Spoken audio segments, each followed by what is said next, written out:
Moby-Dick by Herman Melville. Chapter 32. Cetology.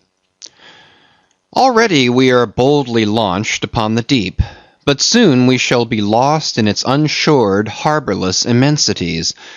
Ere that come to pass, ere the Pequod's weedy hull rolls side by side with the barnacled hulls of the Leviathan, at the outset it is but well to attend to a matter almost indispensable to a thorough appreciative understanding of the more special Leviathanic revelations and illusions of all sorts which are to follow. It is some systematized exhibition of the whale in his broad genera that I would now fain put before you, yet it is no easy task. The classification of the constituents of a chaos, nothing less is here essayed. Listen to what the best and latest authorities have laid down.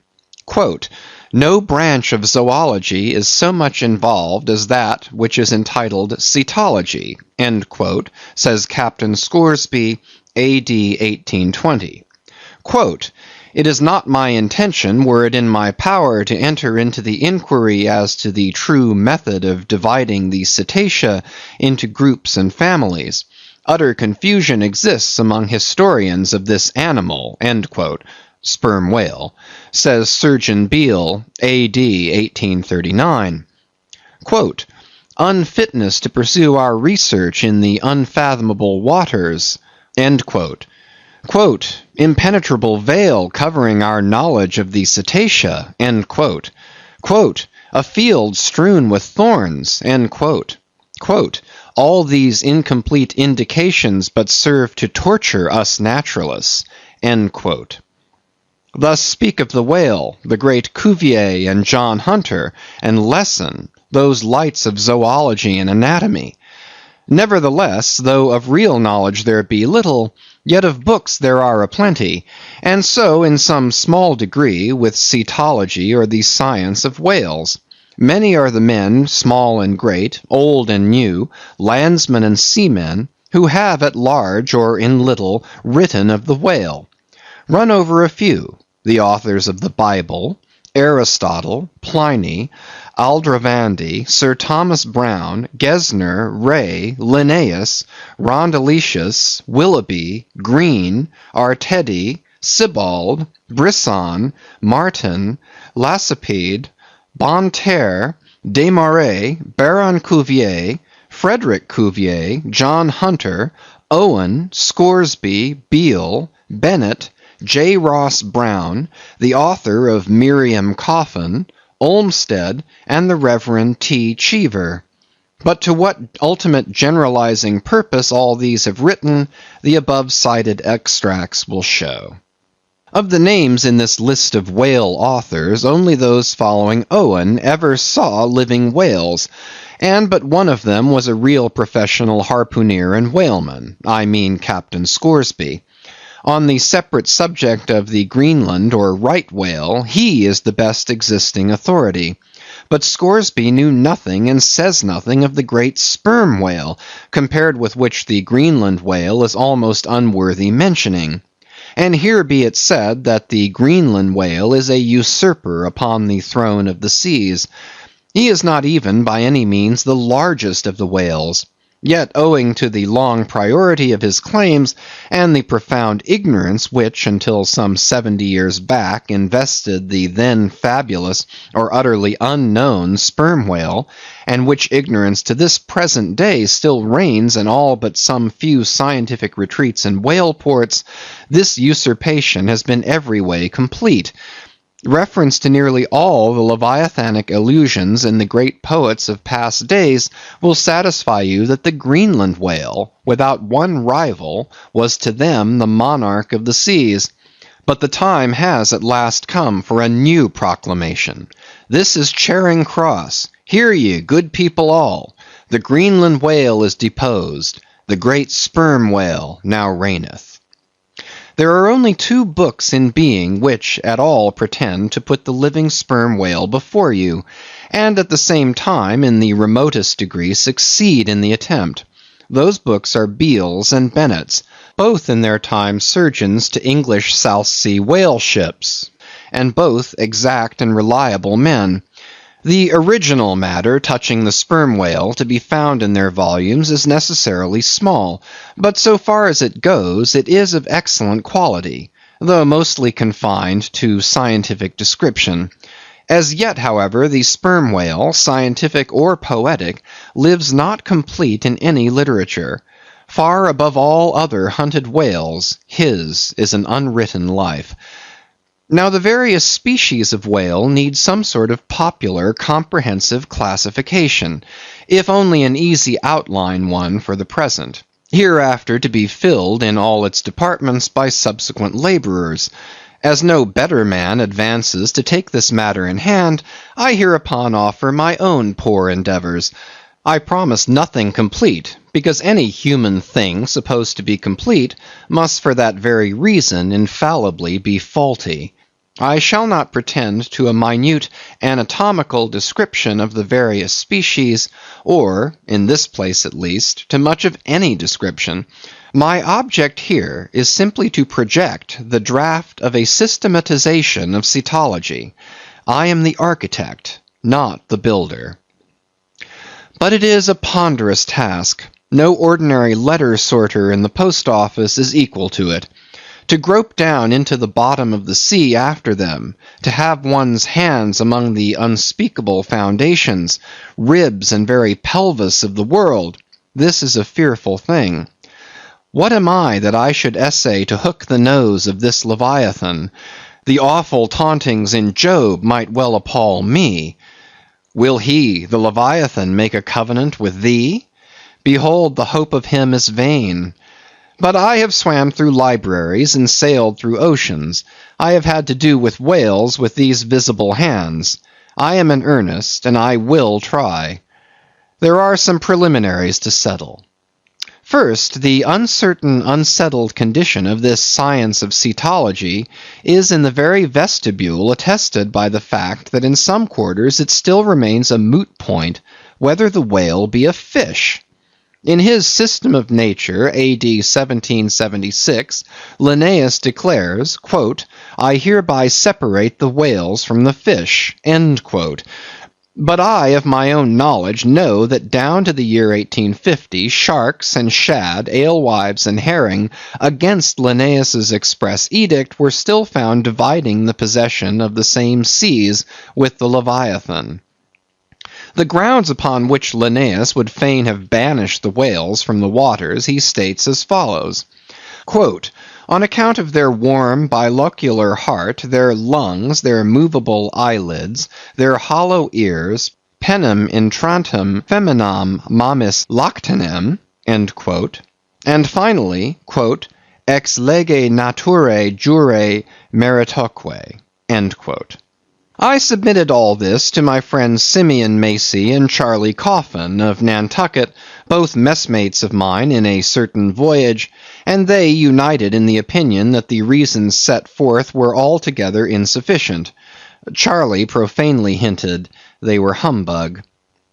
Be it known that, waiving all argument, I take the good old-fashioned ground that the whale is a fish, and call upon holy Jonah to back me.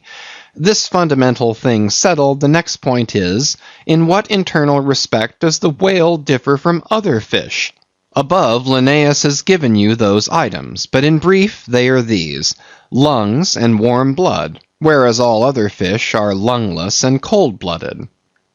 Next, how shall we define the whale by his obvious externals, so as conspicuously to label him for all time to come? To be short then, a whale is a spouting fish with a horizontal tail. There you have him. However contracted, that definition is the result of expanded meditation. A walrus spouts much like a whale, but the walrus is not a fish because he is amphibious. But the last term of the definition is still more cogent, as coupled with the first.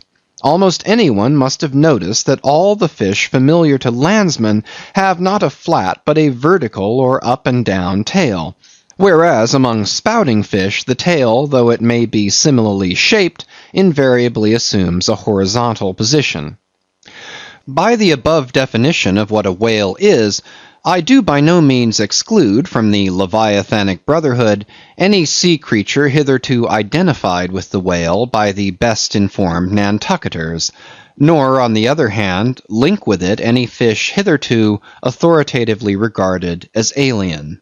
Hence, all the smaller spouting and horizontal-tailed fish must be included in this ground plan of cetology. Now then, come the grand divisions of the entire whale host. Footnote: I am aware that down to the present time the fish styled lamatins and dugongs, pigfish and sowfish of the coffins of Nantucket, are included by many naturalists among the whales. But as these pigfish are a noisy, contemptible set, mostly lurking in the mouths of rivers and feeding on wet hay, and especially as they do not spout, I deny their credentials as whales, and have presented them with their passports to quit the kingdom of cetology. End of footnote. First, according to magnitude, I divide the whales into 3 primary books, subdivisible into chapters, and these shall comprehend them all, both small and large. 1. The folio whale. 2. The octavo whale. 3. The duodecimo whale. As the type of the folio, I present the sperm whale. Of the octavo, the grampus. Of the duodecimo, the porpoise. Folios. Among these I here include the following chapters. 1. The sperm whale. 2. The right whale. 3. The finback whale. 4. The humpback whale. 5. The razorback whale. 6. The sulphur bottom whale. Book 1. Folio. Chapter 1. Sperm whale. This whale, among the English of old vaguely known as the trumpa whale and the physeter whale and the anvil-headed whale, is the present cachalot of the French and the potzfisch of the Germans and the macrocephalus of the long words. He is without doubt the largest inhabitant of the globe, the most formidable of all whales to encounter, the most majestic in aspect, and lastly, by far, the most valuable in commerce, he being the only creature from which that valuable substance, spermaceti, is obtained. All his peculiarities will, in many other places, be enlarged upon. It is chiefly with his name that I now have to do. Philologically considered, it is absurd. Some centuries ago, when the sperm whale was almost wholly unknown in his own proper individuality, and when his oil was only accidentally obtained from the stranded fish, in those days spermaceti, it would seem, was popularly supposed to be derived from a creature identical with the one then known in England as the Greenland or right whale. It was the idea also that this same spermaceti was that quickening humor of the Greenland whale which the first syllable of the word literally expresses. In those times also spermaceti was exceedingly scarce, not being used for light, but only as an ointment and medicament. It was only to be had from the druggists as you nowadays buy an ounce of rhubarb. When, as I opine, in the course of time, the true nature of spermaceti became known, its original name was still retained by the dealers, no doubt to enhance its value by a notion so strangely significant of its scarcity. And so the appellation must have at last come to be bestowed upon the whale from which this spermaceti was really derived. Book 1, Folio, Chapter 2, Right Whale. In one respect, this is the most venerable of the Leviathans, being the one first regularly hunted by man. It yields the article commonly known as whalebone or baleen, and the oil specially known as whale oil, an inferior article in commerce. Among the fishermen, he is indiscriminately designated by all the following titles: the whale, the Greenland whale, the black whale, the great whale, the true whale, the right whale. There is a deal of obscurity concerning the identity of the species thus multitudinously baptized. What then is the whale which I include in the second species of my folios?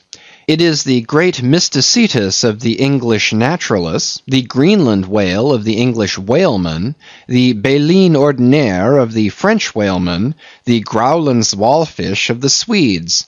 It is the whale which for more than 2 centuries past has been hunted by the Dutch and English in the Arctic seas. It is the whale which the American fishermen have long pursued in the Indian Ocean, on the Brazil banks, in the Norwest coast, and in various other parts of the world designated by them right whale cruising grounds. Some pretend to see a difference between the Greenland whale of the English and the right whale of the Americans, but they precisely agree in all their grand features. Nor has there yet been presented a single determinate fact upon which to ground a radical distinction. It is by endless subdivisions based upon the most inconclusive differences that some departments of natural history become so repellingly intricate. The right whale will elsewhere be treated of at some length with reference to elucidating the sperm whale.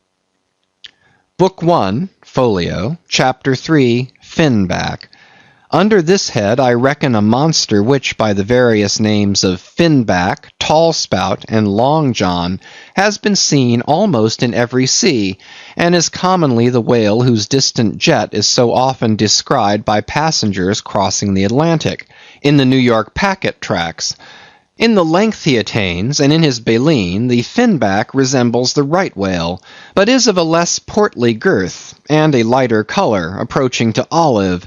His great lips present a cable-like aspect, formed by the intertwisting, slanting folds of large wrinkles. His grand distinguishing feature, the fin, from which he derives his name, is often a conspicuous object. This fin is some 3 or 4 feet long, growing vertically from the hinder part of the back, of an angular shape, and with a very sharp, pointed end. Even if not the slightest other part of the creature be visible, this isolated fin will, at times, be seen plainly projecting from the surface. When the sea is moderately calm, and slightly marked with spherical ripples, and this gnomon-like fin stands up and casts shadows upon the wrinkled surface, it may well be supposed that the watery circle surrounding it somewhat resembles a dial, with its style and wavy hour lines graved on it. On that Ahaz dial the shadow often goes back. The Finback is not gregarious. He seems a whale-hater, as some men are man-haters. Very shy, always going solitary, unexpectedly rising to the surface in the remotest and most sullen waters, his straight and single lofty jet rising like a tall misanthropic spear upon a barren plain, gifted with such wondrous power and velocity in swimming as to defy all present pursuit from man, this Leviathan seems the banished and unconquerable Cain of his race, bearing for his mark that style upon his back. From having the baleen in his mouth, the Finback is sometimes included with the right whale among a theoretic species denominated whalebone whales, that is, whales with baleen. Of these so-called whalebone whales there would seem to be several varieties, most of which, however, are little known.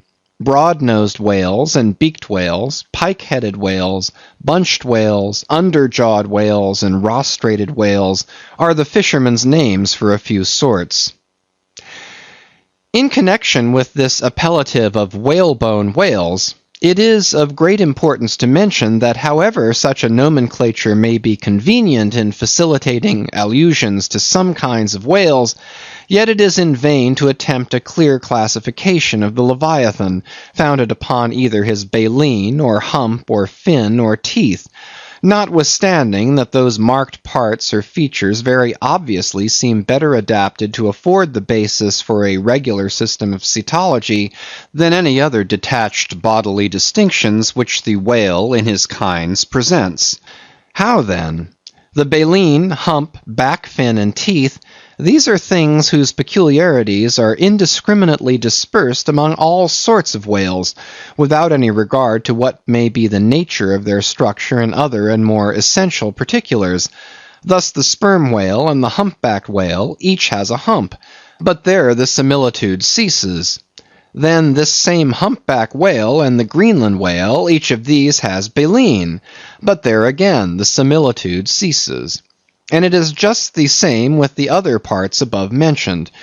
In various sorts of whales they form such irregular combinations, or in the case of any one of them detached, such an irregular isolation, as utterly to defy all general methodization formed upon such a basis. On this rock every one of the whale naturalists has split. But it may possibly be conceived that in the internal parts of the whale, in his anatomy, there at least we shall be able to hit the right classification. Nay, what thing, for example, is there in the Greenland whale's anatomy more striking than his baleen? Yet we have seen that by his baleen it is impossible to correctly classify the Greenland whale. And if you descend into the bowels of the various leviathans, why there you will not find distinctions a 50th part as available to the systematizer as those external ones already enumerated. What then remains? Nothing but to take hold of the whales bodily, in their entire liberal volume, and boldly sort them that way. And this is the bibliographical system here adopted, and it is the only one that can possibly succeed, for it alone is practicable. To proceed. Book 1, Folio, Chapter 4, Humpback. This whale is often seen on the northern American coast. He has been frequently captured there and towed into harbor. He has a great pack on him like a peddler, or you might call him the elephant and castle whale. At any rate, the popular name for him does not sufficiently distinguish him, since the sperm whale also has a hump, though a smaller one. His oil is not very valuable. He has baleen.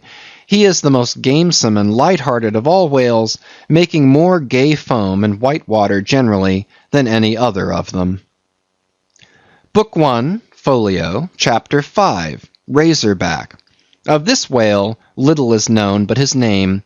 I have seen him at a distance off Cape Horn. Of a retiring nature, he eludes both hunters and philosophers. Though no coward, he has never yet shown any part of him but his back, which rises in a long, sharp ridge. Let him go. I know little more of him, and nor does anybody else. Book 1, Folio, Chapter 6, Sulphur Bottom. Another retiring gentleman, with a brimstone belly, doubtless got by scraping along the Tartarian tiles in some of his profounder divings. He is seldom seen, at least I have never seen him, except in the remoter southern seas, and then always at too great a distance to study his countenance. He is never chased. He would run away with rope walks of line. Prodigies are told of him. Adieu, Sulphur Bottom. I can say nothing more that is true of ye, nor can the oldest Nantucketer. Thus ends Book 1, Folio, and now begins Book 2, Octavo. Octavos. These embrace the whales of middling magnitude, among which present may be numbered 1, the grampus, 2, the blackfish, 3, the narwhale, 4, the thrasher, 5, the killer. Footnote. Why this book of whales is not denominated the quarto is very plain, because while the whales of this order, though smaller than those of the former order, nevertheless retain a proportionate likeness to them in figure, yet the bookbinder's quarto volume, in its dimensioned form, does not preserve the shape of the folio volume, but the octavo volume does. End of footnote. Book 2, Octavo, Chapter 1, Grampus.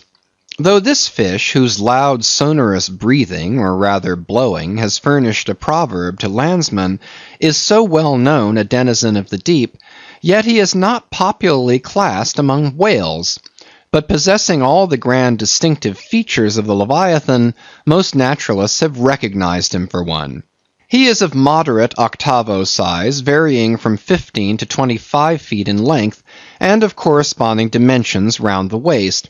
He swims in herds. He is never regularly hunted, though his oil is considerable in quantity, and pretty good for light. By some fishermen his approach is regarded as premonitory of the advance of the great sperm whale. Book 2, Octavo, Chapter 2, Blackfish. I give the popular fishermen's names for all these fish, for generally they are best. Where any name happens to be vague or inexpressive, I shall say so, and suggest another. I do so now touching the blackfish, so called, because blackness is the rule among almost all whales. So call him the hyena whale, if you please. His voracity is well known, and from the circumstance that the inner angles of his lips are curved upwards, he carries an everlasting Mephistophelian grin on his face. This whale averages some 16 or 18 feet in length. He is found in almost all latitudes. He has a peculiar way of showing his dorsal hooked fin in swimming, which looks something like a Roman nose. When not more profitably employed, the sperm whale hunters sometimes capture the hyena whale to keep up the supply of cheap oil for domestic employment, as some frugal housekeepers, in the absence of company and quite alone by themselves, burn unsavory tallow instead of odorous wax. Though their blubber is very thin, some of these whales will yield you upwards of 30 gallons of oil.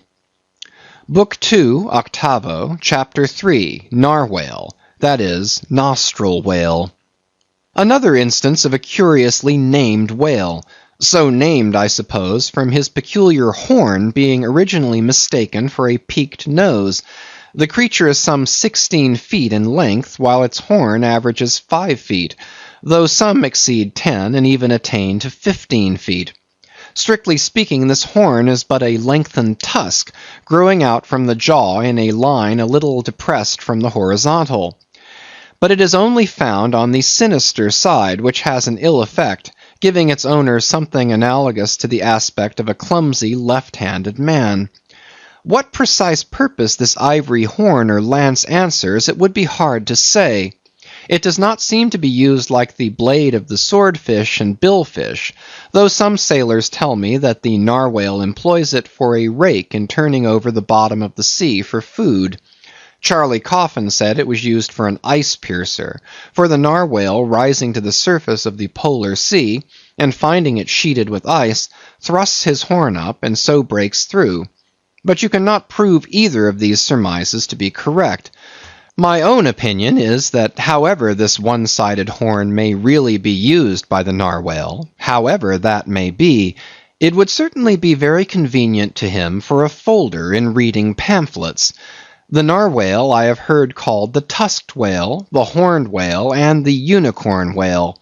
He is certainly a curious example of the unicornism to be found in almost every kingdom of animated nature. From certain cloistered old authors I have gathered that this same sea unicorn's horn was in ancient days regarded as the great antidote against poison, and as such preparations of it brought immense prices. It was also distilled to a volatile salts for fainting ladies, the same way that the horns of the male deer are manufactured into hartshorn. Originally it was in itself accounted an object of great curiosity. Blackletter tells me that Sir Martin Frobisher, on his return from that voyage when Queen Bess did gallantly wave her jewelled hand to him from a window of Greenwich Palace as his bold ship sailed down the Thames, quote, "When Sir Martin returned from that voyage," saith Blackletter, "on bended knees he presented to her Highness a prodigious long horn of the narwhale, which for a long period after hung in the castle at Windsor." End quote. An Irish author avers that the Earl of Leicester on bended knees did likewise present to her Highness another horn pertaining to a land beast of the unicorn nature. The narwhale has a very picturesque leopard-like look, being of a milk-white ground color dotted with round and oblong spots of black. His oil is very superior, clean and fine, but there is little of it, and he is seldom hunted. He is mostly found in the circumpolar seas. Book 2, Octavo, Chapter 4, Killer. Of this whale little is precisely known to the Nantucketer, and nothing at all to the professed naturalist. From what I have seen of him, at a distance, I should say he was about the bigness of a grampus. He is very savage, a sort of Fiji fish. He sometimes takes the great folio whales by the lip, and hangs there like a leech till the mighty brute is worried to death. The killer is never hunted. I never heard what sort of oil he has. Exception might be taken to the name bestowed upon this whale on the ground of its indistinctness. For we are all killers on land and on sea, Bonapartes and sharks included. Book 2, Octavo, Chapter 5, Thrasher. This gentleman is famous for his tail, which he uses for a ferule in thrashing his foes. He mounts the folio whale's back, and as he swims, he works his passage by flogging him, as some schoolmasters get along in the world by a similar process. Still less is known of the thrasher than of the killer. Both are outlaws, even in the lawless seas. Thus ends Book 2, Octavo, and begins Book 3, Duodecimo. Duodecimos. These include the smaller whales. 1. The huzzah porpoise. 2. The algerine porpoise. 3. The mealy-mouthed porpoise. To those who have not chanced specifically to study the subject, it may possibly seem strange that fishes not commonly exceeding 4 or 5 feet should be marshaled among whales, a word which, in the popular sense, always conveys the idea of hugeness. But the creatures set down above as duodecimos are infallibly whales, by the terms of my definition of what a whale is, i.e., a spouting fish with a horizontal tail. Book 3, Duodecimo, Chapter 1, Huzzah Porpoise. This is the common porpoise found almost all over the globe. The name is of my own bestowal, for there are more than one sort of porpoises, and something must be done to distinguish them. I call him thus because he always swims in hilarious shoals, which, upon the broad sea, keep tossing themselves to heaven like caps in a 4th of July crowd. Their appearance is generally hailed with delight by the mariner. Full of fine spirits, they invariably come from the breezy billows to windward. They are the lads that always live before the wind. They are accounted a lucky omen. If you yourself can withstand 3 cheers at beholding these vivacious fish, then heaven help you. The spirit of godly gamesomeness is not in you. A well-fed, plump huzzah porpoise will yield you 1 good gallon of good oil, but the fine and delicate fluid extracted from his jaws is exceedingly valuable. It is in request among jewelers and watchmakers. Sailors put it on their hones. Porpoise meat is good eating, you know. It may never have occurred to you that a porpoise spouts. Indeed, his spout is so small that it is not very readily discernible. But the next time you have a chance, watch him, and you will then see the great sperm whale himself in miniature. Book 3, Duodecimo, Chapter 2, Algerine Porpoise. A pirate. Very savage. He is only found, I think, in the Pacific. He is somewhat larger than the huzzah porpoise, but much of the same general make. Provoke him and he will buckle to a shark. I have lowered for him many times, but never yet saw him captured. Book 3, Duodecimo, Chapter 3, Mealy-mouthed Porpoise. The largest kind of porpoise, and only found in the Pacific, so far as it is known. The only English name by which he has hitherto been designated is that of the fishers, right whale porpoise, from the circumstance that he is chiefly found in the vicinity of that folio. In shape he differs in some degree from the huzzah porpoise, being of a less rotund and jolly girth. Indeed, he is of quite a neat and gentlemanlike figure. He has no fins on his back, most other porpoises have. He has a lovely tail, and sentimental Indian eyes of a hazel hue, but his mealy mouth spoils all. Though his entire back down to his side fins is of a deep sable, yet a boundary line, distinct as the mark in a ship's hull, called the bright waist, that line streaks him from stem to stern, with 2 separate colors, black above and white below. The white comprises part of his head and the whole of his mouth, which makes him look as if he had just escaped from a felonious visit to a meal bag, a most mean and mealy aspect. His oil is much like that of the common porpoise. Beyond the duodecimo, this system does not proceed, inasmuch as the porpoise is the smallest of the whales. Above you have all the leviathans of note. But there are a rabble of uncertain, fugitive, half-fabulous whales, which, as an American whaleman, I know by reputation, but not personally. I shall enumerate them by their forecastle appellations, for possibly such a list may be valuable to future investigators, who may complete what I have here but begun. If any of the following whales shall hereafter be caught and marked, then he can readily be incorporated into this system, according to his folio, octavo, or duodecimo magnitude. The bottlenose whale, the junk whale, the pudding-headed whale, the Cape whale, the leading whale, the cannon whale, the scrag whale, the coppered whale, the elephant whale, the iceberg whale, the quag whale, the blue whale, etc. From Icelandic, Dutch, and Old English authorities, there might be quoted other lists of uncertain whales, blessed with all manner of uncouth names, but I omit them as altogether obsolete, and can hardly help suspecting them for mere sounds full of leviathanism, but signifying nothing. Finally, it was stated at the outset that this system would not be here and at once perfected. You cannot but plainly see that I have kept my word. But I now leave my cetological system standing thus unfinished, even as the great cathedral of Cologne was left, with the crane still standing upon the top of the uncompleted tower. For small erections may be finished by their first architects. Grand ones, true ones, ever leave the copestone to posterity. God keep me from ever completing anything. This whole book is but a draught, nay, but the draught of a draught. Oh, time, strength, cash, and patience. End of chapter 32.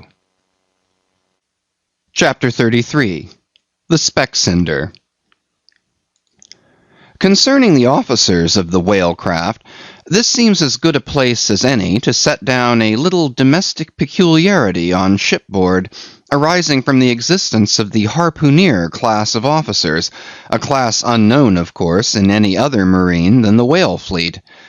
The large importance attached to the harpooneer's vocation is evinced by the fact that originally, in the old Dutch fishery, 2 centuries or more ago, the command of a whale ship was not wholly lodged in the person now called the captain, but was divided between him and an officer called the Speckcinder.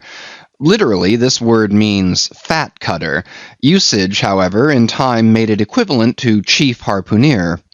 In those days, the captain's authority was restricted to the navigation and general management of the vessel, while over the whale hunting department and all its concerns, the Speckcinder or chief harpooneer reigned supreme. In the British Greenland fishery, under the corrupted title of Specksioneer, this old Dutch official is still retained, but his former dignity is sadly abridged. At present he ranks simply as senior harpooneer, and as such is but one of the captain's more inferior subalterns. Nevertheless, as upon good conduct of the harpooneers the success of a whaling voyage largely depends, and since in the American fishery he is not only an important officer in the boat, but under certain circumstances, night watches on a whaling ground, the command of the ship's deck is also his, therefore the grand political maxim of the sea demands that he should nominally live apart from the men before the mast, and be in some way distinguished as their professional superior, though always by them familiarly regarded as their social equal. Now the grand distinction drawn between officer and man at sea is this: the first lives aft, the last forward. Hence, in whale ships and merchantmen alike, the mates have their quarters with the captain, and so too, in most of the American whalers, the harpooneers are lodged in the after part of the ship. That is to say, they take their meals in the captain's cabin and sleep in a place indirectly communicating with it. Though the long period of a southern whaling voyage, by far the longest of all voyages now or ever made by man, the peculiar perils of it, and the community of interest prevailing among a company, all of whom, high or low, depend for their profits, not upon fixed wages, but upon their common luck, together with their common vigilance, intrepidity, and hard work, Though all these things do, in some cases, tend to beget a less rigorous discipline than in merchantmen generally, yet never mind how much like an old Mesopotamian family these whalemen may, in some primitive instances, live together. For all that, the punctilious externals, at least, of the quarter-deck are seldom materially relaxed, and in no instance done away. Indeed, many are the Nantucket ships in which you will see the skipper parading his quarter-deck with an elated grandeur not surpassed in any military navy, nay, extorting almost as much outward homage as if he wore the imperial purple, not the shabbiest of pilot cloth.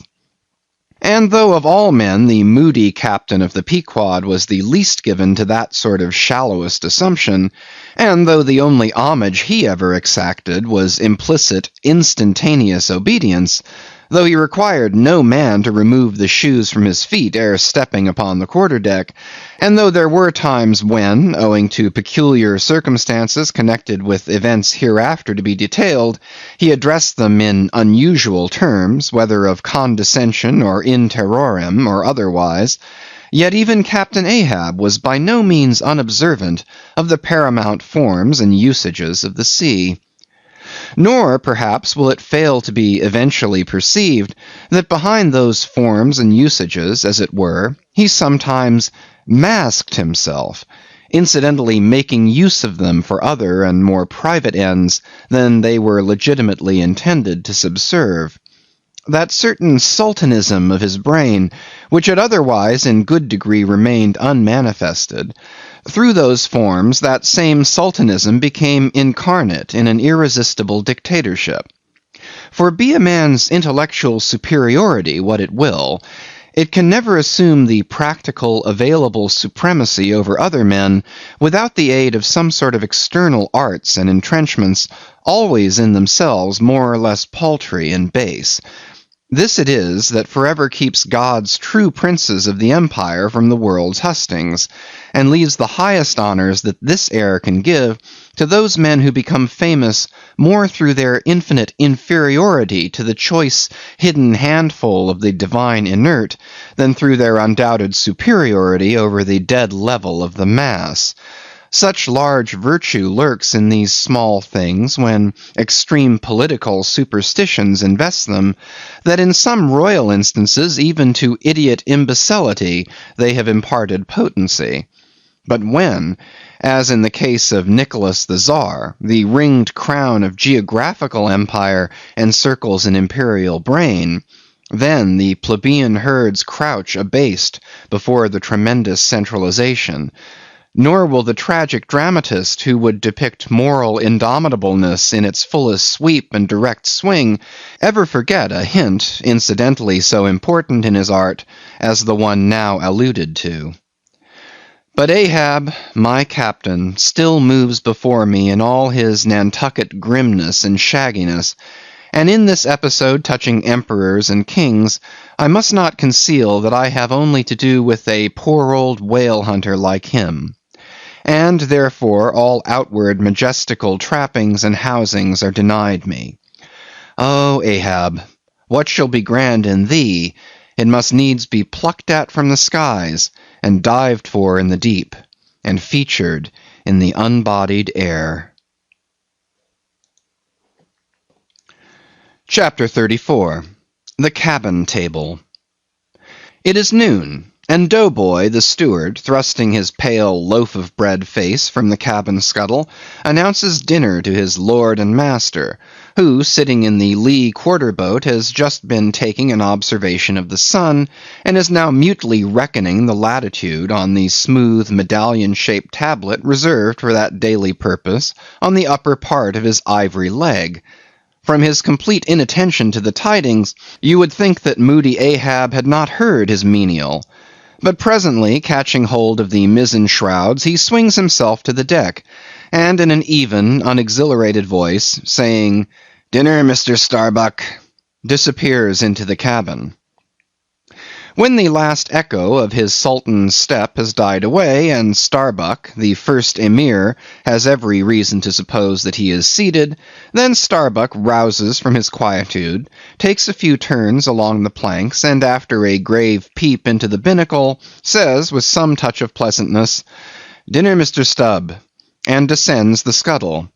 The second emir lounges about the rigging a while, and then slightly shaking the main brace to see whether it will be all right with that important rope, he likewise takes up the old burden, and with a rapid "Dinner, Mr. Flask," follows after his predecessors. But the third emir, now seeing himself all alone on the quarter-deck, seems to feel relieved from some curious restraint, for tipping all sorts of knowing winks in all sorts of directions, and kicking off his shoes, he strikes into a sharp but noiseless squall of a hornpipe right over the Grand Turk's head, and then, by a dexterous sleight, pitching his cap up into the mizzen-top for a shelf, he goes down rollicking, so far at least as he remains visible from the deck, reversing all other processions by bringing up the rear with music. But ere stepping into the cabin doorway below, he pauses, ships a new face altogether, and then, independent, hilarious little Flask enters King Ahab's presence, in the character of Abjectus or the slave. It is not the least among these strange things bred by the intense artificialness of sea usages, that while in the open air of the deck some officers will, upon provocation, bear themselves boldly and defyingly enough towards their commander, yet 10 to 1 let those very officers the next moment go down to their customary dinner in that same commander's cabin, and straightway their inoffensive, not to say deprecatory and humble air towards him as he sits at the head of the table, this is marvellous, sometimes most comical. Wherefore this difference? A problem? Perhaps not.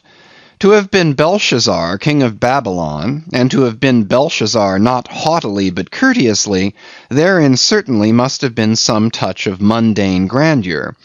But he who, in the rightly regal and intelligent spirit, presides over his own private dinner table of invited guests, that man's unchallenged power and dominion of individual influence for a time, that man's royalty of state, transcends Belshazzar's, for Belshazzar was not the greatest. He who has but once dined his friends has tasted what it is to be Caesar. It is a witchery of social czarship which there is no withstanding. Now, if to this consideration you superadd the official supremacy of a shipmaster, then by inference you will derive the cause of that peculiarity of sea life just mentioned. Over his ivory inlaid table, Ahab presided like a mute-maned sea lion on the white coral beach, surrounded by his warlike but still deferential cubs. In his own proper turn, each officer waited to be served. They were as little children before Ahab, and yet in Ahab there seemed not to lurk the smallest social arrogance. With one mind, their intent eyes all fastened upon the old man's knife, as he carved the chief dish before him. I do not suppose that for the world they would have profaned that moment with the slightest observation, even upon so neutral a topic as the weather. No. And when reaching out his knife and fork, between which the slice of beef was locked, Ahab thereby motioned Starbuck's plate towards him, the mate received his meat as though receiving alms, and cut it tenderly, and a little started if, perchance, the knife grazed against the plate, and chewed it noiselessly, and swallowed it not without circumspection. For, like the coronation banquet at Frankfurt, where the German emperor profoundly dines with the 7 imperial electors, so these cabin meals were somehow solemn meals, eaten in awful silence, and yet, at table old Ahab forbade not conversation, only he himself was dumb. What a relief it was to choking Stubb when a rat made a sudden racket in the hold below.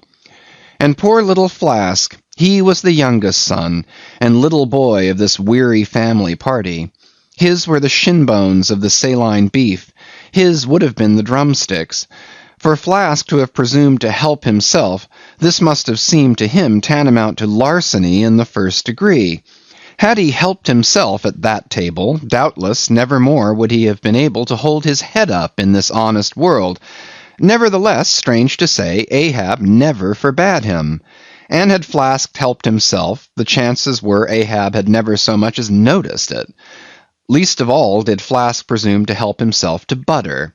Whether he thought the owners of the ship denied it to him, on account of its clotting his clear, sunny complexion, or whether he deemed that on so long a voyage in such marketless waters, butter was at a premium, and therefore was not for him a subaltern, however it was, Flask, alas, was a butterless man.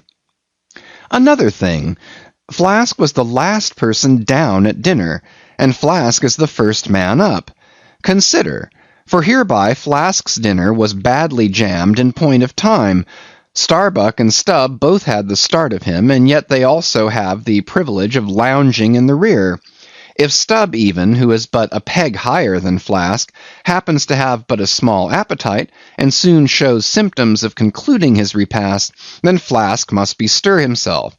He will not get more than 3 mouthfuls that day, for it is against holy usage for Stubb to precede Flask to the deck.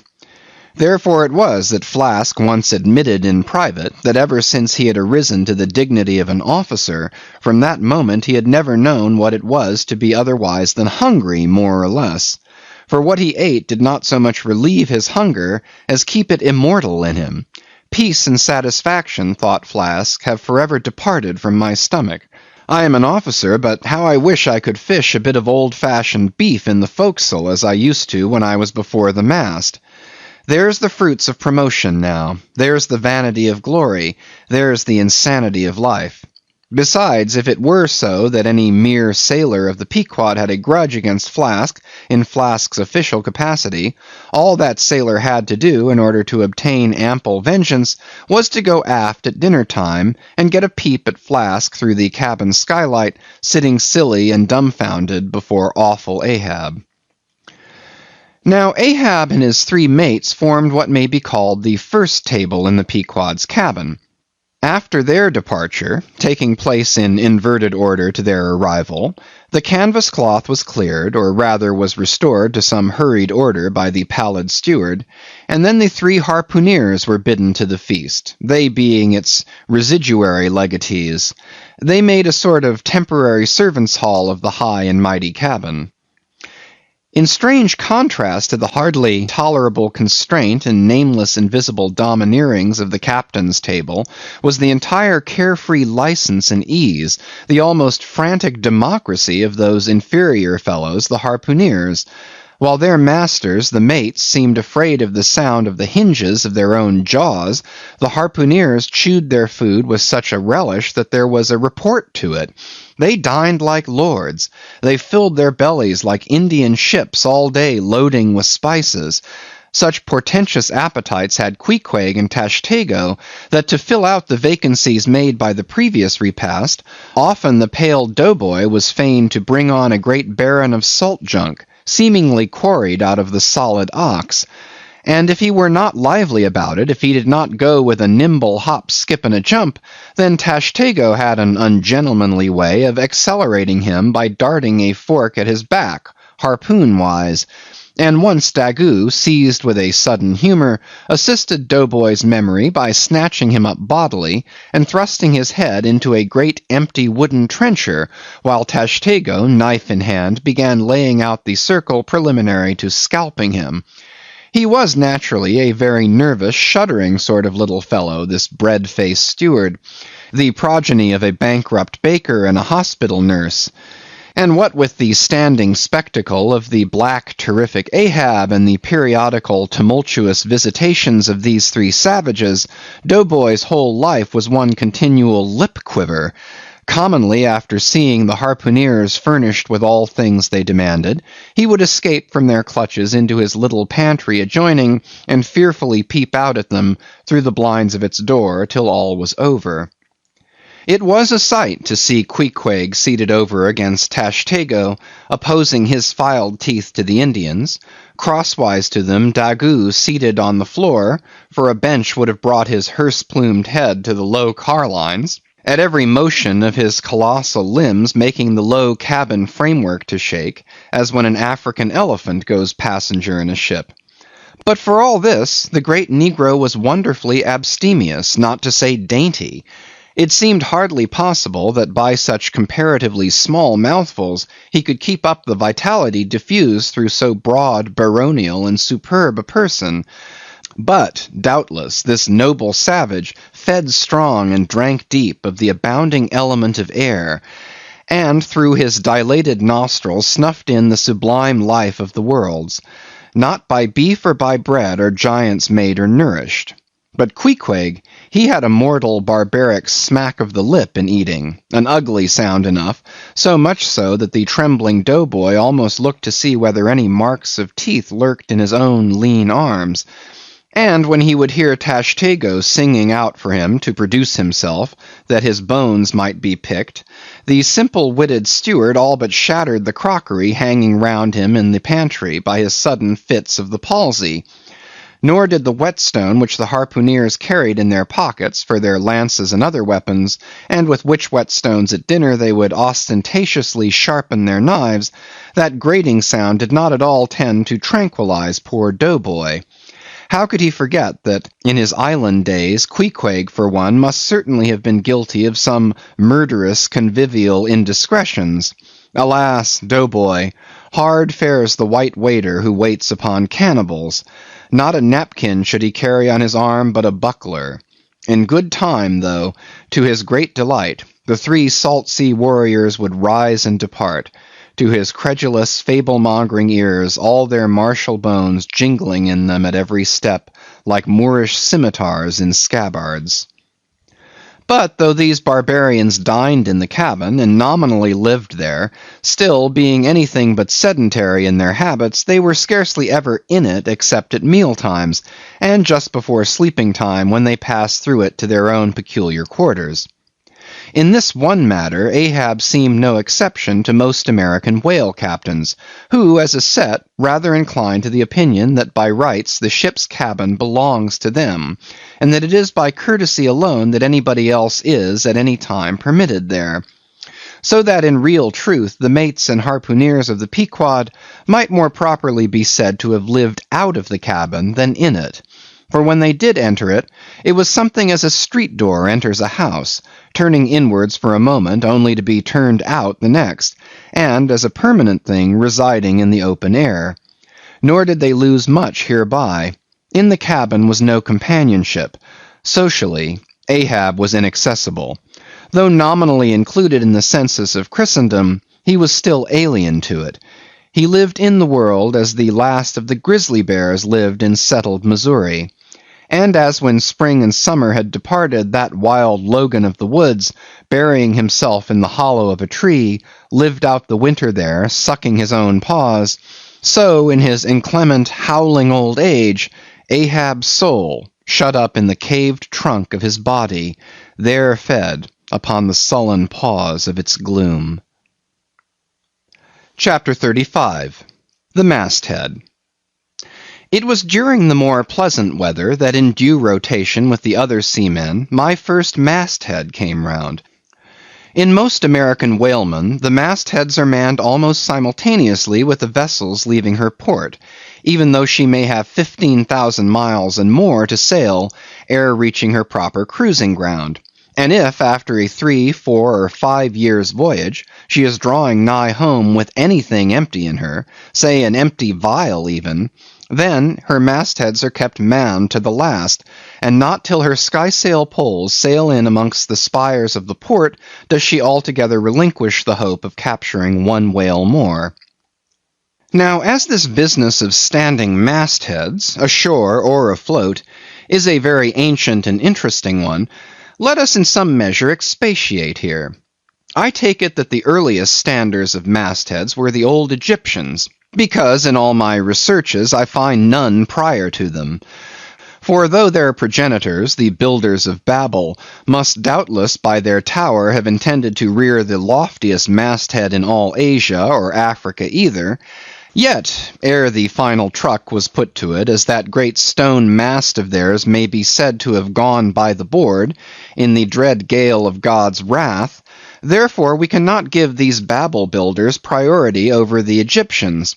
And that the Egyptians were a nation of masthead standers is an assertion based upon the general belief among archaeologists that the first pyramids were founded for astronomical purposes, a theory singularly supported by the peculiar stair-like formation of all four sides of those edifices, whereby with prodigious long upliftings of their legs, those old astronomers were wont to mount to the apex, and sing out for new stars, even as the lookouts of a modern ship sing out for a sail, or a whale just bearing in sight.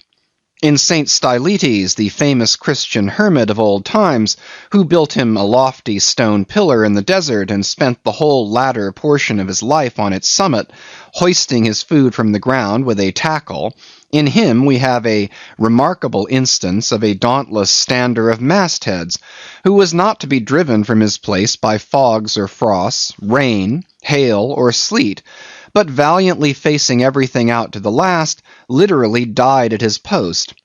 Of modern standers of mastheads we have but a lifeless set, mere stone, iron, and bronze men, who, though well capable of facing out a stiff gale, are entirely incompetent to the business of singing out upon discovering any strange sight.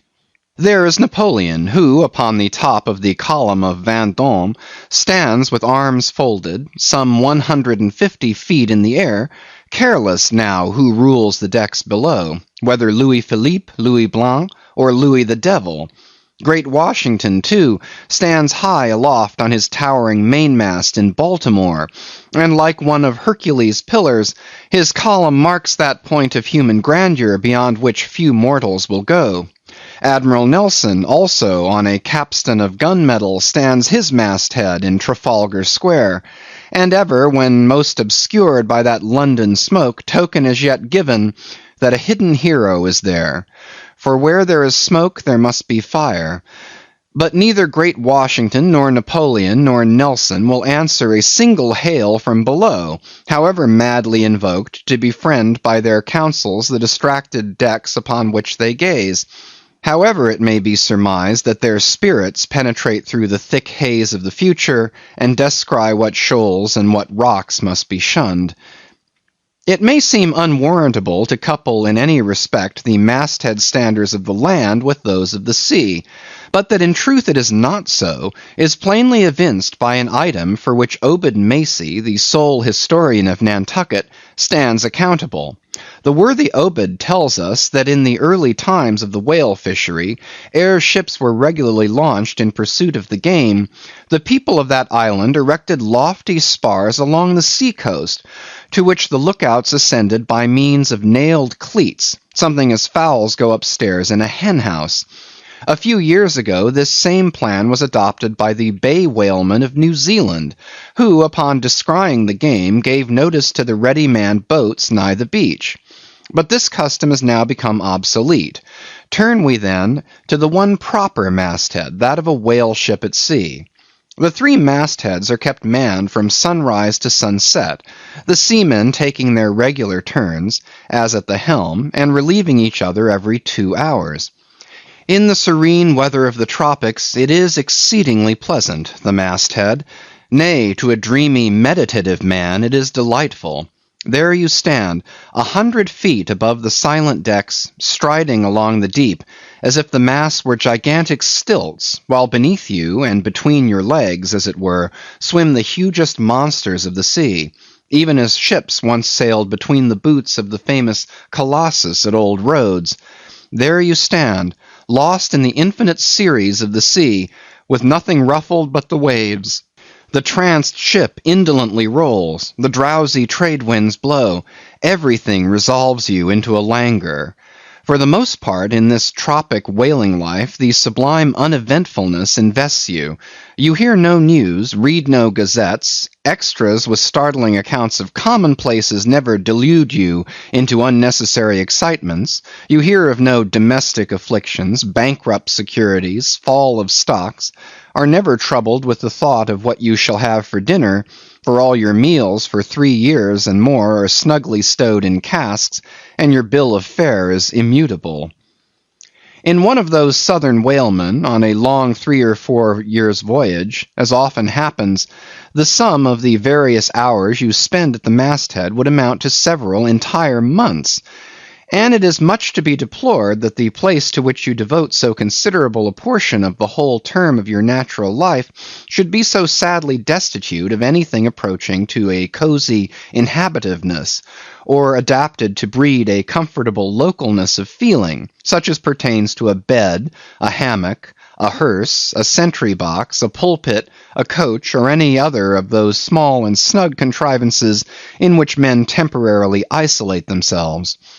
Your most usual point of perch is the head of the topgallant mast, where you stand upon 2 thin parallel sticks, almost peculiar to whalemen, called the topgallant cross trees.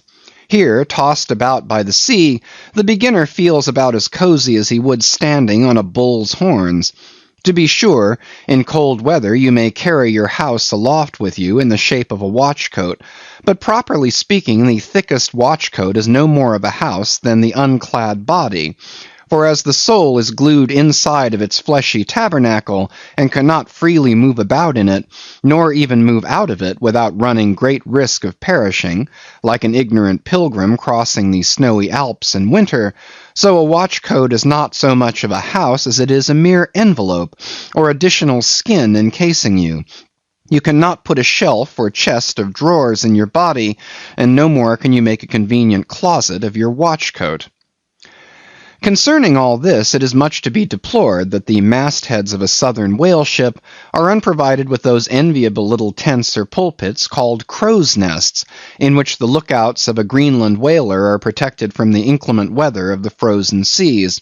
In the fireside narrative of Captain Sleet, entitled A Voyage Among the Icebergs in Quest of the Greenland Whale, and incidentally for the rediscovery of the lost Icelandic colonies of Old Greenland, in this admirable volume, all standers of mastheads are furnished with a charmingly circumstantial account of the then recently invented crow's nest of the Glacier, which was the name of Captain Sleet's good craft. He called it the Sleet's Crow's Nest in honor of himself, he being the original inventor and patentee, and free from all ridiculous false delicacy, and holding that if we call our own children after our own names, we fathers being the original inventors and patentees, so likewise we should denominate after ourselves any other apparatus we may beget. In shape, the Sleet's crow's nest is something like a large tierce or pipe. It is open above, however, where it is furnished with a movable side screen to keep to windward of your head in a hard gale. Being fixed on the summit of the mast, you ascend into it through a little trap hatch in the bottom. On the after side, or the side next to the stern of the ship, is a comfortable seat with a locker underneath for umbrellas, comforters, and coats. In front is a leather rack in which to keep your speaking trumpet, pipe, telescope, and other nautical conveniences. When Captain Sleet in person stood his masthead in this crow's nest of his, he tells us that he always had a rifle with him, also fixed in the rack, together with a powder flask and shot, for the purpose of popping off the stray narwhales or vagrant sea unicorns infesting those waters, for you cannot successfully shoot at them from the deck owing to the resistance of the water, but to shoot down upon them is a very different thing. Now, it was plainly a labor of love for Captain Sleet to describe, as he does, all the little detailed conveniences of his crow's nest, but though he so enlarges upon many of these, and though he treats us to a very scientific account of his experiments in this crow's nest, with a small compass he kept there for the purpose of counteracting the errors resulting from what is called the local attraction of all binnacle magnets, an error ascribable to the horizontal vicinity of the iron in the ship's planks, and in the Glacier's case perhaps to there having been so many broken down blacksmiths among her crew, I say that though the captain is very discreet and scientific here, yet for all his learned binnacle deviations, azimuth compass observations, and approximate errors, he knows very well, Captain Sleet, that he was not so much immersed in those profound magnetic meditations as to fail being attracted occasionally towards that well-replenished little case bottle so nicely tucked in on one side of his crow's nest within easy reach of his hand. Though upon the whole I greatly admire and even love the brave, the honest, and learned captain, yet I take it very ill of him that he should so utterly ignore that case bottle, seeing what a faithful friend and comforter it must have been, while with mittened fingers and hooded head he was studying the mathematics aloft there in that bird's nest within 3 or 4 perches of the pole. But if we southern whale fishers are not so snugly housed aloft as Captain Sleet and his Greenlandmen were, yet that disadvantage is greatly counterbalanced by the widely contrasting serenity of those seductive seas in which we south fishers mostly float. For one, I used to lounge up in the rigging very leisurely, resting in the top to have a chat with Queequeg, or anyone else off duty whom I might find there. Then, ascending a little way further, and throwing a lazy leg over the topsail yard, take a preliminary view of the watery pastures, and so at last mount to my ultimate destination. Let me make a clean breast of it here, and frankly admit that I kept but sorry guard. With the problem of the universe revolving in me, how could I, being left completely to myself at such a thought-engendering altitude, how could I but lightly hold my obligations to observe all whale ships' standing orders, keep your weather eye open, and sing out every time? And let me in this place movingly admonish you, you ship owners of Nantucket, beware of enlisting in your vigilant fisheries any lad with lean brow and hollow eye, given to unseasonable meditativeness, and who offers to ship with the Phaedon instead of Bowditch in his head. Beware of such a one, I say. Your whales must be seen before they can be killed, and this sunken-eyed young Platonist will tow you 10 wakes round the world, and never make you 1 pint of sperm the richer. Nor are these monitions at all unneeded. For nowadays the whale fishery furnishes an asylum for many romantic, melancholy, and absent-minded young men, disgusted with the carking cares of earth, and seeking sentiment in tar and blubber. Childe Harold not infrequently perches himself upon the masthead of some luckless, disappointed whale ship, and in moody phrase ejaculates, "Roll on, thou deep, dark blue ocean, roll. 10,000 blubber hunters sweep over thee in vain." Very often do the captains of such ships take those absent-minded young philosophers to task, upbraiding them with not feeling sufficient interest in the voyage, half hinting that they are so hopelessly lost to all honorable ambition, as that in their secret souls they would rather not see whales than otherwise. But all in vain. Those young Platonists have a notion that their vision is imperfect. They are short-sighted. What use then to strain the visual nerve? They have left their opera glasses at home.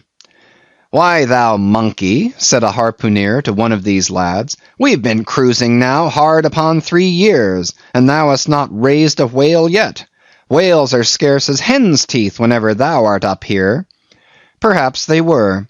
Or perhaps there might have been shoals of them in the far horizon, but lulled into such an opium-like listlessness of vacant, unconscious reverie is this absent-minded youth by the blending cadence of waves with thoughts, that at last he loses his identity, takes the mystic ocean at his feet for the visible image of that deep, blue, bottomless soul pervading mankind and nature, and every strange, half-seen, gliding, beautiful thing that eludes him, every dimly discovered, uprising fin of some undiscernible form seems to him the embodiment of those elusive thoughts that only people the soul by continually flitting through it.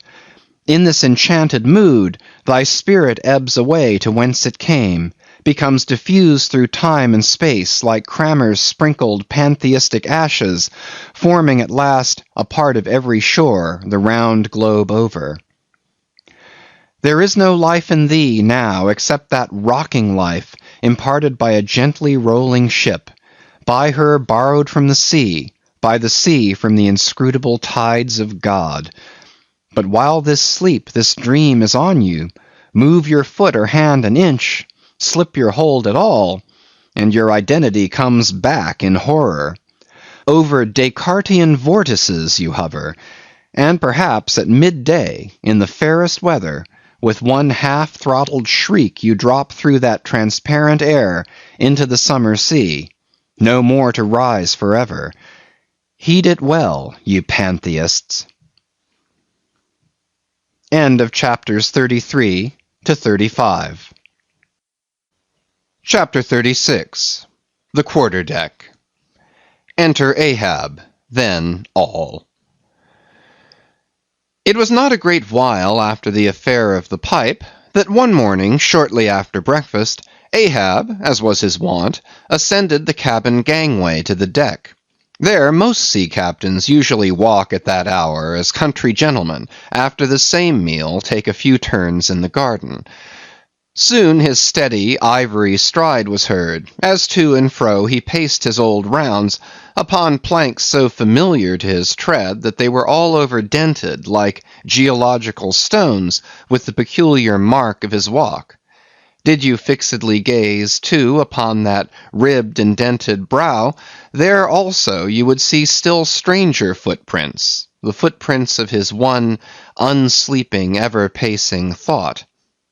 But on the occasion in question, those dents looked deeper, even as his nervous step that morning left a deeper mark.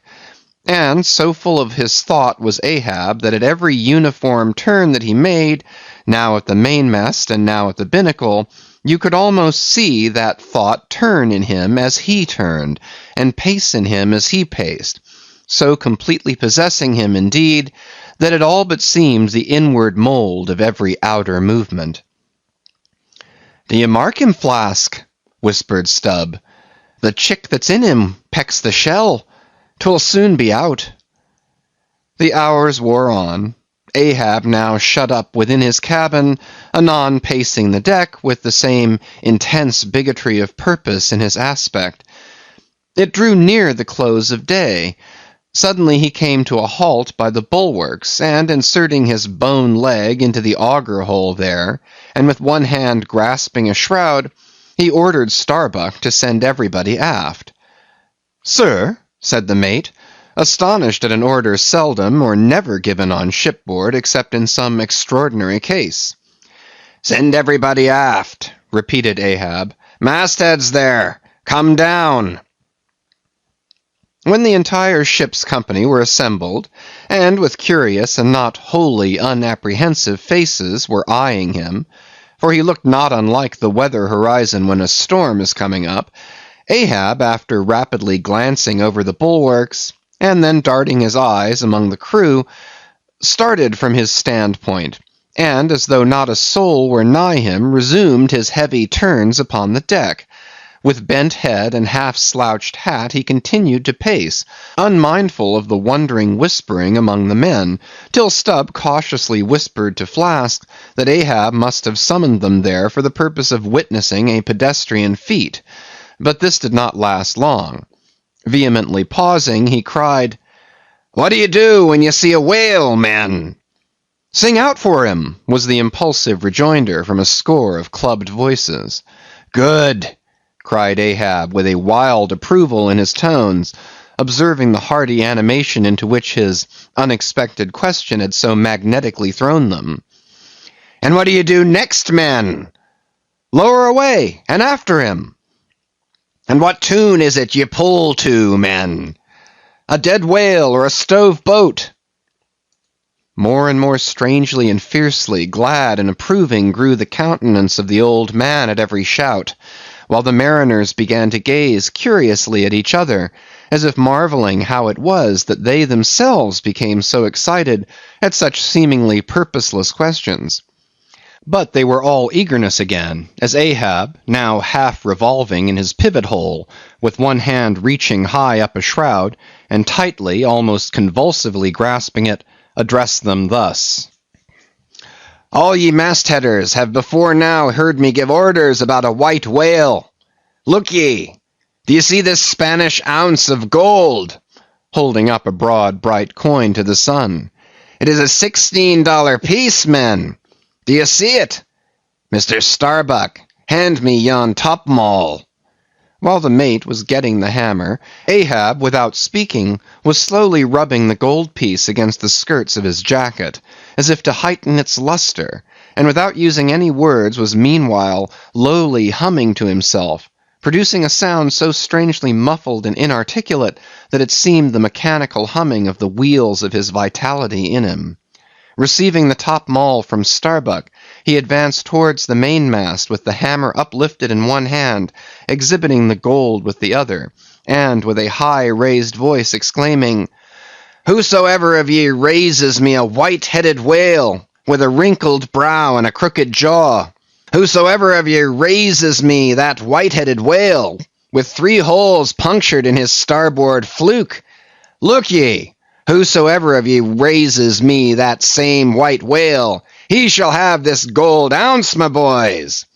"Huzzah! Huzzah!" cried the seamen, as with swinging tarpaulins they hailed the act of nailing the gold to the mast.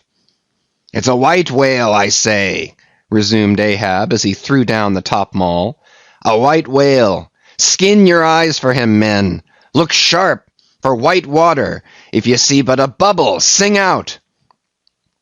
All this while Tashtego, Daggoo, and Queequeg had looked on with even more intense interest and surprise than the rest, and at the mention of the wrinkled brow and crooked jaw, they had started as if each was separately touched by some specific recollection.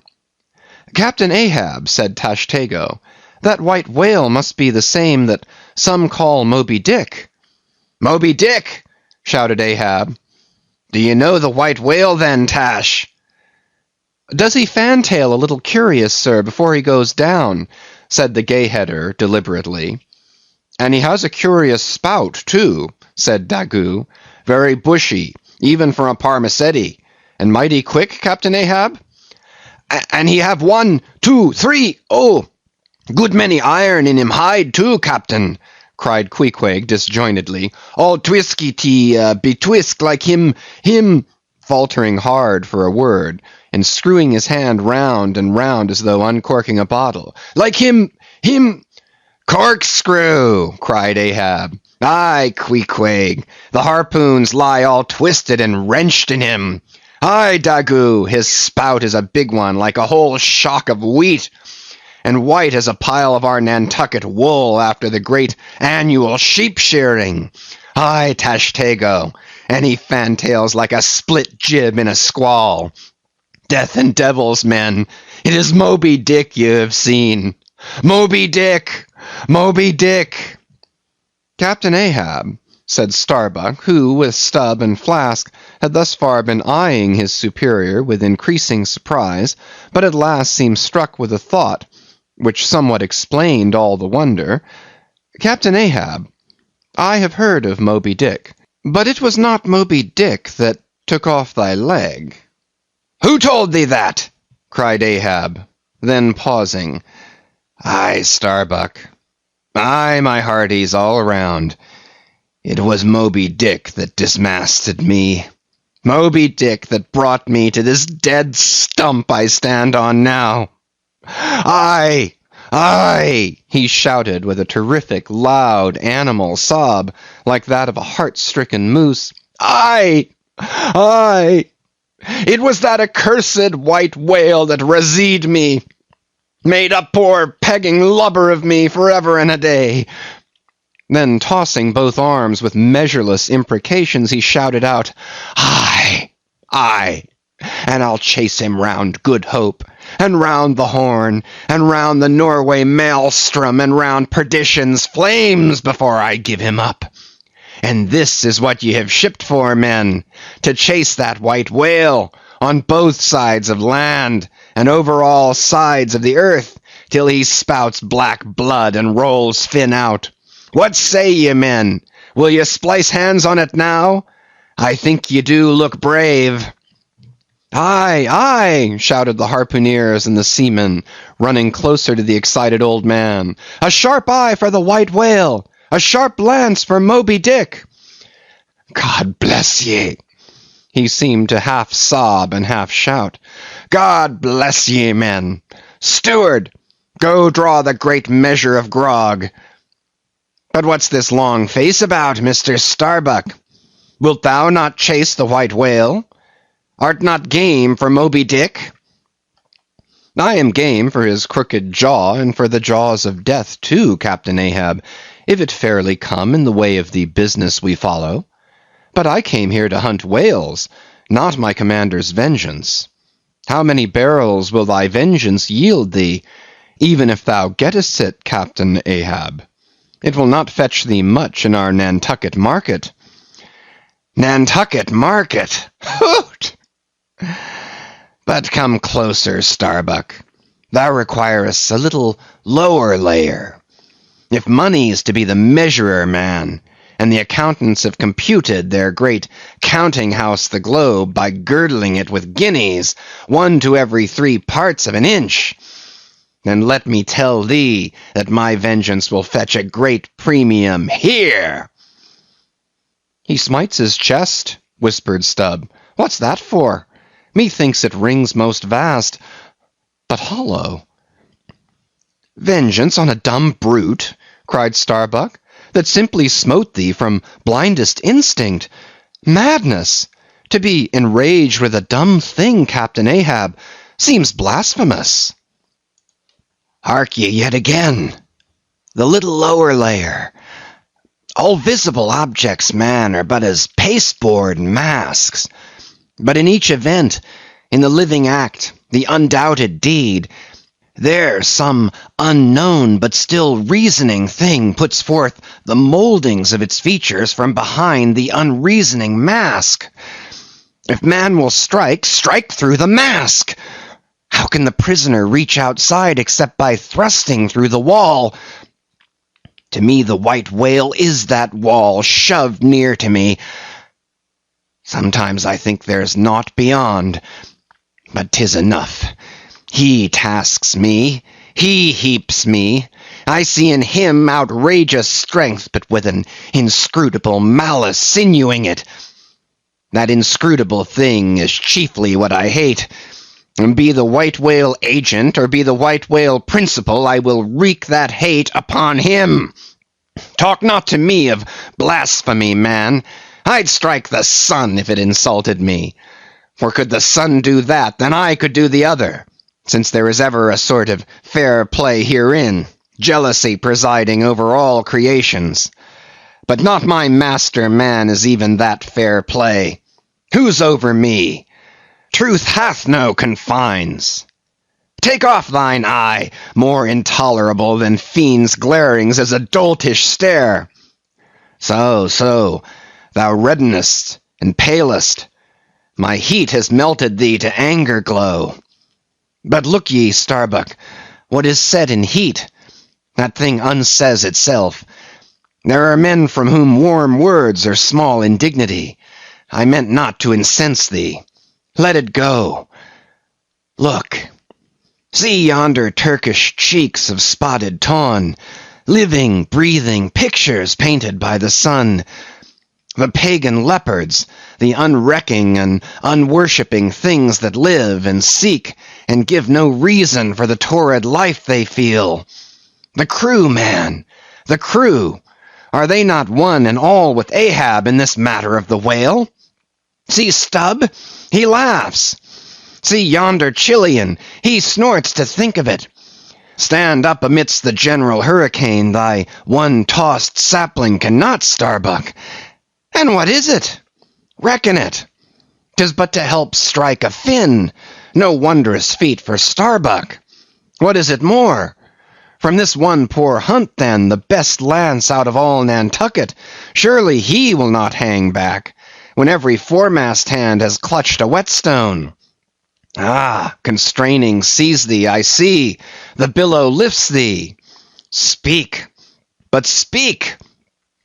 Aye, aye, thy silence then, that voices thee. Aside. Something shot from my dilated nostrils. He has inhaled it in his lungs. Starbuck now is mine. Cannot oppose me now without rebellion. God keep me. Keep us all, murmured Starbuck lowly. But in his joy at the enchanted, tacit acquiescence of the mate, Ahab did not hear his foreboding invocation, nor yet the low laugh from the hold, nor yet the presaging vibrations of the winds in the cordage, nor yet the hollow flap of the sails against the mass, as for a moment their hearts sank in. For again Starbuck's downcast eyes lighted up with the stubbornness of life, the subterranean laugh died away, the winds blew on, the sails filled out, the ship heaved and rolled as before. Ah, ye admonitions and warnings, why stay ye not when ye come? But rather are ye predictions than warnings, you shadows. Yet not so much predictions from without, as verifications of the foregoing things within. For with little external to constrain us, the innermost necessities of our being, these still drive us on. The measure! The measure! Cried Ahab. Receiving the brimming pewter and turning to the harpooneers, he ordered them to produce their weapons. Then, ranging them before him near the capstan, with their harpoons in their hands, while his three mates stood at his side with their lances, and the rest of the ship's company formed a circle round the group, he stood for an instant searchingly eyeing every man of his crew. But those wild eyes met his, as the bloodshot eyes of the prairie wolves meet the eye of their leader, ere he rushes on at their head in the trail of the bison, but, alas, only to fall into the hidden snare of the Indian. Drink and pass, he cried, handing the heavy charged flagon to the nearest seaman. The crew alone now drink. Round with it, round. Short draughts, long swallows, men. 'Tis hot as Satan's hoof. So, it goes round excellently. It spiralizes in ye, forks out at the serpent's snapping eye. Well done, almost drained. That way it went, this way it comes. Hand it me. Here's a hollow. Men, you seem the years. So brimming life is gulped and gone. Steward, refill. Attend now, my braves. I have mustered ye round this capstan. And ye mates, flank me with your lances, and ye harpooneers, stand there with your irons, and you stout mariners, ring me in, that I may in some sort revive a noble custom of my fisherman fathers before me. O men, you will yet see that... Ha, boy, come back? Bad pennies come not sooner. Hand it me. Why, now this pewter had run brimming again, wert not thou St. Vitus's imp. Away, thou ague! Advance, ye mates. Cross your lances full before me. Well done. Let me touch the axis. So saying, with extended arm he grasped the three level radiating lances at their cross centers, while so doing suddenly and nervously twitched them. Meanwhile glancing intently from Starbuck to Stubb, from Stubb to Flask. It seemed as though by some nameless interior volition he would fain have shocked into them the same fiery emotion accumulated within the laden jar of his own magnetic life. The three mates quailed before his strong, sustained, and mystic aspect. Stubb and Flask looked sideways from him. The honest eye of Starbuck fell downright. In vain, cried Ahab, but maybe 'tis well. For did ye three but once take the full-forced shock, then mine own electric thing, that perhaps had expired from out me. Perchance, too, it would have dropped ye dead. Perchance ye need it not. Down, lances! And now, ye mates, I do appoint ye three cup-bearers to my three pagan kinsmen there. Yon three most honourable gentlemen and noblemen, my valiant harpooneers. Disdain the task? What, when the great Pope washes the feet of beggars, using his tiara for ewer? Oh, my sweet cardinals, your own condescension, that shall bend ye to it. I do not order ye, Ye will it. Cut your seizings and draw the poles, ye harpooneers. Silently obeying the order, the three harpooneers now stood, with the detached iron part of their harpoons, some 3 feet long, held barbs up before him. Stab me not with that keen steel. Cant them over. Know ye not the goblet end? Turn up the socket. So. Now, ye cupbearers, advance. The irons. Take them. Hold them while I fill. Forthwith, slowly going from one officer to the other, he brimmed the harpoon sockets with the fiery waters from the pewter. Now 3 to 3 ye stand. Commend the murderous chalices. Bestow them, ye who are now made parties to this indissoluble league. Ha! Starbuck! But the deed is done. Yon ratifying sun now waits to sit upon it. Drink, ye harpooneers! Drink and swear, ye men that man the deathful whaleboat's bow. Death to Moby-Dick! God hunt us all if we do not hunt Moby-Dick to his death! The long barbed steel goblets were lifted, and to cries and maledictions against the white whale, the spirits were simultaneously quaffed down with a hiss. Starbuck paled, and turned and shivered. Once more, and finally, the replenished pewter went the rounds among the frantic crew, when, waving his free hand to them, they all dispersed, and Ahab retired within his cabin. Chapter 37. Sunset. The cabin, by the stern windows, Ahab sitting alone and gazing out. I leave a white and turbid wake, pale waters, paler cheeks where'er I sail. The envious billows sidelong swell to whelm my track. Let them, but first I pass. Yonder, by the ever-brimming goblet's rim, the warm waves blush like wine. The gold brow plumbs the blue. The diver sun, slow dived from noon, goes down. My soul mounts up. She wearies with her endless hill. Is then the crown too heavy that I wear, this iron crown of Lombardy? Yet it is bright with many a gem. I, the wearer, see not its far flashings, but darkly feel that I wear that dazzlingly confounds. 'Tis iron, that I know, not gold.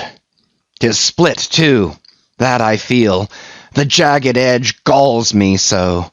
My brain seems to beat against the solid metal. Aye, steel skull mine, the sort that needs no helmet from the most brain-battering fight. Dry heat upon my brow. Oh, time was, when as the sunrise nobly spurred me, so the sunset soothed. No more. This lovely light, it lights not me. All loveliness is anguish to me, since I can ne'er enjoy. Gifted with the high perception, I lack the low enjoying power. Damned most subtly and most malignantly. Damned in the midst of paradise. Good night! Good night! Waving his hand, he moves from the window. 'Twas not so hard a task. I thought to find one stubborn at the least, but my one-cogged circle fits into all their various wheels, and they revolve.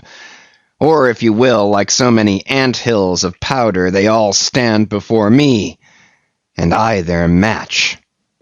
Oh, hard, that to fire others the match itself must needs be wasting. What I've dared, I've willed, and what I've willed, I'll do. They think me mad. Starbuck does. But I'm demoniac. I am madness maddened. That wild madness that's only calm to comprehend itself. The prophecy was that I should be dismembered, and I lost this leg. I now prophesy that I will dismember my dismemberer. Now then be the prophet and the fulfiller one. That's more than ye great gods ever were. I laugh and hoot at ye cricket players, you pugilists, you deaf Burkes and blinded Bendigos. I will not say as schoolboys do to bullies, take someone of your own size, don't pummel me. No, you've knocked me down, and I am up again, but ye have run and hidden. Come forth from behind your cotton bags. I have no long gun to reach ye. Come, Ahab's compliments to ye. Come and see if ye can swerve me.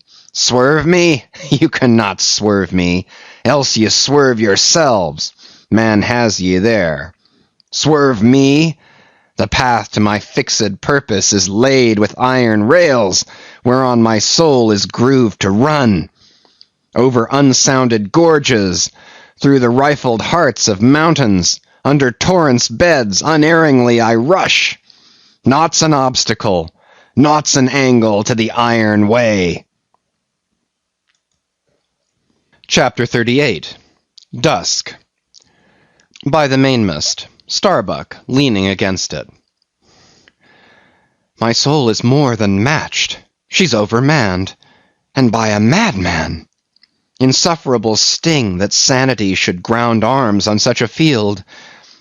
But he drilled deep down and blasted all my reason out of me. I think I see his impious end, but feel that I must help him to it. Will I, nill I, the ineffable thing has tied me to him, tows me with a cable I have no knife to cut. Horrible old man. Who's over him, he cries.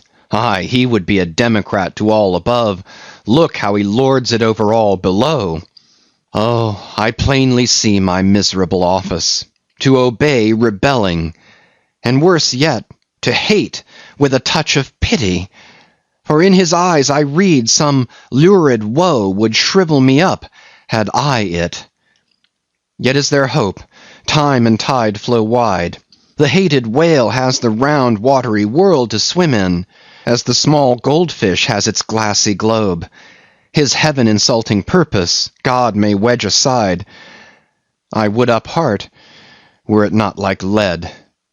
But my whole clock's run down, my heart the all-controlling weight I have no key to lift again. A burst of revelry from the forecastle. Oh God, to sail with such a heathen crew that have small touch of human mothers in them, whelped somewhere by the sharkish sea. The white whale is their demigorgon. Hark!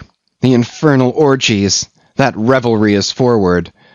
Mark the unfaltering silence aft. Methinks it pictures life.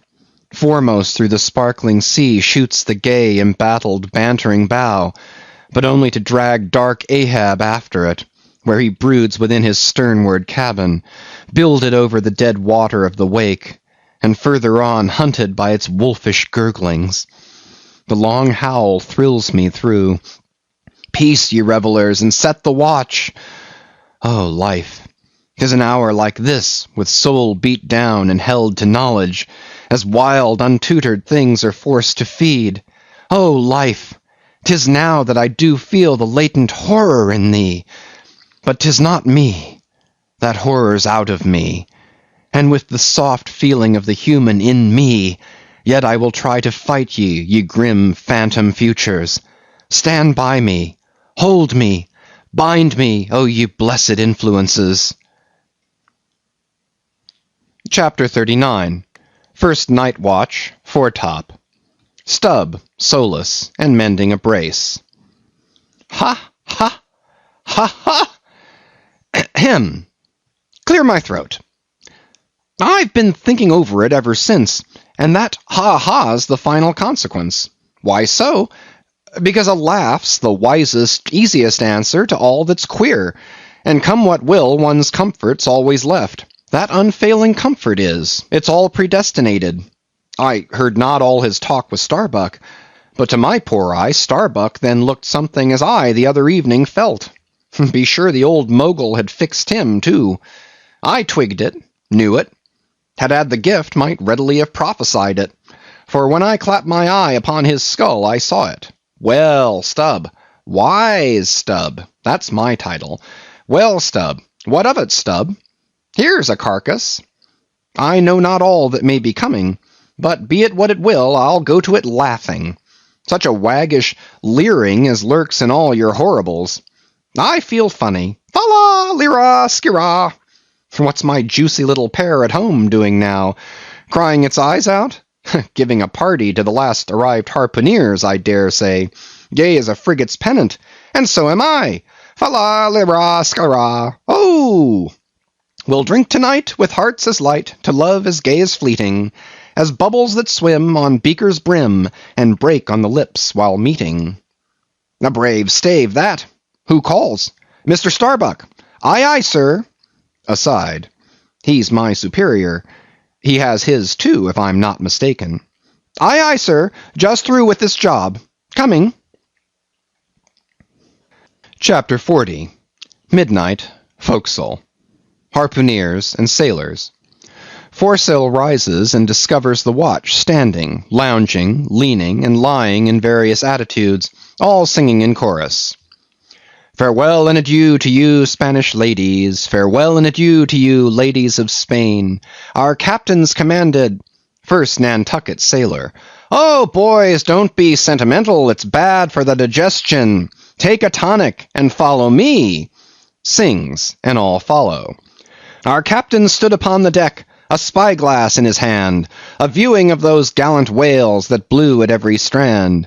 Oh, your tubs and your boats, my boys, and by your braces stand, and we'll have one of those fine whales. Hand, boys, over hand.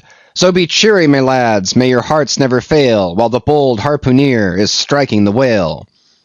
Mate's voice from the quarter-deck. 8 bells there, forward. Second Nantucket sailor. Avast the chorus! 8 bells there! Do you hear, bell boy? Strike the bell 8, thou pip, thou blackling, and let me call the watch. I've the sort of mouth for that, the hogshead mouth. So, so, thrusts his head down the scuttle. Starbolines, ahoy! 8 bells there below! Tumble up! Dutch sailor. Grand snoozing tonight, matey. Fat night for that. I mark this in our old mogul's wine. It's quite deadening to some as filliping to others. We sing, they sleep. I lie down there like ground tear butts. At 'em again. There, take this copper pump and hail 'em through it. Tell 'em to avast dreaming of their lasses. Tell 'em it's the resurrection, that they must kiss their last and come to judgment. That's the way. That's it. Thy throat ain't spoiled with eating Amsterdam butter. French sailor. Hist, boys! Let us have a jig or two before we ride to anchor in Blanket Bay. What say ye? There comes the other watch. Stand by, all legs. Pip! Little Pip! Hurrah with your tambourine! Pip, sulky and sleepy. Don't know where it is. French sailor. Beat thy belly then, and wag thy ears. Jig it, men, I say, merry's the word. Hurrah! Damn me, won't you dance? Form now, Indian file, and gallop into the double shuffle. Throw yourselves! Legs, legs! Iceland sailor. I don't like your floor, matey. It's too springy to my taste. I'm used to ice floors. I'm sorry to throw cold water on the subject, but excuse me. Maltese sailor. Me too. Where's your girls? Who but a fool would take his left hand by his right and say to himself, how do you do? Partners! I must have partners. Sicilian sailor. Aye, girls and a green. Then I'll hop with ye, yea, turn grasshopper. Long Island sailor. Well, well, ye sulkies, there's plenty more of us. Hoe corn when ye may, say I. All legs go to harvest soon. Ah, here comes the music. Now for it. Azore sailor, ascending, and pitching the tambourine up the scuttle. Here you are, Pip, and there's the windlass bits. Up you mount. Now, boys. The half of them dance to the tambourine. Some go below, some sleep or lie among the coils of rigging. Oaths aplenty. Azore sailor, dancing. Go to it, Pip! Bang it, bellboy! Rig it, dig it, stig it, quig it, bellboy! Make fireflies, break the jinglers! Pip. Jinglers, you say? There goes another, dropped off, I pound it so. China sailor. Rattle thy teeth then, and pound away, make a pagoda of thyself. French sailor. Merry mad, hold up thy hoop, Pip, till I jump through it. Split jibs, tear yourselves. Tashtego, quietly smoking. That's the white man. He calls that fun. Humph. I save my sweat. Old Manx sailor. I wonder whether those jolly lads bethink them of what they are dancing over. I'll dance over your grave, I will. That's the bitterest threat of your night women that beat headwinds round corners. Oh, Christ, to think of the green navies and the green-skulled crew. Well, well, belike the whole world's a ball, as you scholars have it, and so 'tis right to make one ballroom of it. Dance on, lads, you're young. I was once. Third Nantucket sailor. Spell! Oh, whew! This is worse than pulling after whales in a calm. Give us a whiff, Tash. They cease dancing and gather in clusters. Meantime the sky darkens, the wind rises. Lascar sailor. By Brahma, boys, it'll douse sail soon. The sky-born, high-tide Ganges turn to wind. Thou showest thy black brow, Siva. Maltese sailor, reclining and shaking his cap. It's the waves. The snow-caps turn to jig it now. They'll shake their tassels soon. Now would all the waves were women, then I'd go drown, and chassy with them evermore. There's naught so sweet on earth, heaven may not match it, as those swift glances of warm, wild bosoms in the dance, when the over-arboring arms hide such ripe, bursting grapes. Sicilian sailor, reclining. Tell me not of it.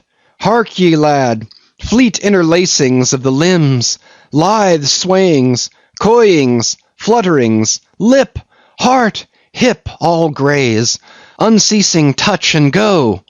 Not taste, observe ye, else come satiety, eh, pagan? Nudging. Tahitian sailor, reclining on a mat. Hail, holy nakedness of our dancing girls, the heava-heava! Ah, low-veiled, high-palmed Tahiti, I still rest me on thy mat, but the soft soil has slid. I saw thee woven in the wood, my mat. Green the first day I brought ye thence, now worn and wilted quite. Ah me! Not thou nor I can bear the change. How then, if so be transplanted to yon sky? Hear I the roaring streams from Pirohite's peak of spears when they leap down the crags and drown the villages? The blast! The blast! Up, spine, and meet it! Leaps to his feet. Portuguese sailor. How the sea rolls, swashing against the side. Stand by for reefing, hearties. The winds are just crossing swords. Pell-mell they go lunging presently. Danish sailor. Crack, crack, old ship.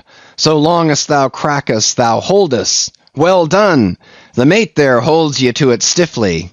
He's no more afraid than the Isle fort at Kattegat, put there to fight the Baltic with storm-lashed guns, on which the sea salt cakes.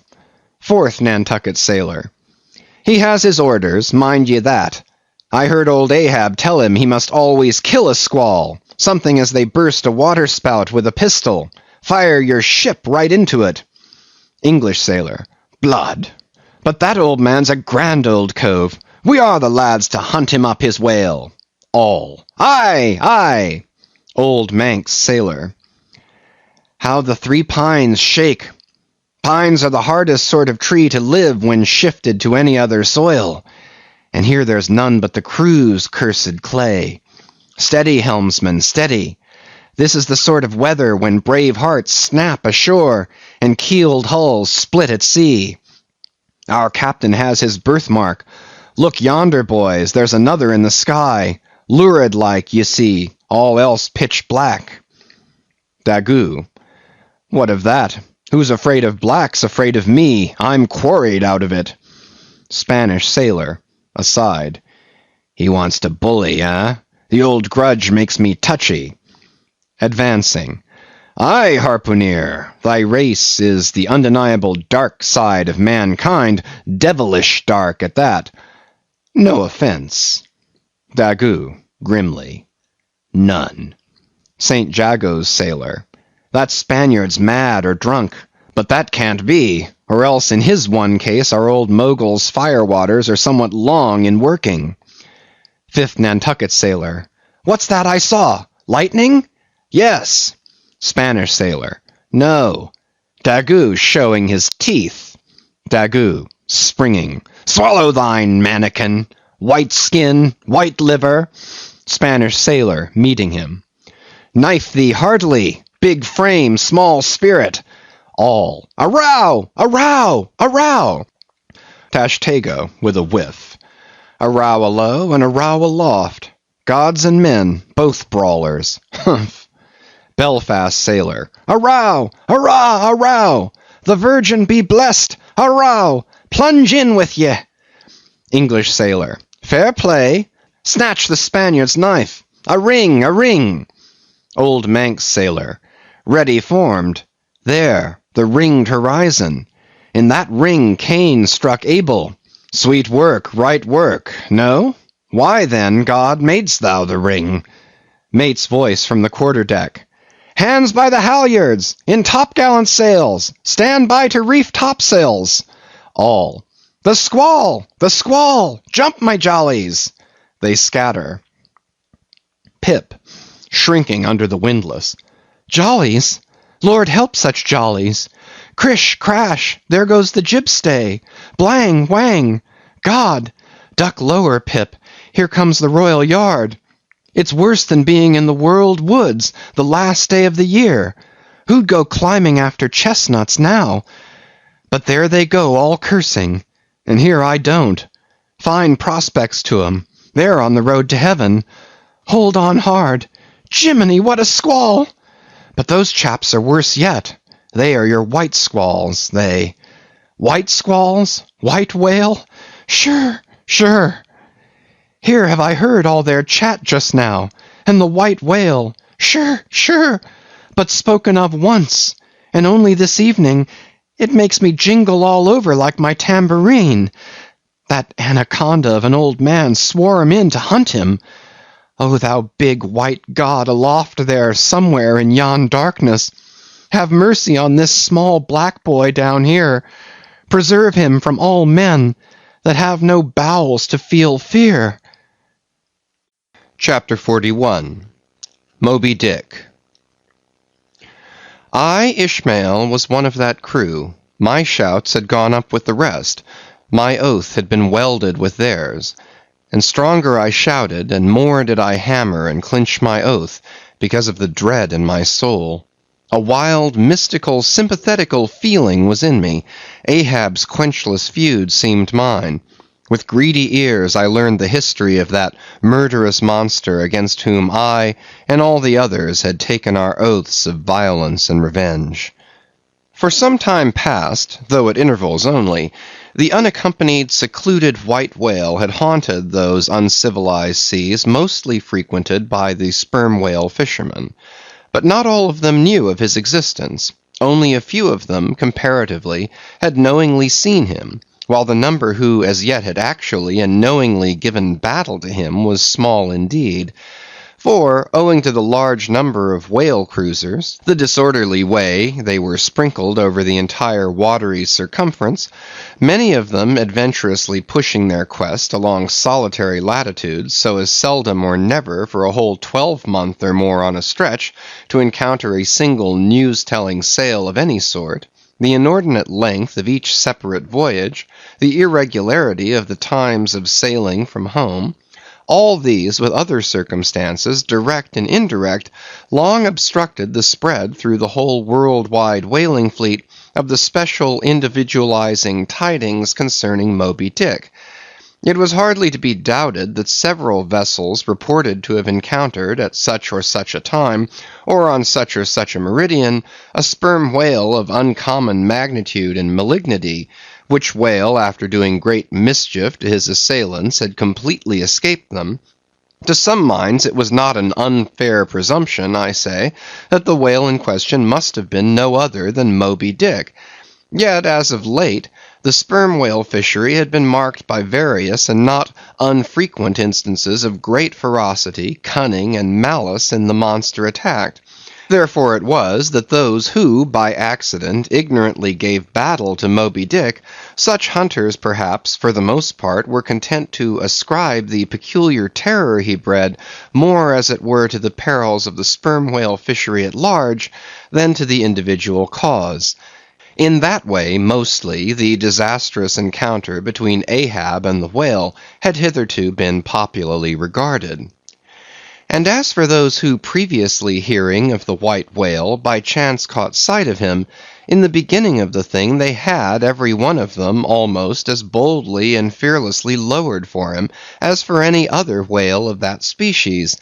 But at length such calamities did ensue in these assaults, not restricted to sprained wrists and ankles, broken limbs, or devouring amputations, but fatal to the last degree of fatality, those repeated disastrous repulses all accumulating and piling their terrors upon Moby-Dick, those things had gone far to shake the fortitude of many brave hunters to whom the story of the white whale had eventually come. Nor did wild rumors of all sorts fail to exaggerate, and still the more horrify, the true histories of these deadly encounters. For not only do fabulous rumors naturally grow out of the very body of all surprising terrible events, as the smitten tree gives birth to its fungi, but in maritime life, far more than in that of terra firma, wild rumors abound, wherever there is any adequate reality for them to cling to. And as the sea surpasses the land in this matter, so the whale fishery surpasses every other sort of maritime life in the wonderfulness and fearfulness of the rumors which sometimes circulate there. For not only are whalemen as a body unexempt from that ignorance and superstitiousness hereditary to all sailors, but of all sailors they are, by all odds, the most directly brought into contact with whatever is appallingly astonishing in the sea. Face to face, they not only eye its greatest marvels, but hand to jaw give battle to them. Alone in such remotest waters, that though you sailed 1,000 miles, and passed 1,000 shores, you would not come to any chiseled hearthstone, or aught hospitable beneath that part of the sun, in such latitudes and longitudes, pursuing too such a calling as he does, the whaleman is wrapped by influences all tending to make his fancy pregnant with many a mighty birth.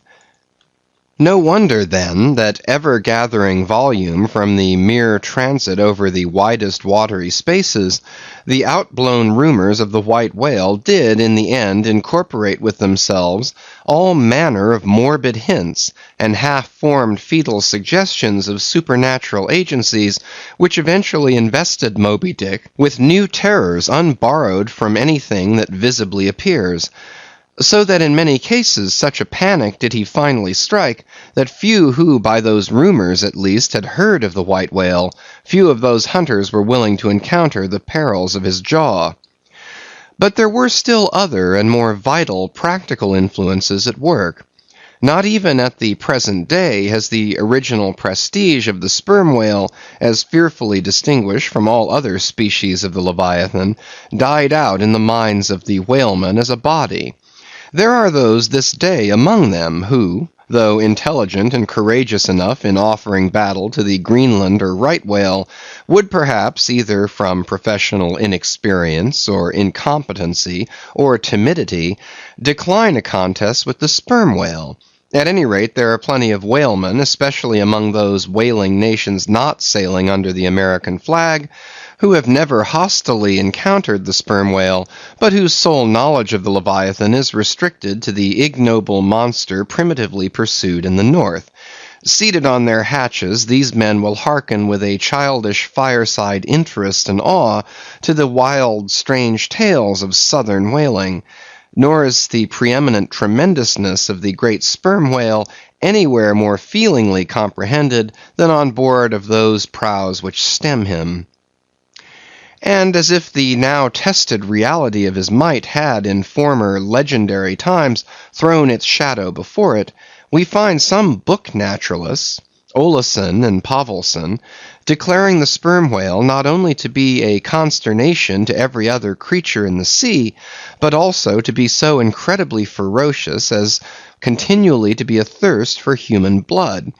Nor even down to so late a time as Cuvier's were these or almost similar impressions effaced.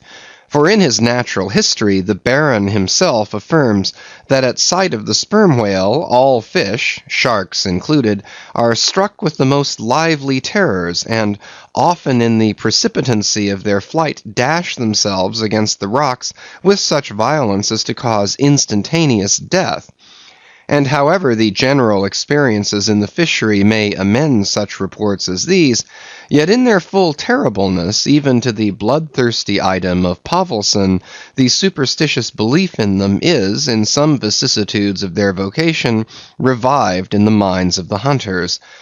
So that overawed by the rumors and portents concerning him, not a few of the fishermen recalled, in reference to Moby-Dick, the earlier days of the sperm whale fishery, when it was oftentimes hard to induce long-practiced right whalemen to embark in the perils of this new and daring warfare, such men protesting that although other leviathans might be hopefully pursued, yet to chase and point lance at such an apparition as the sperm whale was not for mortal man, that to attempt it would be inevitably to be torn into a quick eternity. On this head there are some remarkable documents that may be consulted.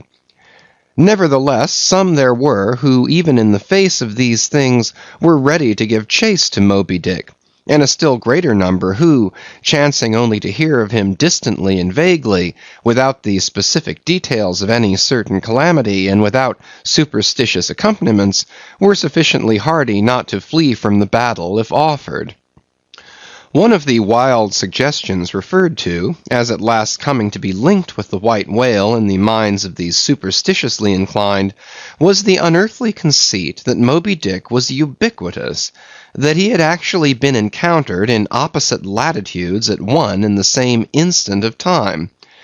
Nor, credulous as such minds might have been, was this conceit altogether without some faint show of superstitious probability. For, as the secrets of the currents of the seas have never yet been divulged, even to the most erudite research, so the hidden ways of the sperm whale when beneath the surface remain in great part unaccountable to his pursuers, and from time to time have originated the most curious and contradictory speculations regarding them, especially concerning the mystic modes whereby, after sounding to a great depth, he transports himself with such vast swiftness to the most widely distant points. It is a thing well known to both American and English whale ships, and as well a thing placed upon authoritative record years ago by Scoresby, that some whales have been captured far north in the Pacific, in whose bodies have been found the barbs of harpoons darted in the Greenland seas. Nor is it to be gainsaid that in some of these instances it has been declared that the interval of time between the two assaults could not have exceeded very many days. Hence, by inference, it has been believed by some whalemen that the Northwest Passage, so long a problem to man, was never a problem to the whale. So that here, in the real living experience of living men, the prodigies related in old times of the inland Strelo mountain in Portugal, near whose top there was said to be a lake in which the wrecks of ships floated up to the surface, and that still more wonderful story of the Arethusa fountain near Syracuse, whose waters were believed to have come from the Holy Land by an underground passage, these fabulous narrations are almost fully equaled by the realities of the whaleman.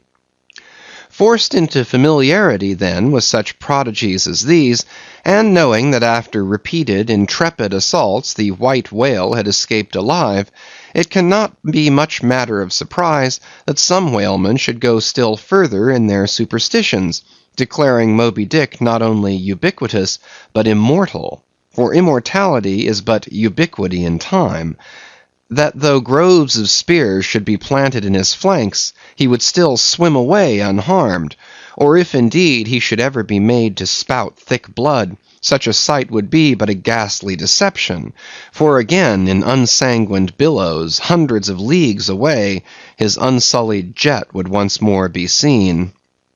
But even stripped of these supernatural surmisings, there was enough in the earthly make and incontestable character of the monster to strike the imagination with unwonted power. For it was not so much his uncommon bulk that so much distinguished him from other sperm whales, but, as elsewhere thrown out, a peculiar snow-white wrinkled forehead, and a high pyramidical white hump.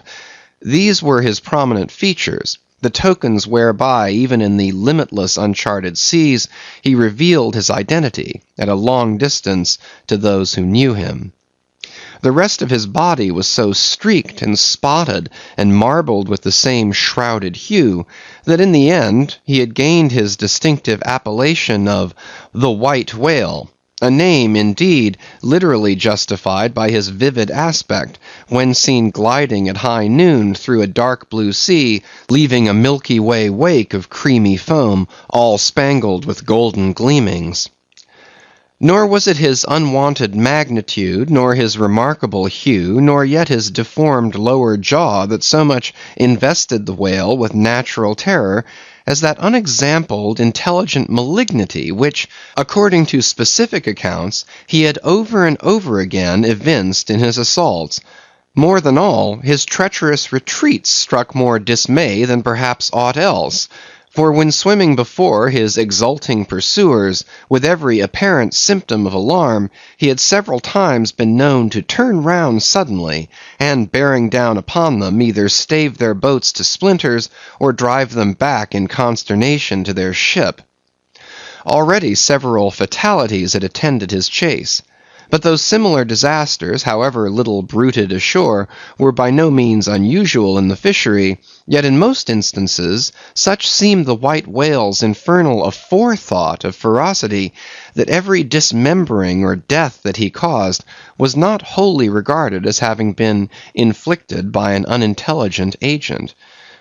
Judge then to what pitches of inflamed, distracted fury the minds of his more desperate hunters were impelled, when amid the chips of chewed boats, and the sinking limbs of torn comrades, they swam out of the white curds of the whale's direful wrath into the serene, exasperating sunlight that smiled on, as if at a birth or a bridal.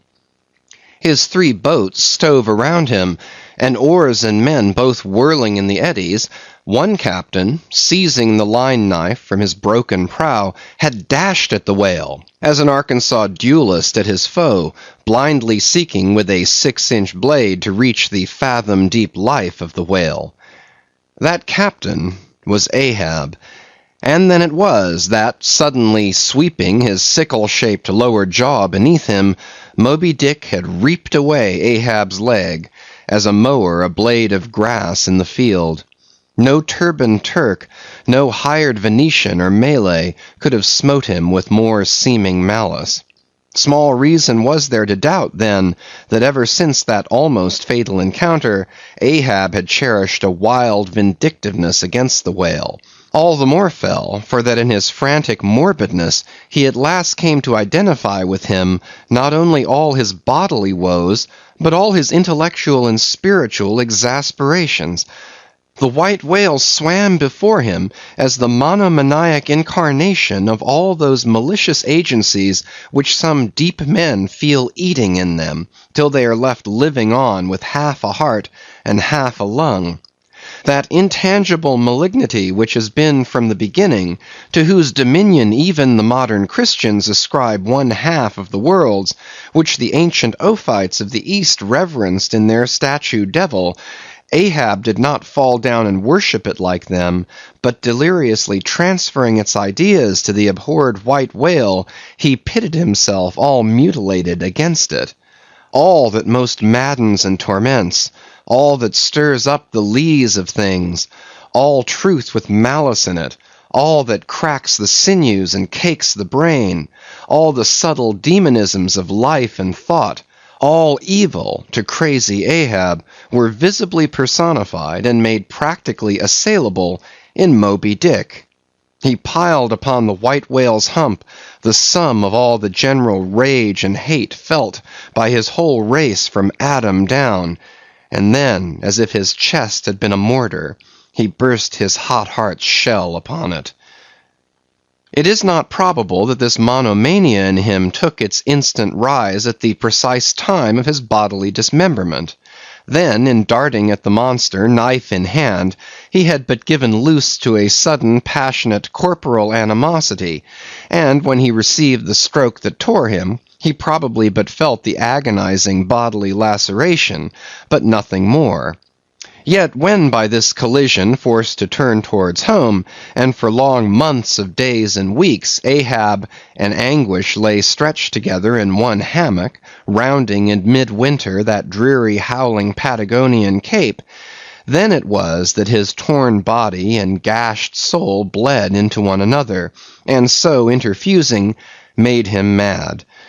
That it was only then, on the homeward voyage after the encounter, that the final monomania seized him, seems all but certain from the fact that, at intervals during the passage, he was a raving lunatic, and though unlimbed of a leg, yet such vital strength yet lurked in his Egyptian chest, and was moreover intensified by his delirium, that his mates were forced to lace him fast, even there as he sailed, raving in his hammock. In a straitjacket he swung to the mad rockings of the gales, and when running into more sufferable latitudes, the ship, with mild stunsails spread, floated across the tranquil tropics, and to all appearances the old man's delirium seemed left behind him with the Cape Horn swells, and he came forth from his dark den into the blessed light and air. Even then, when he bore that firm, collected front, however pale, and issued his calm orders once again, and his mates thanked God the direful madness was now gone, even then Ahab in his hidden self raved on. Human madness is oftentimes a cunning and most feline thing. When you think it fled, it may have but become transfigured into some still subtler form. Ahab's full lunacy subsided not, but deepeningly contracted, like the unabated Hudson, when that noble Northman flows narrowly but unfathomably through the Highland gorge. But as in his narrow-flowing monomania not one jot of Ahab's broad madness had been left behind, so in that broad madness not one jot of his great natural intellect had perished. That before living agent now became the living instrument. If such a furious trope may stand, his special lunacy stormed his general sanity, and carried it, and turned all its concerted cannon upon its own mad mark, so that far from having lost his strength, Ahab to that one end did now possess 1,000-fold more potency than ever he had sanely brought to bear upon any one reasonable object. This is much, yet Ahab's larger, darker, deeper part remains unhinted. But vain to popularize profundities, and all truth is profound. Winding far down from within the very heart of this spiked Hôtel de Cluny where we here stand, however grand and wonderful, now quit it, and take your way, ye nobler, sadder souls, to those vast Roman halls of Thermes, where far beneath the fantastic towers of man's upper earth, his root of grandeur, his whole awful essence, sits in bearded state, an antique buried beneath antiquities, enthroned on torsos. So with a broken throne the great gods mock that captive king. So like a caryatid his patient sits, upholding on his frozen brow the piled entablatures of ages. Wind ye down there, ye prouder, sadder souls. Question that proud, sad king. A family likeness? Aye, he did beget ye, ye young exiled royalties, and from your grim sire only will the old state secret come. Now in his heart Ahab had some glimpse of this, namely, all my means are sane, my motive and my object mad. Yet without power to kill or change or shun the fact, he likewise knew that to mankind he did long dissemble, in some sort did still. But that thing of his dissembling was only subject to his perceptibility, not to his will determine it. Nevertheless, so well did he succeed in that dissembling, that when with ivory leg he stepped ashore at last, no Nantucketer thought him otherwise than but naturally grieved, and that to the quick, with the terrible casualty which had overtaken him. The report of his undeniable delirium at sea was likewise popularly ascribed to a kindred cause. And so too all the added moodiness which always afterwards, to the very day of sailing in the Pequod on the present voyage, sat brooding on his brow. Nor is it so very unlikely that far from distrusting his fitness for another whaling voyage, on account of such dark symptoms, the calculating people of that prudent isle were inclined to harbour the conceit, that for those very reasons he was all the better qualified and set on edge for a pursuit so full of rage and wildness as the bloody hunt of whales. Gnawed within and scorched without by the infixed unrelenting fangs of some incurable idea, such a one, could he be found, would seem the very man to dart his iron and lift his lance against the most appalling of all brutes. Or if for any reason thought to be corporeally incapacitated for that, yet such a one would seem superlatively competent to cheer and howl on his underlings to the attack. But be all this as it may, certain it is that, with the mad secret of his unabated rage bolted up and keyed in him, Ahab had purposely sailed upon the present voyage with the one only and all-engrossing object of hunting the white whale. Had any one of his old acquaintances on shore but half dreamed of what was lurking in him then, how soon would their aghast and righteous souls have wrenched the ship from such a fiendish man. They were bent on profitable cruises, the profit to be counted down in dollars from the mint. He was intent on an audacious, immitigable, and supernatural revenge. Here, then, was this grey-headed, ungodly old man, chasing with curses a Job's whale round the world, at the head of a crew, too, chiefly made up of mongrel renegades, and castaways, and cannibals, morally enfeebled also by the incompetence of mere unaided virtue or right-mindedness in Starbuck, the invulnerable jollity of indifference and recklessness in Stubb, and the pervading mediocrity in Flask. Such a crew, so officered, seemed specially picked and packed by some infernal fatality to help him in his monomaniac revenge.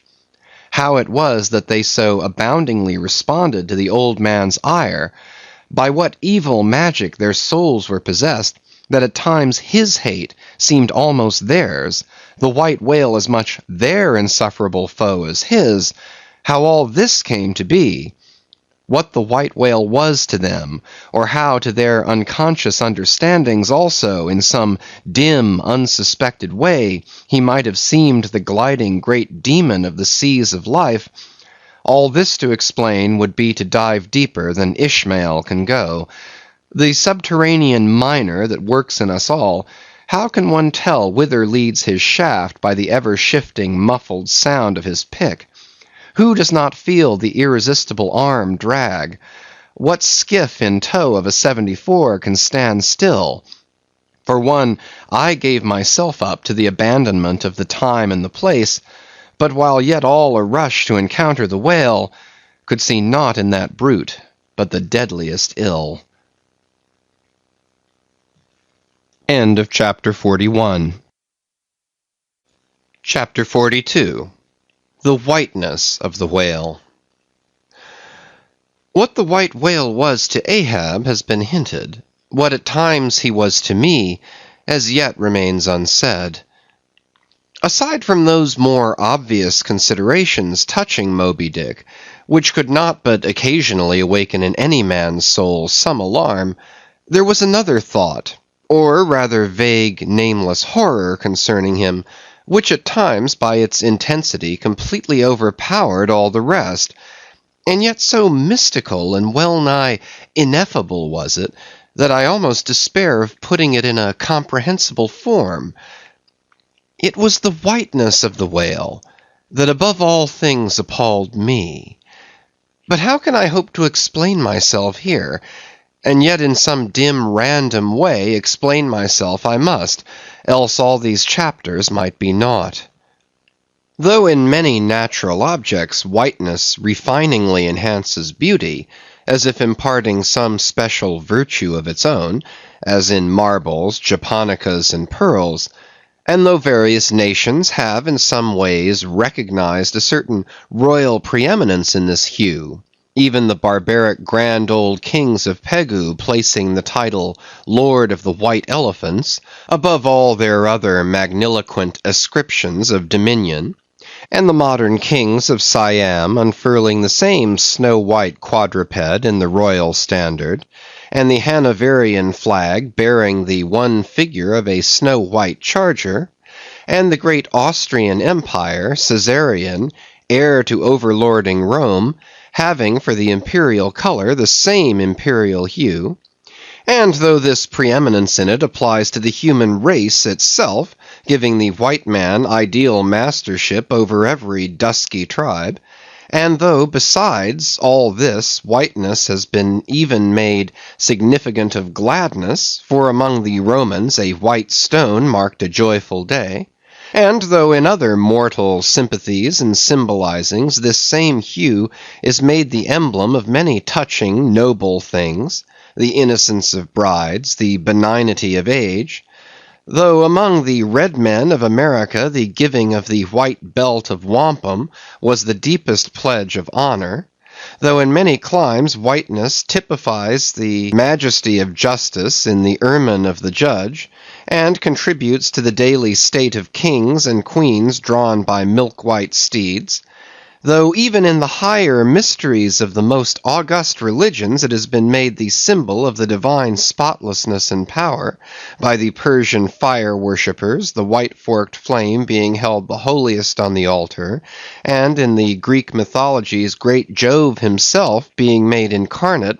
in a snow-white bull, and though to the noble Iroquois the midwinter sacrifice of the sacred white dog was by far the holiest festival of their theology, that spotless, faithful creature being held the purest envoy they could send to the Great Spirit with the annual tidings of their own fidelity, and though directly from the Latin word for white, all Christian priests derive the name of one part of their sacred vesture, the alb, or tunic, worn beneath the cassock, and though among the holy pomps of the Romish faith, white is specially employed in the celebration of the Passion of our Lord, though in the vision of St. John white robes are given to the redeemed, and the 24 elders stand clothed in white before the great white throne, and the Holy One that sitteth there white like wool, yet for all these accumulated associations with whatever is sweet,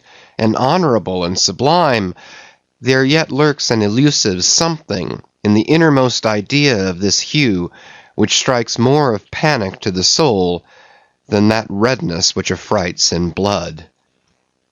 This elusive quality it is which causes the thought of whiteness, when divorced from more kindly associations, and coupled with any object terrible in itself, to heighten that terror to the furthest bounds. Witness the white bear of the poles, and the white shark of the tropics. What but their smooth flaky whiteness makes them the transcendent horrors they are? That ghastly whiteness it is, which imparts such an abhorrent mildness, even more loathsome than terrific, to the dumb gloating of their aspect, so that not the fierce-fanged tiger in his heraldic coat can so stagger courage as the white-shrouded bear or shark. Footnote.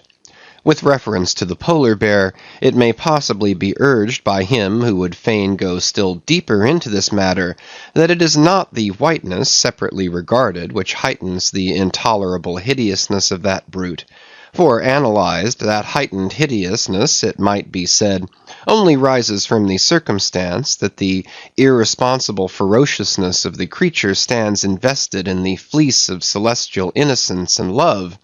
and hence by bringing together two such opposite emotions in our minds, the polar bear frightens us with so unnatural a contrast. But even assuming all this to be true, yet were it not for the whiteness, you would not have that intensified terror. As for the white shark, the white gliding ghostliness of repose in that creature, when beheld in his ordinary moods, strangely tallies with the same quality in the polar quadruped. This peculiarity is most vividly hit by the French in the name they bestow upon that fish. The Romish Mass for the dead begins with Requiem Aeternam, eternal rest, whence Requiem denominating the Mass itself and any other funeral music. Now, in allusion to the white, silent stillness of death in this shark, and the mild deadliness of his habits, the French call him Requin. End of footnote. Bethink thee of the albatross. Whence come those clouds of spiritual wonderment and pale dread in which that white phantom sails in all imaginations? Not Coleridge first threw that spell, but God's great unflattering laureate, Nature. Footnote. I remember the first albatross I ever saw. It was during a prolonged gale, in waters hard upon the Antarctic seas. From my forenoon watch below, I ascended to the overclouded deck, and there, dashed upon the main hatches, I saw a regal feathery thing of unspotted whiteness, and with a hooked Roman bill sublime. At intervals it arched forth its vast archangel wings, as if to embrace some holy ark. Wondrous flutterings and throbbings shook it. Though bodily unharmed, it uttered cries as some king's ghost in supernatural distress. Through its inexpressible strange eyes, methought I peeped to secrets which took hold of God. As Abraham before the angels, I bowed myself. The white thing was so white, its wings so wide, and in those forever exiled waters, I had lost the miserable warping memories of traditions and of towns. Long I gazed at that prodigy of plumage. I cannot tell, can only hint the things that darted through me then. But at last I awoke, and turning, asked a sailor what bird was this. A goney, he replied. Goney? Never had heard that name before. Is it conceivable that this glorious thing is utterly unknown to men ashore? Never. But some time after I learned that goney was some seaman's name for albatross, so that by no possibility could Coleridge's wild rhyme have had aught to do with those mystical impressions which were mine when I saw that bird upon our deck. For neither had I then read the rhyme, nor knew the bird to be an albatross. Yet in saying this I do but indirectly burnish a little brighter the noble merit of the poem and the poet. I assert then that in the wondrous bodily whiteness of the bird chiefly lurks the secret of the spell, a truth more evinced in this, that by a solecism of terms there are birds called grey albatrosses, and these I have frequently seen, but never with such emotions as when I beheld the Antarctic fowl. But how had the mystic thing been caught? Whisper it not, and I will tell. With a treacherous hook and line, as the fowl floated on the sea. At last the captain made a postman of it, tying a lettered leathern tally round its neck, with the ship's time and place, and then letting it escape. But I doubt not that leathern tally, meant for man, was taken off in heaven, when the white fowl flew to join the wing-folding, the invoking and adoring cherubim. End of footnote. Most famous in our Western annals and Indian traditions is that of the white steed of the prairies, a magnificent milk-white charger, large-eyed, small-headed, bluff-chested, and with the dignity of 1,000 monarchs in his lofty, over-scorning carriage. He was the elected Xerxes of vast herds of wild horses, whose pastures in those days were only fenced by the Rocky Mountains and the Alleghanies. At their flaming head he westward trooped it, like that chosen star which every evening leads on the hosts of light. The flashing cascade of his mane, the curving comet of his tail, invested him with housings more resplendent than gold and silver beaters could have furnished him. A most imperial and archangelical apparition of that unfallen western world, which to the eyes of the old trappers and hunters revived the glories of those primeval times, when Adam walked majestic as a god, bluff-browed and fearless as this mighty steed.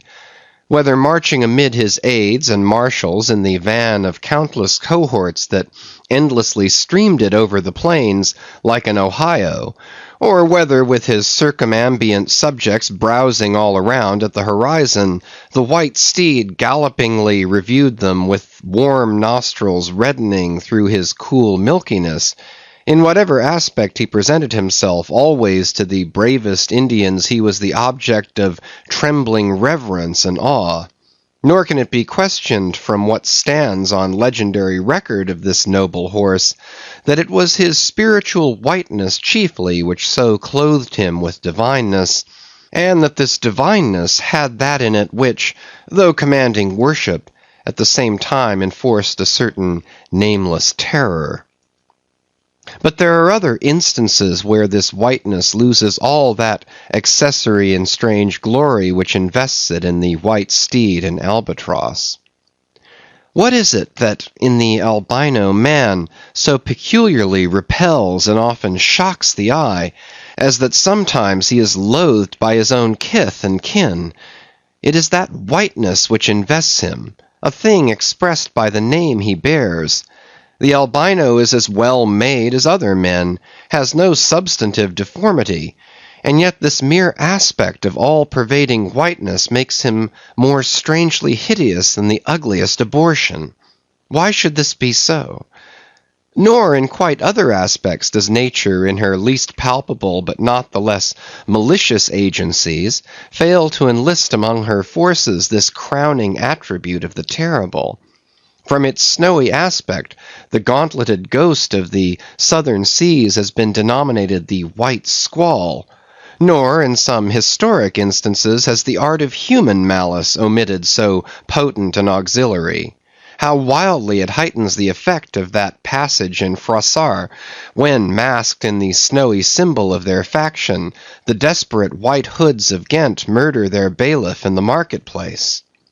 Nor in some things does the common hereditary experience of all mankind fail to bear witness to the supernaturalism of this hue. It cannot well be doubted that the one visible quality in the aspect of the dead which most appalls the gazer is the marble pallor lingering there, as if indeed that pallor were as much like the badge of consternation in the other world as of mortal trepidation here. And from that pallor of the dead, we borrow the expressive hue of the shroud in which we wrap them. Nor even in our superstitions do we fail to throw the same snowy mantle round our phantoms, all ghosts rising in a milk-white fog. Yea, while these terrors seize us, let us add that even the king of terrors, when personified by the evangelist, rides on his pallid horse. Therefore, in his other moods, symbolize whatever grand or gracious thing he will by whiteness, no man can deny that in its profoundest idealized significance it calls up a peculiar apparition to the soul. But though without dissent this point be fixed, how is mortal man to account for it? To analyze it would seem impossible. Can we then, by the citation of some of those instances wherein this thing of whiteness, though for the time either wholly or in great part stripped of all direct associations calculated to impart to it aught fearful, but nevertheless is found to exert over us the same sorcery however modified, can we thus hope to light upon some chance clue to conduct us to the hidden cause we seek? Let us try. But in a matter like this, subtlety appeals to subtlety, and without imagination no man can follow another into these halls. And though doubtless some at least of the imaginative impressions about to be presented may have been shared by most men, yet few perhaps were entirely conscious of them at the time, and therefore may not be able to recall them now. Why, to the man of untutored ideality, who happens to be but loosely acquainted with the peculiar character of the day, does the bare mention of Whitsuntide marshal in the fancy such long, dreary, speechless processions of slow-pacing pilgrims, downcast and hooded with new-fallen snow? Or to the unread, unsophisticated Protestant of middle American states, why does the passing mention of a white friar or a white nun evoke such an eyeless statue in the soul? Or what is there, apart from the traditions of dungeoned warriors and kings, which will not wholly account for it, that makes the White Tower of London tell so much more strongly on the imagination of an untravelled American than those other storied structures its neighbours, the Byward Tower, or even the Bloody, and those sublimer towers, the White Mountains of New Hampshire? Whence, in peculiar moods, comes that gigantic ghostliness over the soul at the bare mention of that name, while the thought of Virginia's Blue Ridge is full of a soft, dewy, distant dreaminess? Or why, irrespective of all latitudes and longitudes, does the name of the White Sea exert such a spectralness over the fancy, while that of the Yellow Sea lulls us with mortal thoughts of long, lacquered, mild afternoons on the waves, followed by the gaudiest and yet sleepiest of sunsets? Or to choose a wholly unsubstantial instance, purely addressed to the fancy, why, in reading the old fairy tales of Central Europe, does the tall pale man of the Hartz forests, whose changeless pallor unrustlingly glides through the green of the groves, why is this phantom more terrible than all the whooping imps of the Blocksberg? Nor is it altogether the remembrance of her cathedral-toppling earthquakes, nor the stampedos of her frantic seas, nor the tearlessness of arid skies that never rain, nor the sight of her wide field of leaning spires, wrenched copestones, and crosses all adroop, like canted yards of anchored fleets, and her suburban avenues of house walls lying upon each other as a tossed pack of cards. It is not these things alone which make tearless Lima the strangest, saddest city thou canst see. For Lima has taken the white veil, and there is a higher horror in this whiteness of her woe. Old as Pizarro, this whiteness keeps her ruins for ever new, admits not the cheerful greenness of complete decay, spreads over her broken ramparts the rigid pallor of an apoplexy that fixes its own distortions. I know that to the common apprehension, this phenomenon of whiteness is not confessed to be the prime agent in exaggerating the terror of objects otherwise terrible. Nor to the unimaginative mind is there aught of terror in those appearances whose awfulness to another mind almost solely consists in this one phenomenon, especially when exhibited under any form at all approaching to muteness or universality.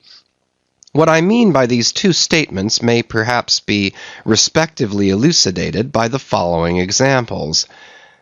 First, the mariner, when drawing nigh the coasts of foreign lands, if by night he hear the roar of breakers, starts to vigilance, and feels just enough of trepidation to sharpen all his faculties. But under precisely similar circumstances, let him be called from his hammock to view his ship sailing through a midnight sea of milky whiteness, as if from encircling headlands shoals of combed white bears were swimming round him. Then he feels a silent superstitious dread.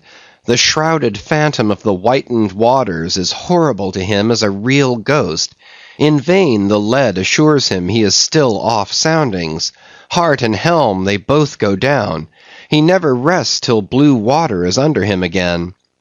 Yet where is the mariner who will tell thee, Sir, it was not so much the fear of striking hidden rocks as the fear of that hideous whiteness that so stirred me? Second, to the native Indian of Peru, the continual sight of the snow-howdahed Andes conveys naught of dread, except perhaps in the mere fancying of the eternal frosted desolateness reigning at such vast altitudes, and the natural conceit of what a fearfulness it would be to lose oneself in such inhuman solitudes. Much the same is it with the backwoodsman of the West, who with comparative indifference views an unbounded prairie sheeted with driven snow, no shadow of tree or twig to break the fixed trance of whiteness. Not so the sailor, beholding the scenery of the Antarctic seas, where at times by some infernal trick of legerdemain in the powers of frost and air, he, shivering and half shipwrecked, instead of rainbows speaking hope and solace to his misery, views what seems a boundless churchyard grinning upon him, with its lean ice monuments and splintered crosses. But, thou sayest, methinks that white lead chapter about whiteness is but a white flag hung out from a craven soul. Thou surrenderest to a hypo, Ishmael. Tell me why this strong young colt, foaled in some peaceful valley of Vermont, far removed from all beasts of prey, why is it that upon the sunniest day, if you but shake a fresh buffalo robe behind him, so that he cannot even see it, but only smells its wild animal muskiness, why will he start, snort, and with bursting eyes paw the ground in frenzies of affright? There is no remembrance in him of any gorings of wild creatures in his green northern home, so that the strange muskiness he smells cannot recall to him anything associated with the experience of former perils. For what knows he, this New England colt, of the black bisons of distant Oregon? No. But here thou beholdest, even in a dumb brute, the instinct of the knowledge of the demonism in the world. Though thousands of miles from Oregon, still when he smells that savage musk, the rending, goring bison herds are as present as to the deserted wild foal of the prairies, which in this instant they may be trampling into dust. Thus, then, the muffled rollings of a milky sea, the bleak rustlings of the festooned frosts of mountains, the desolate shiftings of the windrowed snows of prairies, all these to Ishmael are as the shaking of that buffalo robe to the frightened colt. Though neither knows where lie the nameless things of which the mystic sign gives forth such hints, yet with me, as with the colt, somewhere those things must exist, though in many of its aspects this visible world seems formed in love, the invisible spheres were formed in fright. But not yet have we solved the incantation of this whiteness, and learned why it appeals with such power to the soul, and more strange and far more portentous. Why, as we have seen, it is at once the most meaning symbol of spiritual things, nay, the very veil of the Christian deity, and yet should be, as it is, the intensifying agent in things most appalling to mankind. Is it that by its indefiniteness it shadows forth the heartless voids and immensities of the universe, and thus stabs us from behind with the thought of annihilation, when beholding the white depths of the Milky Way? Or is it, that as in essence whiteness is not so much a color as the visible absence of color, and at the same time the concrete of all colors? Is it for these reasons that there is such a dumb blankness, full of meaning in a wide landscape of snows, a colorless all color of atheism from which we shrink? And when we consider that other theory of the natural philosophers, that all other earthly hues, every stately or lovely emblazoning, the sweet tinges of sunset skies and woods, yea, the gilded velvets of butterflies, and the butterfly cheeks of young girls, all these are but subtle deceits, not actually inherent in substances, but only laid on from without, so that all deified nature absolutely paints like a harlot, whose allurements cover nothing but the charnel house within. And when we proceed further, and consider that the mystical cosmetic, which produces every one of her hues, the great principle of light, forever remains white or colorless in itself, and, if operating without medium upon matter, would touch all objects, even tulips and roses, with its own blank tinge.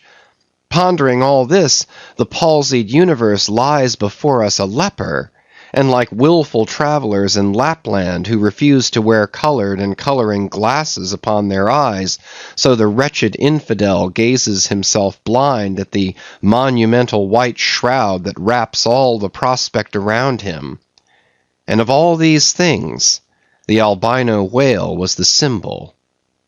Wonder ye then at the fiery hunt? Chapter 43. Hark! Hist! Did you hear that noise, Cabaco? It was the middle watch, a fair moonlight. The seamen were standing in a cordon extending from one of the fresh-water butts in the waist to the scuttle-butt near the taffrail. In this manner they passed the buckets to fill the scuttle-butt. Standing for the most part on the hallowed precincts of the quarter-deck, they were careful not to speak or rustle their feet. From hand to hand the buckets went in the deepest silence, only broken by the occasional flap of a sail and the steady hum of the unceasingly advancing keel. It was in the midst of this repose that Archie, one of the cordon, whose post was near the after hatches, whispered to his neighbor, a Cholo, the words above. Hist! Did you hear that noise, Cabaco? Take the bucket, will ye, Archie? What noise do you mean? There it is again, under the hatches. Don't you hear it? A cough. It sounded like a cough. Cough be damned. Pass along that return bucket. There again. There it is. It sounds like 2 or 3 sleepers turning over now. Caramba! Have done, shipmate, will ye? It's the 3 soaked biscuits ye eat for supper turning over inside of ye. Nothing else. Look to the bucket. Say what you will, shipmate, I've sharp ears. Aye, you are the chap, ain't you, that heard the hum of the old Quakeress's knitting needles 50 miles at sea from Nantucket. You're the chap. Grin away. We'll see what turns up. Hark ye, Cabaco. There is somebody down in the after hold that has not yet been seen on deck, and I suspect our old mogul knows something of it too. I heard Stubb tell Flask one morning watch that there was something of that sort in the wind. Tish, the bucket. Chapter 44. The Chart. Had you followed Captain Ahab down into his cabin after the squall that took place on the night succeeding that wild ratification of his purpose with his crew, you would have seen him go to a locker in the transom, and bringing out a large wrinkled roll of yellowish sea charts, spread them before him on his screwed-down table. Then, seating himself before it, you would have seen him intently study the various lines and shadings which there met his eye, and with slow but steady pencil trace additional courses over spaces that before were blank. At intervals he would refer to piles of old log-books beside him, wherein were set down the seasons and places in which, on various former voyages of various ships, sperm whales had been captured or seen. While thus employed, the heavy pewter lamp suspended in chains over his head continually rocked with the motion of the ship, and forever threw shifting gleams and shadows of lines upon his wrinkled brow, till it almost seemed that while he himself was marking out lines and courses on the wrinkled charts, some invisible pencil was also tracing lines and courses upon the deeply marked chart of his forehead. But it was not this night in particular that, in the solitude of his cabin, Ahab thus pondered over his charts. Almost every night they were brought out. Almost every night some pencil marks were effaced and others were substituted. For with the charts of all 4 oceans before him, Ahab was threading a maze of currents and eddies with a view to the more certain accomplishment of that monomaniac thought of his soul. Now to anyone not fully acquainted with the ways of the Leviathans, it might seem an absurdly hopeless task thus to seek out one solitary creature in the unhooped oceans of this planet. But not so did it seem to Ahab, who knew the sets of all tides and currents, and thereby calculating the driftings of the sperm whale's food, and also calling to mind the regular ascertained seasons for hunting him in particular latitudes, could arrive at reasonable surmises, almost approaching to certainties, concerning the timeliest day to be upon this or that ground in search of his prey. So assured, indeed, is the fact concerning the periodicalness of the sperm whale's resorting to given waters, that many hunters believe that, could he be closely observed and studied throughout the world, were the logs for one voyage of the entire whale fleet carefully collated, then the migrations of the sperm whale would be found to correspond in invariability to those of the herring shoals or the flights of swallows. On this hint, attempts have been made to construct elaborate migratory charts of the sperm whale. Footnote: since the above was written, the statement is happily borne out by an official circular, issued by Lieutenant Maury of the National Observatory, Washington, April 16, 1851. By that circular, it appears that precisely such a chart is in course of completion, and portions of it are presented in the circular. Quote, "This chart divides the ocean into districts of 5 degrees of latitude by 5 degrees of longitude, perpendicularly through each of which districts are 12 columns for the 12 months, and horizontally through each of which districts are 3 lines, one to show the number of days that have been spent in each month in every district, and the 2 others to show the number of days in which whales, sperm or right, have been seen." End quote. End of footnote. Besides, when making a passage from one feeding ground to another, the sperm whales, guided by some infallible instinct, say rather secret intelligence from the deity, mostly swim in veins, as they are called, continuing their way along a given ocean line with such undeviating exactitude that no ship ever sailed her course by any chart with 1/10 of such marvelous precision.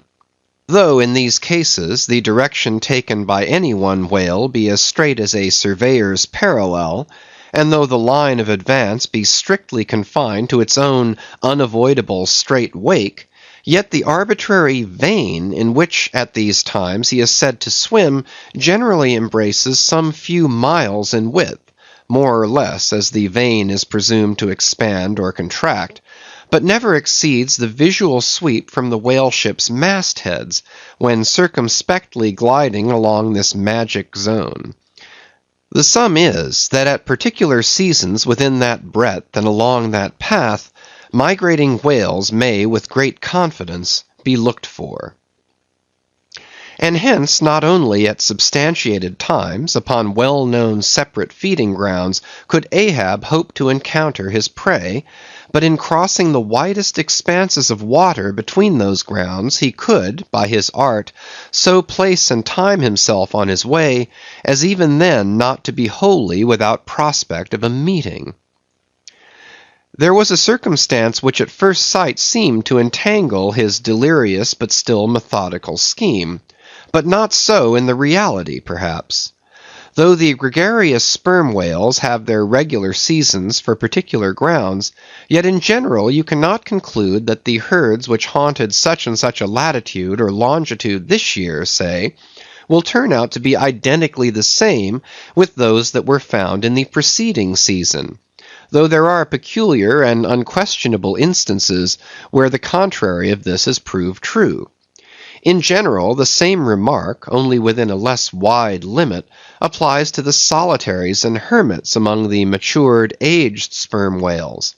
So that though Moby-Dick had in a former year been seen, for example, on what is called the Seychelles ground in the Indian Ocean, or Volcano Bay on the Japanese coast, Yet it did not follow that were the Pequod to visit either of those spots at any subsequent corresponding season, she would infallibly encounter him there.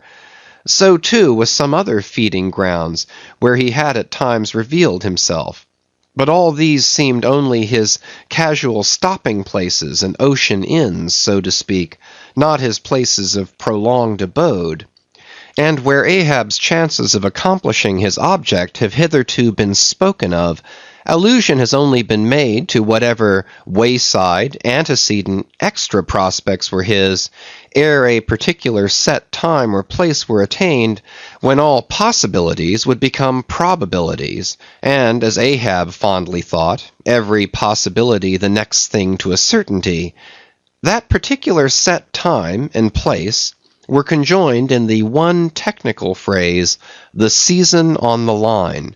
For there and then, for several consecutive years, Moby-Dick had been periodically descried, lingering in those waters for a while, as the sun in its annual round loiters for a predicted interval in any one sign of the zodiac.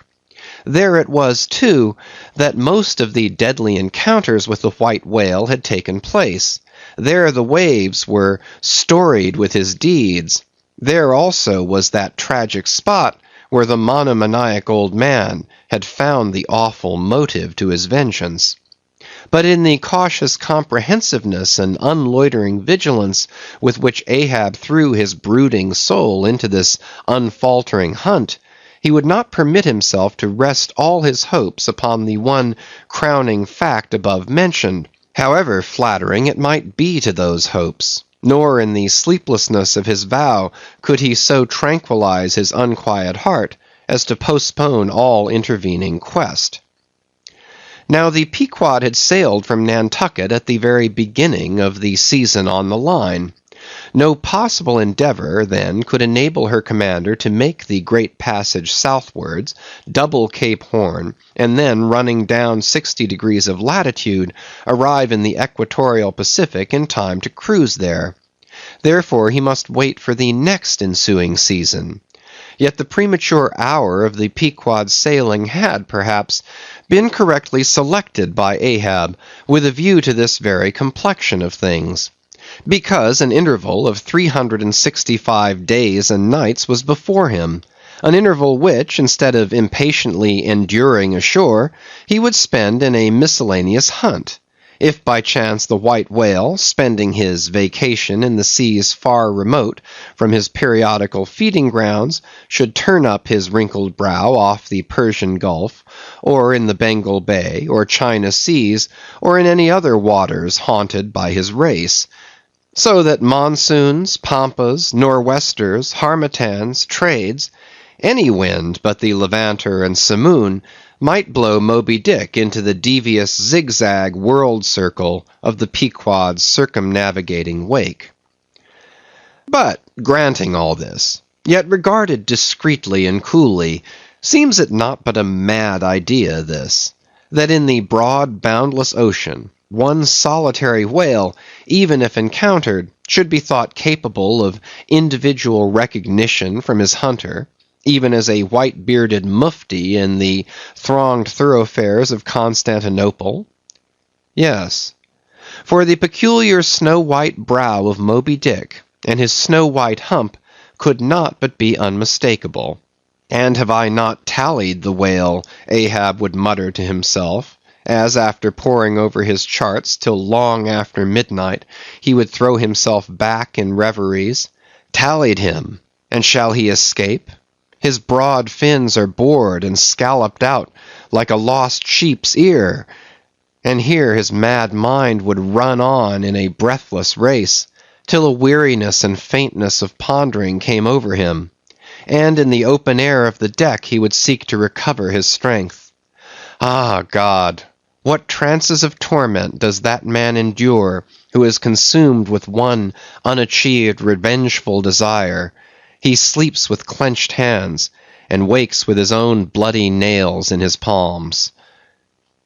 Often, when forced from his hammock by exhausting and intolerably vivid dreams of the night, which, resuming his own intense thoughts through the day, carried them on amid a clashing of frenzies, and whirled them round and round and round in his blazing brain till the very throbbing of his life-spot became insufferable anguish, and when, as was sometimes the case, these spiritual throes in him heaved his being up from its base, and a chasm seemed opening in him, from which forked flames and lightning shot up, and accursed fiends beckoned him to leap down among them, when this hell in himself yawned beneath him, a wild cry would be heard through the ship, and with glaring eyes Ahab would burst from his stateroom, as though escaping from a bed that was on fire.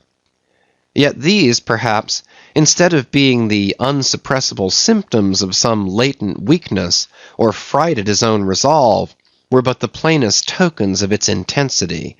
For at such times crazy Ahab, the scheming, unappeasedly steadfast hunter of the white whale, this Ahab that had gone to his hammock, was not the agent that so caused him to burst from it in horror again. The latter was the eternal living principle or soul in him, and in sleep, being for the time dissociated from the characterizing mind, which at other times employed it for its outer vehicle or agent, it spontaneously sought escape from the scorching contiguity of the frantic thing, of which, for the time, it was no longer an integral. But as the mind does not exist unless leagued with the soul, therefore it must have been that, in Ahab's case, yielding up all his thoughts and fancies to his one supreme purpose, that purpose, by its own sheer inveteracy of will, forced itself against gods and devils into a kind of self-assumed independent being of its own, nay, could grimly live and burn, while the common vitality to which it was conjoined fled, horror-stricken, from the unbidden and unfathered birth. Therefore, the tormented spirit that glared out of bodily eyes when what seemed Ahab rushed from his room, was for the time but a vacated thing, a formless, somnambulistic being, a ray of living light to be sure, but without an object to color, and therefore a blankness in itself. God help thee, old man.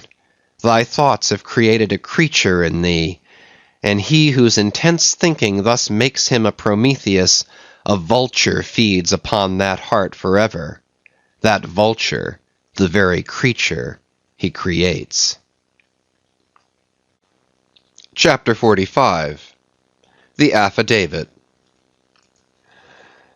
So far as what there may be of a narrative in this book, and indeed is indirectly touching one or two very interesting and curious particulars in the habits of sperm whales, the foregoing chapter, in its earlier part, is as important a one as will be found in this volume. But the leading matter of it requires to be still further and more familiarly enlarged upon, in order to be adequately understood, and moreover to take away any incredulity which a profound ignorance of the entire subject may induce in some minds, as to the natural verity of the main points of this affair. I care not to perform this part of my task methodically, but shall be content to produce the desired impression by separate citations of items practically or reliably known to me as a whaleman, and from these citations, I take it, the conclusion aimed at will naturally follow of itself. First, I have personally known 3 instances where a whale, after receiving a harpoon, has effected a complete escape, and after an interval, in one instance of 3 years, has been again struck by the same hand and slain, when the 2 irons, both marked by the same private cipher, have been taken from the body. In the instance where 3 years intervened between the flinging of the 2 harpoons, and I think it may have been something more than that, the man who darted them happening in the interval to go in a trading ship on a voyage to Africa, went ashore there, joined a discovery party, and penetrated far into the interior, where he traveled for a period of nearly 2 years, often endangered by serpents, savages, tigers, poisonous miasmas, with all the other common perils incident to wandering in the heart of unknown regions. Meanwhile, the whale he had struck must also have been on its travels. No doubt it had thrice circumnavigated the globe, brushing with its flanks all the coasts of Africa, but to no purpose. This man and this whale again came together, and the one vanquished the other. I say I myself have known 3 instances similar to this. That is, in 2 of them I saw the whales struck, and upon the second attack saw the 2 irons with the respective marks cut in them, afterwards taken from the dead fish. In the 3-year instance, it so fell out that I was in the boat both times, first and last, and the last time distinctly recognized a peculiar sort of huge mole under the whale's eye, which I had observed there 3 years previous. I say 3 years, but I am pretty sure it was more than that. Here are 3 instances, then, which I personally know the truth of, but I have heard of many other instances from persons whose veracity in the matter there is no good ground to impeach. Secondly, it is well known in the sperm whale fishery, however ignorant the world ashore may be of it, that there have been several memorable historical instances where a particular whale in the ocean has been at distant times and places popularly cognizable. Why such a whale became thus marked was not altogether and originally owing to his bodily peculiarities as distinguished from other whales. For however peculiar in that respect any chance whale may be, they soon put an end to his peculiarities by killing him, and boiling him down into a peculiarly valuable oil. No, the reason was this, that from the fatal experiences of the fishery there hung a terrible prestige of perilousness about such a whale, as there did about Rinaldo Rinaldini, insomuch that most fishermen were content to recognize him by merely touching their tarpaulins when he would be discovered, lounging by them on the sea, without seeking to cultivate a more intimate acquaintance. Like some poor devils ashore that happen to know an irascible great man, they make distant unobtrusive salutations to him in the street, lest if they pursued the acquaintance further, they might receive a summary thump for their presumption. But not only did each of these famous whales enjoy great individual celebrity, nay, you may call it an ocean-wide renown. Not only was he famous in life and now is immortal in the forecastle stories after death, but he was admitted into all the rights, privileges, and distinctions of a name. Had as much a name, indeed, as Cambyses or Caesar. Was it not so, O Timor Tom, thou famed Leviathan, scarred like an iceberg, who so long didst lurk in the oriental straits of that name, whose spout was often seen from the palmy beach of Ombay? Was it not so, O New Zealand Jack, thou terror of all cruisers that cross their wakes in the vicinity of the Tattoo Land? Was it not so, O Morkan, king of Japan, whose lofty jet, they say, at times assumed the semblance of a snow-white cross against the sky? Was it not so, O Don Miguel, thou Chilean whale, marked like an old tortoise with mystic hieroglyphics upon the back? In plain prose, here are 4 whales as well known to the students of cetacean history as Marius or Scylla to the classic scholar. But this is not all. New Zealand Tom and Don Miguel, after at various times creating great havoc among the boats of different vessels, were finally gone in quest of, systematically hunted out, chased, and killed by valiant whaling captains, who heaved up their anchors with that express object as much in view, as in setting out through the Narragansett woods, Captain Butler of old had it in his mind to capture that notorious murderous savage, Anawan, the headmost warrior of the Indian king, Philip. I do not know where I can find a better place than just here to make mention of one or two other things which seem to me important, as in printed form establishing in all respects the reasonableness of the whole story of the white whale, more especially the catastrophe. For this is one of those disheartening instances where truth requires full as much bolstering as error. So ignorant are most landsmen of some of the plainest and most palpable wonders of the world, that without some hints touching the plain facts, historical and otherwise, of the fishery, they might scoff at Moby-Dick as a monstrous fable, or still worse and more detestable, a hideous and intolerable allegory.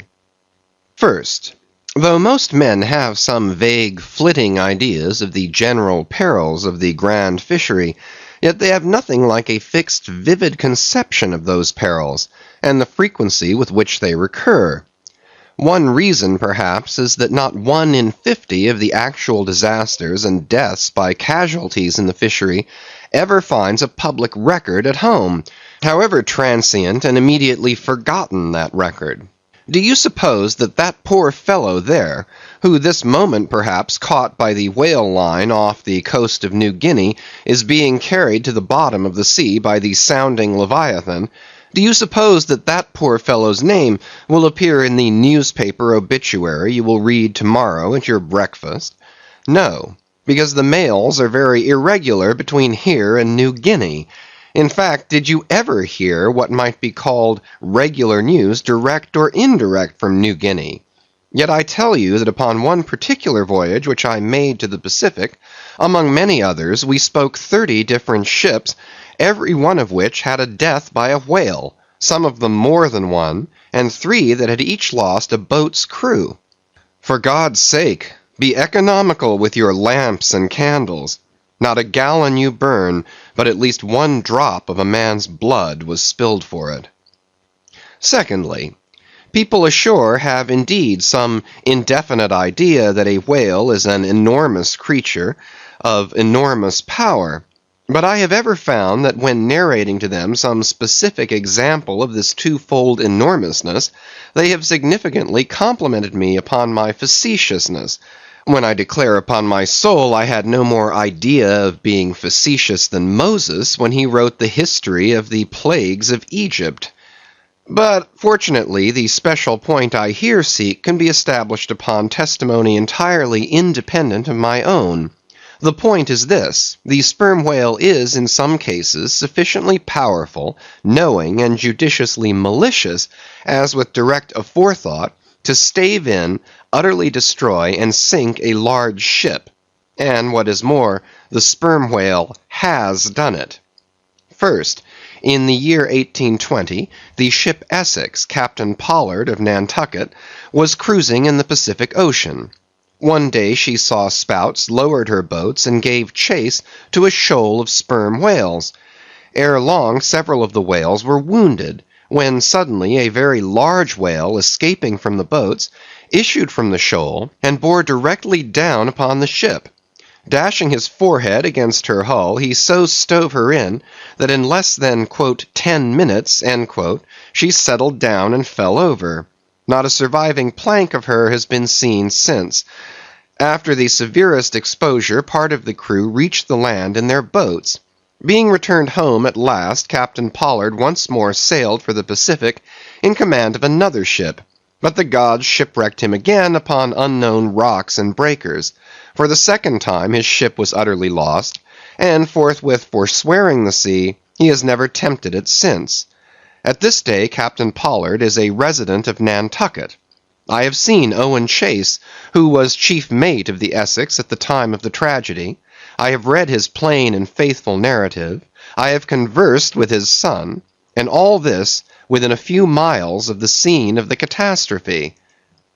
Footnote: the following are extracts from Chase's narrative. Quote, "Every fact seemed to warrant me in concluding that it was anything but chance which directed his operations. He made too several attacks upon the ship, at a short interval between them, both of which, according to their direction, were calculated to do us the most injury, by being made ahead, and thereby combining the speed of the 2 objects for the shock; to effect which, the exact manoeuvres which he made were necessary. His aspect was most horrible, and such as indicated resentment and fury. He came directly from the shoal which we had just before entered, and in which we had struck 3 of his companions, as if fired with revenge for their sufferings." Again, quote, "At all events, the whole circumstances taken together, all happening before my own eyes, and producing at the time impressions in my mind of decided calculating mischief on the part of the whale, many of which impressions I cannot now recall, induce me to be satisfied that I am correct in my opinion." Here are his reflections some time after quitting the ship, during a black night in an open boat, when almost despairing of reaching any hospitable shore. "The dark ocean and swelling waters were nothing. The fears of being swallowed up by some dreadful tempest, or dashed upon hidden rocks, with all the other ordinary subjects of fearful contemplation, seemed scarcely entitled to a moment's thought. The dismal-looking wreck, and the horrid aspect and revenge of the whale, wholly engrossed my reflections, until day again made its appearance." In another place, page 45, he speaks of, quote, "the mysterious and mortal attack of the animal." End of footnote. Secondly, the ship Union, also of Nantucket, was in the year 1807 totally lost off the Azores by a similar onset, but the authentic particulars of this catastrophe I have never chanced to encounter, though from the whale hunters I have now and then heard casual allusions to it. Thirdly, some 18 or 20 years ago, Commodore J, then commanding an American sloop of war of the first class, happened to be dining with a party of whaling captains on board a Nantucket ship in the harbor of Oahu, Sandwich Islands. Conversation turning upon whales, the Commodore was pleased to be skeptical touching the amazing strength ascribed to them by the professional gentlemen present. He peremptorily denied, for example, that any whale could so smite his stout sloop of war as to cause her to leak so much as a thimbleful. Very good, but there is more coming. Some weeks after, the Commodore set sail in this impregnable craft for Valparaiso, but he was stopped on the way by a portly sperm whale that begged a few moments' confidential business with him. That business consisted in fetching the Commodore's craft such a thwack that with all his pumps going he made straight for the nearest port to heave down and repair. I am not superstitious, but I consider the Commodore's interview with that whale as providential. Was not Saul of Tarsus converted from unbelief by a similar fright? I tell you, the sperm whale will stand no nonsense. I will now refer you to Langsdorff's voyages for a little circumstance in point, peculiarly interesting to the writer hereof. Langsdorff, you must know, by the way, was attached to the Russian Admiral Krusenstern's famous discovery expedition in the beginning of the present century. Captain Langsdorff thus begins his 17th chapter. Quote, "By the 13th of May our ship was ready to sail, and the next day we were out in the open sea on our way to Okhotsk. The weather was very clear and fine, but so intolerably cold that we were obliged to keep on our fur clothing. For some days we had very little wind. It was not till the 19th that a brisk gale from the northwest sprang up. An uncommon large whale, the body of which was larger than the ship itself, lay almost at the surface of the water, but was not perceived by anyone on board till the moment when the ship, which was in full sail, was almost upon him, so that it was impossible to prevent its striking against him. We were thus placed in the most imminent danger, as this gigantic creature, setting up its back, raised the ship 3 feet at least out of the water. The mast reeled, and the sails fell altogether, while we who were below all sprang instantly upon the deck, concluding that we had struck upon some rock. Instead of this, we saw the monster sailing off with the utmost gravity and solemnity.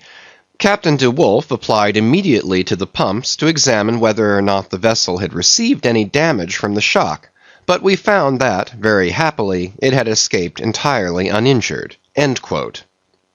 Now the Captain De Wolf here alluded to as commanding the ship in question is a New Englander, who, after a long life of unusual adventures as a sea captain, this day resides in the village of Dorchester near Boston. I have the honor of being a nephew of his. I have particularly questioned him concerning this passage in Langsdorff.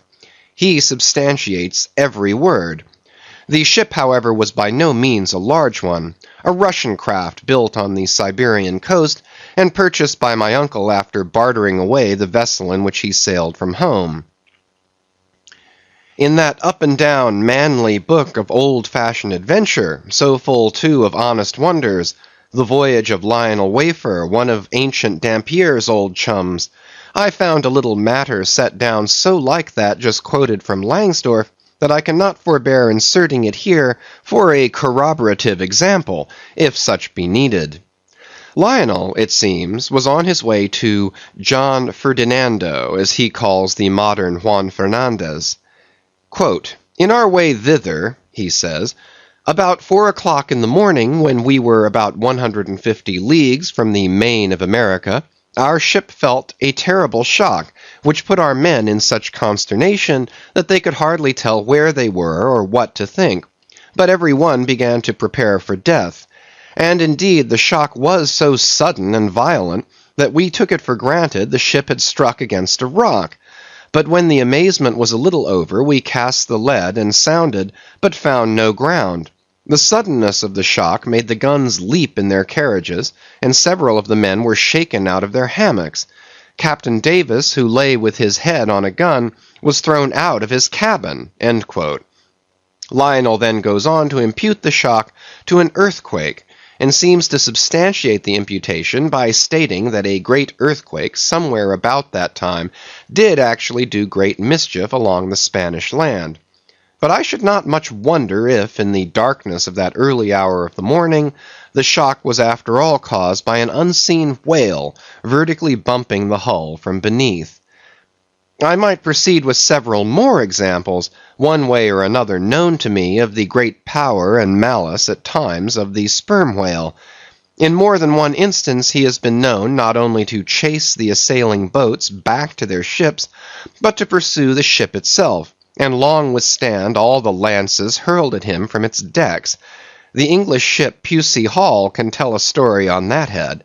And as for his strength, let me say that there have been examples where the lines attached to a running sperm whale have, in a calm, been transferred to the ship and secured there, the whale towing her great hull through the water as a horse walks off with a cart. Again, it is very often observed that if the sperm whale, once struck, is allowed time to rally, then he acts not so often with blind rage as with willful, deliberate designs of destruction to his pursuers. Nor is it without conveying some eloquent indication of his character, that upon being attacked he will frequently open his mouth and retain it in that dread expansion for several consecutive minutes. But I must be content with only one more and a concluding illustration, a remarkable and most significant one, by which you will not fail to see that not only is the most marvelous event in this book corroborated by plain facts of the present day, but that these marvels, like all marvels, are mere repetitions of the ages, so that for the millionth time we say Amen with Solomon, verily there is nothing new under the sun. In the 6th Christian century lived Procopius, a Christian magistrate of Constantinople, in the days when Justinian was emperor and Belisarius general. As many know, he wrote the history of his own times, a work every way of uncommon value. By the best authorities he has always been considered a most trustworthy and unexaggerating historian, except in some one or two particulars not at all affecting the matter presently to be mentioned. Now in this history of his, Procopius mentions that during the term of his prefecture at Constantinople, a great sea monster was captured in the neighboring Propontis, or Sea of Marmora, after having destroyed vessels at intervals in those waters for a period of more than 50 years. A fact thus set down in substantial history cannot easily be gainsaid, nor is there any reason that it should be. Of what precise species this sea monster was is not mentioned, but as he destroyed ships, as well as for other reasons, he must have been a whale, and I am strongly inclined to think a sperm whale. And I will tell you why. For a long time, I fancied that the sperm whale had been always unknown in the Mediterranean and the deep waters connecting with it. Even now, I am certain that those seas are not, and perhaps never can be, in the present constitution of things, a place for his habitual gregarious resort. But further investigations have recently proved to me that in modern times there have been isolated instances of the presence of the sperm whale in the Mediterranean. I am told on good authority that on the Barbary coast, a Commodore Davis of the British Navy found the skeleton of a sperm whale. Now, as a vessel of war readily passes through the Dardanelles, hence a sperm whale could, by the same route, pass out of the Mediterranean into the Propontis. In the Propontis, as far as I can learn, none of that peculiar substance called brit is to be found, the element of the right whale. But I have every reason to believe that the food of the sperm whale, squid or cuttlefish, lurks at the bottom of that sea, because large creatures, but by no means the largest of that sort, have been found at its surface. If then you properly put these statements together, and reason upon them a bit, you will clearly perceive that according to all human reasoning, Procopius's sea monster, that for half a century stove the ships of a Roman emperor, must in all probability have been a sperm whale. Chapter 46. Surmises. Though consumed with the hot fire of his purpose, Ahab in all his thoughts and actions ever had in view the ultimate capture of Moby-Dick. Though he seemed ready to sacrifice all mortal interest to that one passion, nevertheless, it may have been that he was by nature and long habituation far too wedded to the fiery whaleman's ways altogether to abandon the collateral prosecution of the voyage. Or at least, if this were otherwise, there were not wanting other motives much more influential with him.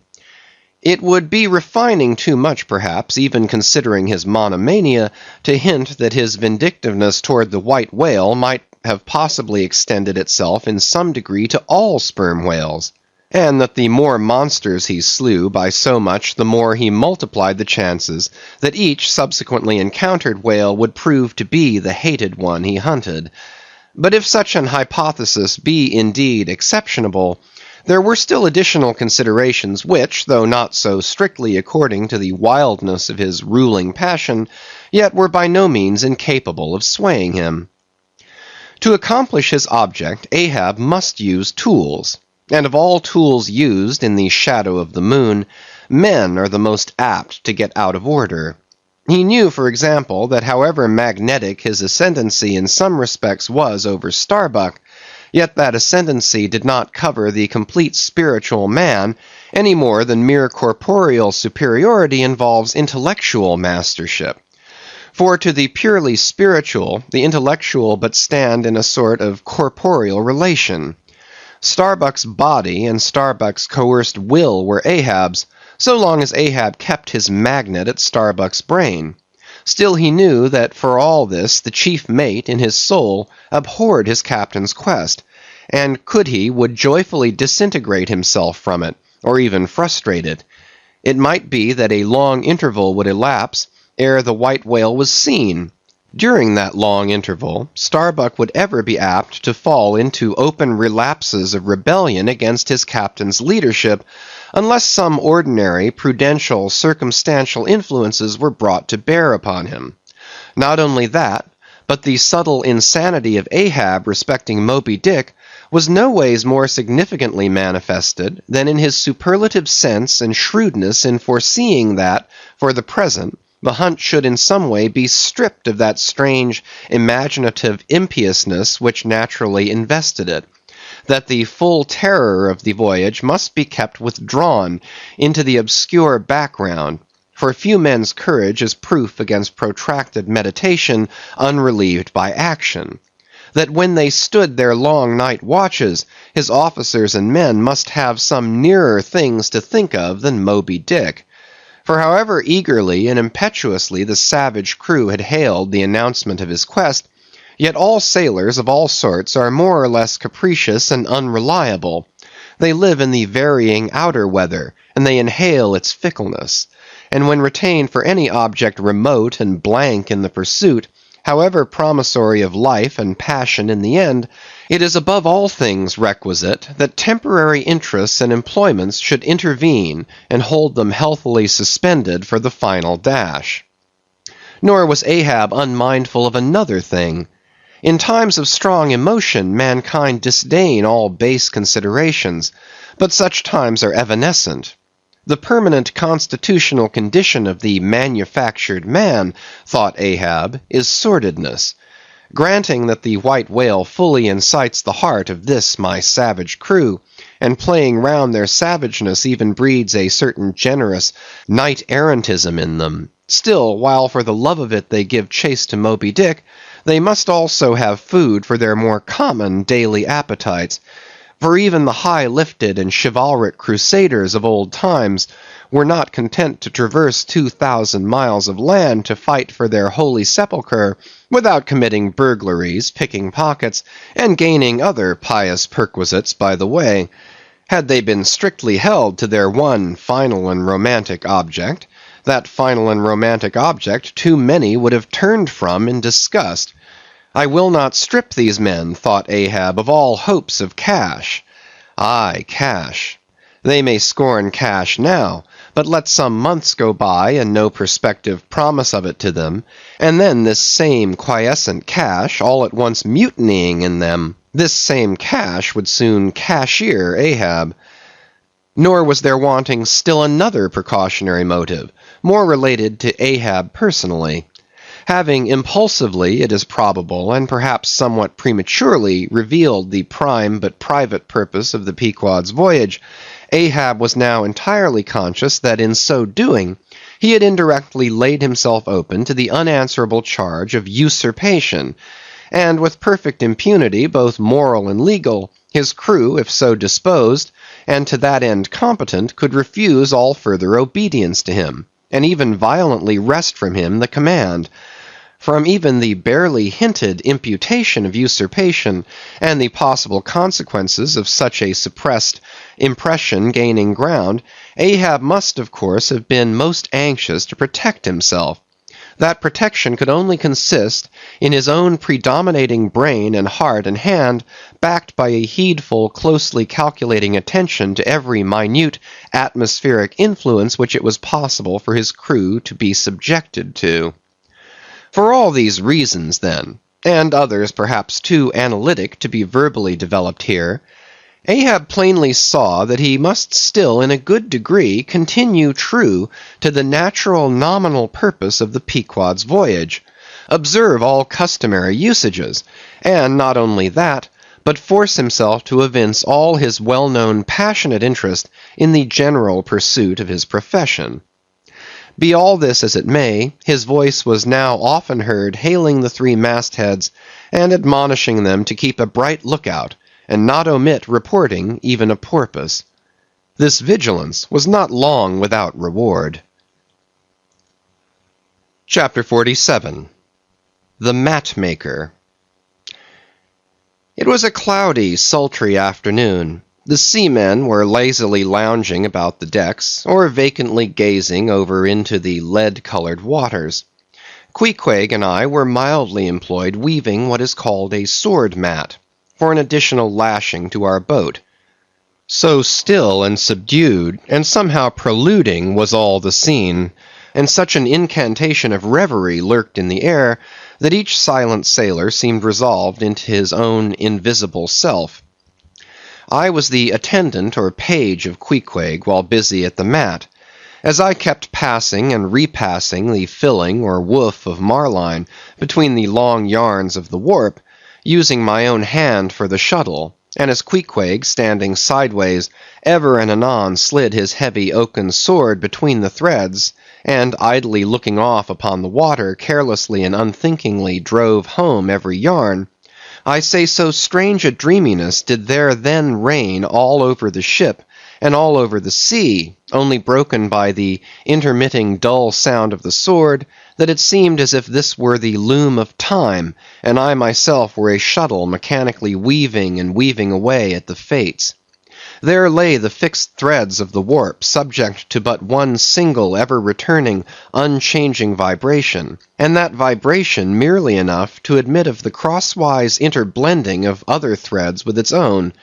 This warp seemed necessity, and here, thought I, with my own hand I ply my own shuttle, and weave my own destiny into these unalterable threads. Meantime Queequeg's impulsive, indifferent sword, sometimes hitting the woof slantingly, or crookedly, or strongly, or weakly, as the case might be, and by this difference in the concluding blow producing a corresponding contrast in the final aspect of the completed fabric, this savage's sword, thought I, which thus finally shapes and fashions both warp and woof, this easy, indifferent sword must be chance. Aye, chance, free will, and necessity, nowise incompatible, all interweavingly working together. The straight warp of necessity, not to be swerved from its ultimate course, its every alternating vibration, indeed, only tending to that. Free will still free to ply her shuttle between given threads, and chance, though restrained in its play, within the right lines of necessity, and sideways in its motion directed by free will, though thus prescribed to by both, chance by turns rules either, and has the last featuring blow at events. Thus we were weaving and weaving away, when I started at a sound so strange, long drawn, and musically wild and unearthly, that the ball of free will dropped from my hand, and I stood gazing up at the clouds whence that voice had dropped like a wing. High aloft in the cross trees was that mad gay-header, Tashtego. His body was reaching eagerly forward, his hand stretched out like a wand, and at brief sudden intervals he continued his cries. To be sure, the same sound was that very moment perhaps being heard all over the seas, from hundreds of whalemen's lookouts perched as high in the air. But from few of those lungs could that accustomed old cry have derived such a marvellous cadence as from Tashtego the Indian's. As he stood hovering over you, half suspended in air, so wildly and eagerly peering towards the horizon, you would have thought him some prophet or seer beholding the shadows of fate, and by those wild cries announcing their coming. "There she blows! There! There! There! She blows! She blows! Where away? On the lee beam, about 2 miles off, a school of them!" Instantly all was commotion. The sperm whale blows as a clock ticks, with the same undeviating and reliable uniformity, and thereby whalemen distinguish this fish from other tribes of his genus. "There go flukes!" was now the cry from Tashtego, and the whales disappeared. "Quick, steward!" cried Ahab. "Time! Time!" Doughboy hurried below, glanced at the watch, and reported the exact minute to Ahab. The ship was now kept away from the wind, and she went gently rolling before it. Tashtego reporting that the whales had gone down heading to leeward, we confidently looked to see them again directly in advance of our bows. For that singular craft at times evinced by the sperm whale, when, sounding with his head in one direction, he nevertheless, while concealed beneath the surface, mills round and swiftly swims off in the opposite quarter, this deceitfulness of his could not now be in action, for there was no reason to suppose that the fish seen by Tashtego had been in any way alarmed, or indeed knew at all of our vicinity. One of the men selected for shipkeepers, that is, those not appointed to the boats, by this time relieved the Indian at the main masthead. The sailors at the fore and mizzen had come down, the line tubs were fixed in their places, the cranes were thrust out, the mainyard was backed, and the 3 boats swung over the sea like 3 samphire baskets over high cliffs. Outside of the bulwarks, their eager crews with one hand clung to the rail, while one foot was expectantly poised on the gunwale. So looked the long line of man-of-war's men about to throw themselves on board an enemy's ship. But at this critical instant, a sudden exclamation was heard that took every eye from the whale.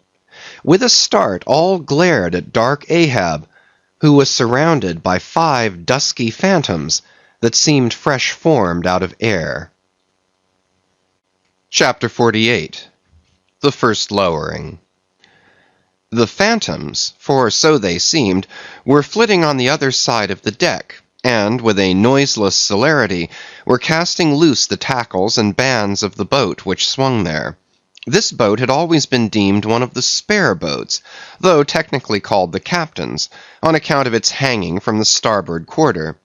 The figure that now stood by its bows was tall and swart, with one white tooth evilly protruding from its steel-like lips. A rumpled Chinese jacket of black cotton funereally invested him, with wide black trousers of the same dark stuff. But strangely crowning this ebonness was a glistening white-pleated turban, the living hair braided and coiled round and round upon his head.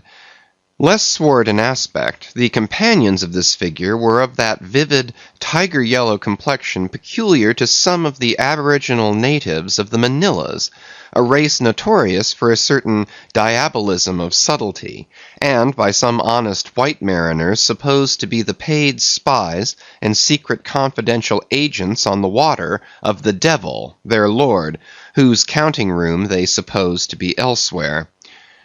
While yet the wondering ship's company were gazing upon these strangers, Ahab cried out to the white-turbaned old man at their head, "All ready there, Fedallah?" "Ready," was the half-hissed reply. "Lower away then, do you hear?" shouting across the deck. "Lower away there, I say." Such was the thunder of his voice that, spite of their amazement, the men sprang over the rail, the sheaves whirled around in the blocks, with a wallow the 3 boats dropped into the sea, while with a dexterous off-handed daring, unknown in any other vocation, the sailors, goat-like, leaped down the rolling ship's side into the tossed boats below. Hardly had they pulled out from under the ship's lee, when a 4th keel, coming from the windward side, pulled round under the stern, and showed the 5 strangers rowing Ahab, who, standing erect in the stern, loudly hailed Starbuck, Stubb, and Flask to spread themselves widely, so as to cover a large expanse of water. But with all their eyes again riveted upon the swart Fedallah and his crew, the inmates of the other boats obeyed not the command. "Captain Ahab," said Starbuck. "Spread yourselves," cried Ahab. "Give way, all 4 boats. Thou, Flask, pull out more to leeward." "Aye, aye, sir," cheerfully cried little Kingpost, sweeping round his great steering oar. "Lay back," addressing his crew. "There, there. There again! There she blows right ahead, boys! Lay back! Never heed yonder yellow boys, Archie." "Oh, I don't mind 'em, sir," said Archie. "I knew it all before now. Didn't I hear 'em in the hold? And didn't I tell Cabaco here of it? What say ye, Cabaco? They're stowaways, Mr. Flask." "Pull, pull, my fine hearts alive! Pull, my children! Pull, my little ones!" drawlingly and soothingly sighed Stubb to his crew, some of whom still showed signs of uneasiness. "Why don't you break your backbones, my boys?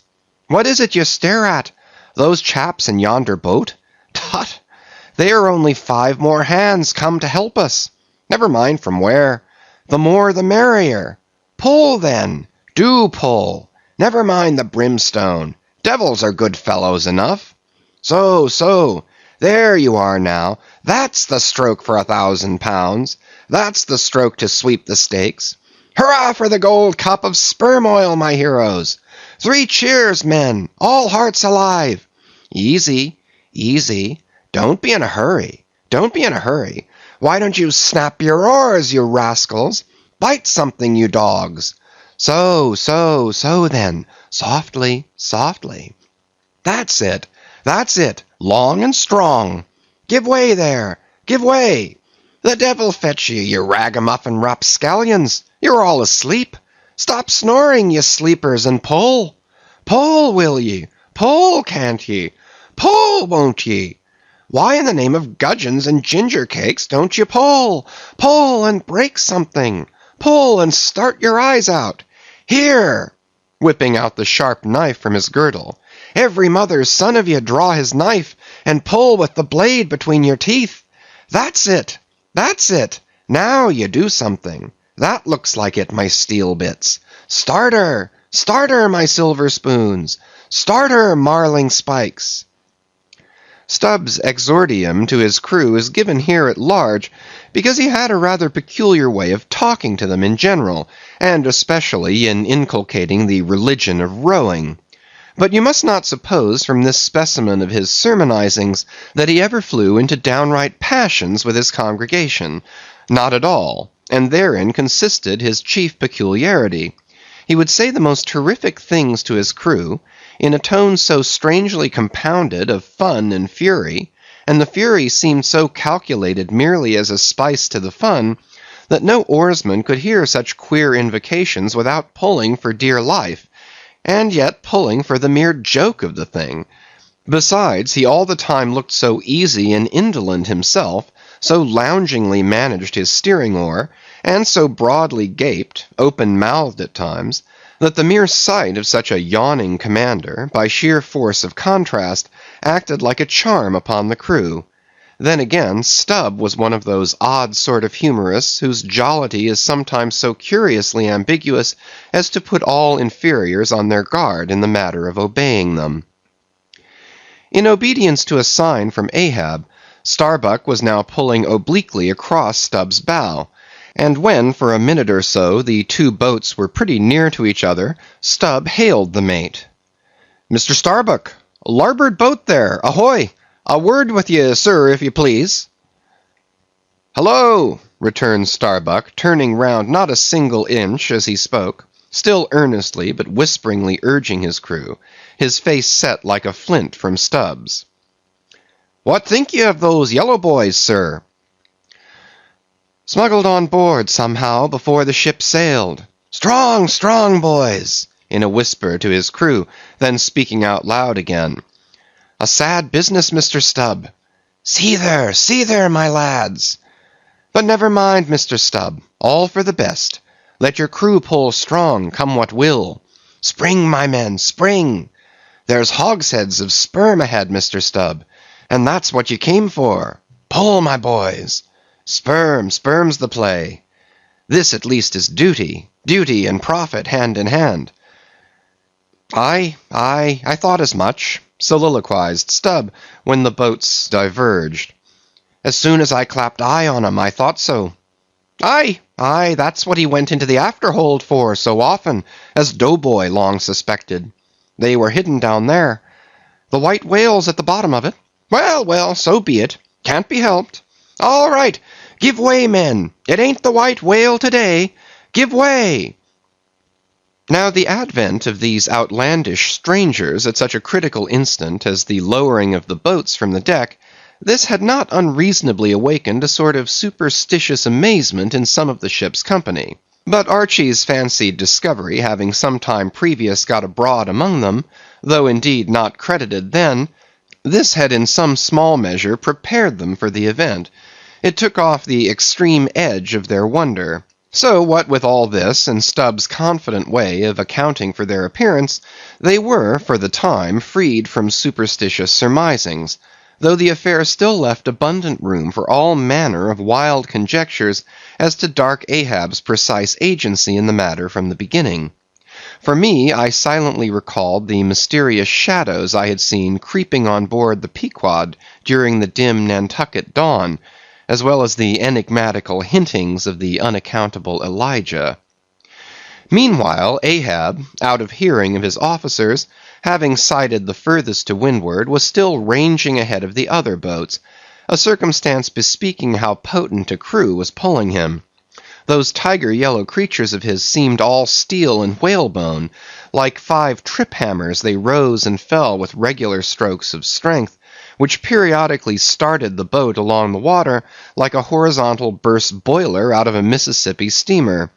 As for Fedallah, who was seen pulling the harpooneer oar, he had thrown aside his black jacket and displayed his naked chest with the whole part of his body above the gunwale, clearly cut against the alternating depressions of the watery horizon, while at the other end of the boat Ahab, with one arm like a fencer's thrown half backward into the air, as if to counterbalance any tendency to trip, Ahab was seen steadily managing his steering oar, as in 1,000 boat lowerings ere the white whale had torn him. All at once the outstretched arm gave a peculiar motion, and then remained fixed, while the boat's 5 oars were seen simultaneously peaked. Boat and crew sat motionless on the sea. Instantly the 3 spread boats in the rear paused on their way. The whales had irregularly settled bodily down into the blue, thus giving no distantly discernible token of the movement, though from his closer vicinity Ahab had observed it. "Every man, look out along his oars!" cried Starbuck. "Thou, Queequeg, stand up!" Nimbly springing up on the triangular raised box in the bow, the savage stood erect there, and with intensely eager eyes gazed off towards the spot where the chase had last been descried. Likewise upon the extreme stern of the boat, where it was also triangularly platformed level with the gunwale, Starbuck himself was seen coolly and adroitly balancing himself to the jerking tossings of his chip of a craft, and silently eyeing the vast blue eye of the sea. Not very far distant Flask's boat was also lying breathlessly still, its commander recklessly standing upon the top of the loggerhead, a stout sort of post rooted in the keel, and rising some 2 feet above the level of the stern platform. It is used for catching turns with the whale line. Its top is not more spacious than the palm of a man's hand, and standing upon such a base as that, Flask seemed perched at the masthead of some ship which had sunk to all but her trucks. But Little King Post was small and short, and at the same time Little King Post was full of a large and tall ambition, so that this loggerhead standpoint of his did by no means satisfy King Post. "I can't see 3 seas off. Tip us up an oar there, and let me on to that." Upon this Daggoo, with either hand upon the gunwale to steady his way, swiftly slid aft, and then erecting himself, volunteered his lofty shoulders for a pedestal. "Good a masthead as any, sir. Will you mount?" "That I will, and thank you very much, my fine fellow. Only I wish you 50 feet taller." Whereupon, planting his feet firmly against 2 opposite planks of the boat, the gigantic negro, stooping a little, presented his flat palm to Flask's foot, and then putting Flask's hand on his hearse-plumed head, and bidding him spring as he himself should toss, with one dexterous fling landed the little man high and dry on his shoulders, and here was Flask now standing, Daggoo with one lifted arm furnishing him with a breastband to lean against and steady himself by. At any time it is a strange sight to the tyro to see with what wondrous habitude of unconscious skill the whaleman will maintain an erect posture in his boat, even when pitched about by the most riotously perverse and cross-running seas. Still more strange to see him giddily perched upon the loggerhead itself under such circumstances. But the sight of little Flask mounted upon gigantic Daggoo was yet more curious, for sustaining himself with a cool, indifferent, easy, unthought of, barbaric majesty, the noble negro to every roll of the sea harmoniously rolled his fine form. On his broad back, flaxen-haired Flask seemed a snowflake. The bearer looked nobler than the rider. Though truly vivacious, tumultuous, ostentatious little Flask would now and then stamp with impatience, but not one added heave did he thereby give to the negro's lordly chest. So have I seen passion and vanity stamping the living magnanimous earth, but the earth did not alter her tides and her seasons for that. Meanwhile Stubb, the third mate, betrayed no such far-gazing solicitudes. The whales might have made one of their regular soundings, not a temporary dive from mere fright. And if that were the case, Stubb, as his wont in such cases it seems, was resolved to solace the languishing interval with his pipe. He withdrew it from his hat-band, where he always wore it aslant like a feather. He loaded it, and rammed home the loading with his thumb end. But hardly had he ignited his match across the rough sandpaper of his hand, when Tashtego, his harpooneer, whose eyes had been setting to windward like two fixed stars, suddenly dropped like light from his erect attitude to his seat, crying out in a quick frenzy of hurry, "Down, down all, and give way! There they are!" To a landsman, no whale, nor any sign of a herring would have been visible at that moment. Nothing but a troubled bit of greenish-white water, and thin scattered puffs of vapor hovering over it, and suffusingly blowing off to leeward, like the confused scud from white rolling billows. The air around suddenly vibrated and tingled, as it were, like the air over intensely heated plates of iron. Beneath this atmospheric waving and curling, and partially beneath a thin layer of water also, the whales were swimming. Seen in advance of all the other indications, the puffs of vapor they spouted seemed their forerunning couriers and detached flying outriders. All 4 boats were now in keen pursuit of that one spot of troubled water and air. But it bade fair to outstrip them. It flew on, as a mass of interblending bubbles borne down a rapid stream from the hills. "Pull, pull, my good boys," said Starbuck in the lowest possible, but intensest concentrated whisper to his men, while the sharp fixed glance from his eyes darted straight ahead of the bow, almost seemed as 2 visible needles in 2 unerring binnacle compasses. He did not say much to his crew, though, nor did his crew say anything to him. Only the silence of the boat was at intervals startlingly pierced by one of his peculiar whispers, now harsh with command, now soft with entreaty. How different the loud little king-post. "Sing out and say something, me hearties! Roar and pull, my thunderbolts! Beach me on their black backs, boys! Only do that for me, and I'll sign over to you my Martha's Vineyard plantation, boys, including wife and children, boys! Lay me on! Lay me on! Oh, Lord, Lord, but I shall go stark staring mad! See that white water!" And so shouting, he pulled his hat from his head, and stamped up and down on it, then picking it up, flirted it far off upon the sea, and finally fell to rearing and plunging in the boat's stern like a crazed colt from the prairie. "Look at that chap now," philosophically drawled Stubb, who, with his unlighted short pipe, mechanically retained between his teeth at a short distance, followed after. "He's got fits, that flask has." "Fits?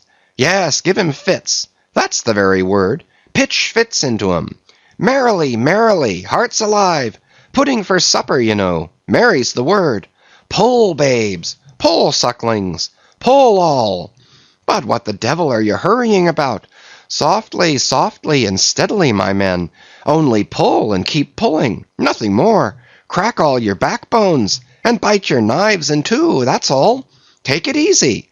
Why don't you take it easy, I say, and burst all your livers and lungs?" But what it was that inscrutable Ahab said to that tiger-yellow crew of his, these were words best omitted here, for you live under the blessed light of the evangelical land. Only the infidel sharks in the audacious seas may give ear to such words, when with tornado brow, and eyes of red murder, and foam-glued lips, Ahab leaped after his prey. Meanwhile, all the boats tore on. The repeated specific allusions of Flask to that whale, as he called the fictitious monster which he declared to be incessantly tantalizing his boat's bow with its tail, these allusions of his were at times so vivid and lifelike, that they would cause some one or two of his men to snatch a fearful look over the shoulder. But this was against all rule, for the oarsmen must put out their eyes and ram a skewer through their necks, usage pronouncing that they must have no organs but ears, and no limbs but arms in these critical moments. It was a sight full of quick wonder and awe.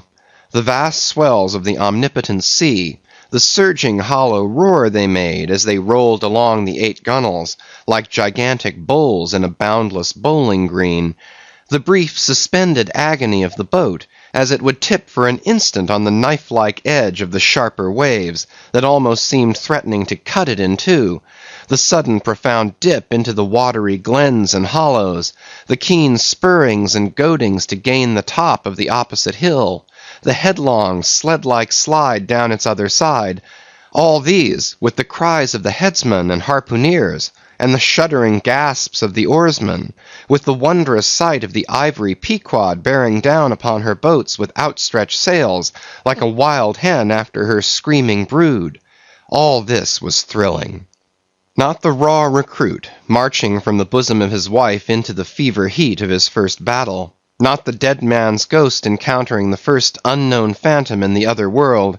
Neither of these can feel stranger and stronger emotions than that man does who, for the first time, finds himself pulling into the charmed, churned circle of the hunted sperm whale. The dancing white water made by the chase was now becoming more and more visible, owing to the increasing darkness of the dun cloud shadows flung upon the sea. The jets of vapor no longer blended, but tilted everywhere to right and left. The whales seemed separating their wakes. The boats were pulled more apart, Starbuck giving chase to 3 whales running dead to leeward. Our sail was now set, and with the still rising wind we rushed along, the boat going with such madness through the water that the lee oars could scarcely be worked rapidly enough to escape being torn from the rowlocks. Soon we were running through a suffusing wide veil of mist, neither ship nor boat to be seen. "Give way, men," whispered Starbuck, drawing still further aft the sheet of his sail. "There is time to kill a fish yet before the squall comes. There's white water again. Close to! Spring!" Soon after, 2 cries in quick succession on each side of us denoted that the other boats had got fast, but hardly were they overheard when, with a lightning-like, hurtling whisper, Starbuck said, "Stand up!" and Queequeg, harpoon in hand, sprang to his feet. Though not one of the oarsmen was then facing the life-and-death peril so close to them ahead, yet with their eyes on the intense countenance of the mate in the stern of the boat, they knew that the imminent instant had come. They heard, too, an enormous wallowing sound, as of 50 elephants stirring in their litter. Meanwhile the boat was still booming through the mist, the waves curling and hissing around us like the erected crests of enraged serpents. "That's his hump! There! There! Give it to him!" whispered Starbuck.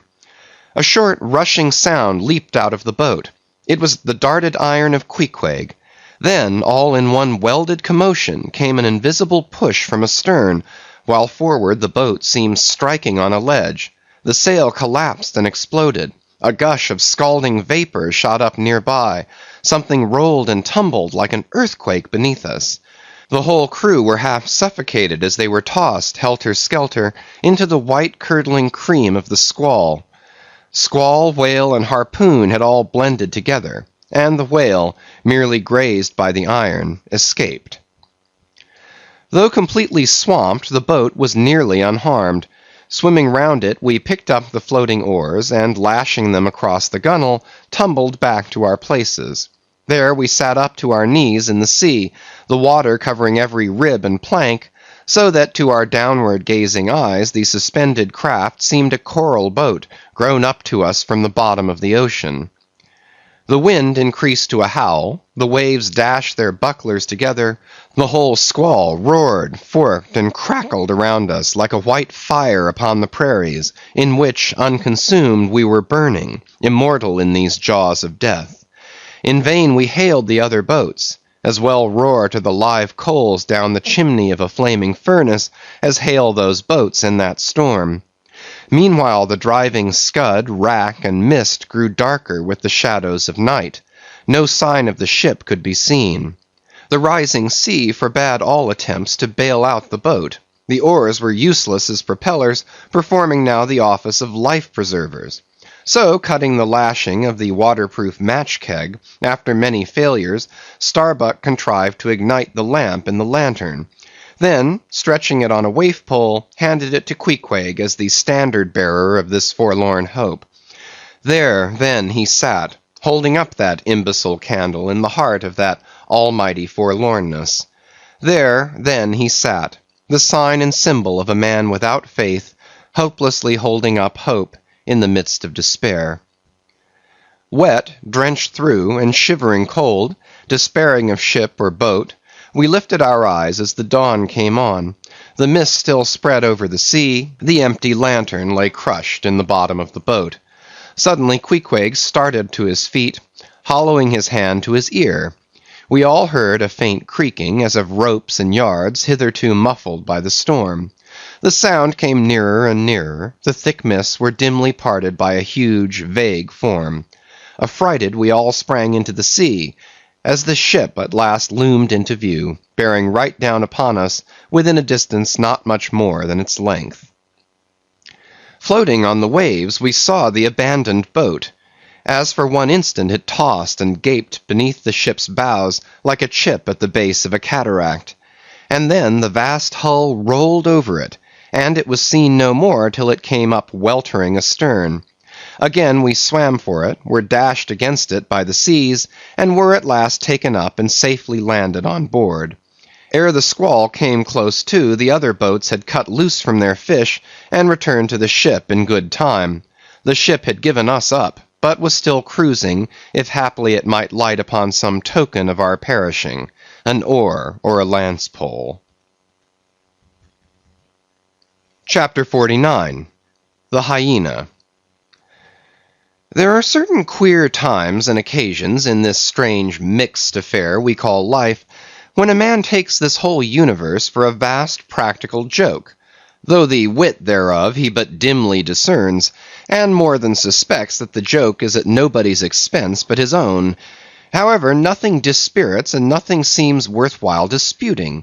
He bolts down all events, all creeds and beliefs and persuasions, all hard things visible and invisible, never mind how knobby, as an ostrich of potent digestion gobbles down bullets and gun-flints. And as for small difficulties and worryings, prospects of sudden disaster, peril of life and limb, all these, and death itself, seem to him only sly, good-natured hits, and jolly punches in the side bestowed by the unseen and unaccountable old joker. That odd sort of wayward mood I am speaking of comes over a man only in some time of extreme tribulation. It comes in the very midst of his earnestness, so that what just before might have seemed to him a thing most momentous, now seems but a part of the general joke. There is nothing like the perils of whaling to breed this free and easy sort of genial desperado philosophy, and with it I now regarded this whole voyage of the Pequod, and the great white whale its object. Queequeg, said I, when they had dragged me, the last man, to the deck, and I was still shaking myself in my jacket to fling off the water, Queequeg, my fine friend, does this sort of thing often happen? Without much emotion, though soaked through just like me, he gave me to understand that such things did often happen.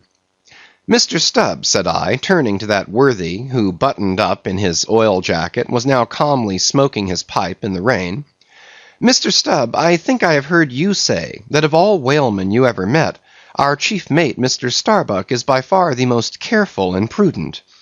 I suppose, then, that going plump on a flying whale with your sail set in a foggy squall is the height of a whaleman's discretion. Certain.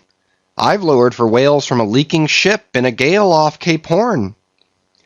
Mr. Flask, said I, turning to little Kingpost, who was standing close by, you are experienced in these things, and I am not. Will you tell me whether it is an unalterable law in this fishery, Mr. Flask, for an oarsman to break his own back, pulling himself back foremost into death's jaws? Can't you twist that smaller? Said Flask. Yes, that's the law. I should like to see a boat's crew backing water up to a whale face foremost. Ha ha! The whale would give them squint for squint, mind that. Here, then, from three impartial witnesses, I had a deliberate statement of the entire case. Considering, therefore, that squalls and capsizings in the water, and consequent bivouacs on the deep, were matters of common occurrence in this kind of life, considering that at the superlatively critical instant of going on to the whale, I must resign my life into the hands of him who steered the boat, oftentimes a fellow who, at that very moment, is in his impetuousness upon the point of scuttling the craft with his own frantic stampings, considering that the particular disaster to our own particular boat was chiefly to be imputed to Starbuck's driving on to his whale almost in the teeth of a squall, and considering that Starbuck, notwithstanding, was famous for his great heedfulness in the fishery, considering that I belonged to this uncommonly prudent Starbuck's boat, and finally considering in what a devil's chase I was implicated touching the white whale, taking all things together, I say, I thought I might as well go below and make a rough draft of my will. Queequeg, said I, come along. You shall be my lawyer, executor, and legatee. It may seem strange that of all men, sailors should be tinkering at their last wills and testaments, but there are no people in the world more fond of that diversion. This was the 4th time in my nautical life that I had done the same thing. After the ceremony was concluded, upon the present occasion, I felt all the easier. A stone was rolled away from my heart. Besides, all the days I should now live would be as good as the days that Lazarus lived after his resurrection. A supplementary clean gain of so many months or weeks, as the case might be. I survived myself. My death and burial were locked up in my chest. I looked round me tranquilly and contentedly, like a quiet ghost with a clean conscience sitting inside the bars of a snug family vault. Now then, thought I, unconsciously rolling up the sleeves of my frock, here goes for a cool, collected dive at death and destruction, and the devil fetch the hindmost. Chapter 50. Ahab's Boat and Crew. Fedallah. "Who would have thought it, Flask?" cried Stubb. "If I had but one leg, you would not catch me in a boat, unless maybe to stop the plug hole with my timber toe. Ha! He's a wonderful old man." "I don't think it's so strange, after all, on that account," said Flask. "If his leg were off at the hip, now, it would be a different thing. That would disable him. But he has one knee, and a good part of the other left, you know." "I don't know that, my little man. I never yet saw him kneel." Among whale-wise people it has often been argued whether, considering the paramount importance of his life to the success of the voyage, it is right for a whaling captain to jeopardize that life in the active perils of the chase. So Tamerlane's soldiers often argued with tears in their eyes whether that invaluable life of his ought to be carried into the thickest of the fight. But with Ahab the question assumed a modified aspect. Considering that with 2 legs man is but a hobbling wight in all times of danger, considering that the pursuit of whales is always under great and extraordinary difficulties, that every individual moment indeed then comprises a peril, under these circumstances is it wise for any maimed man to enter a whale-boat in the hunt? As a general thing, the joint owners of the Pequod must plainly have thought not.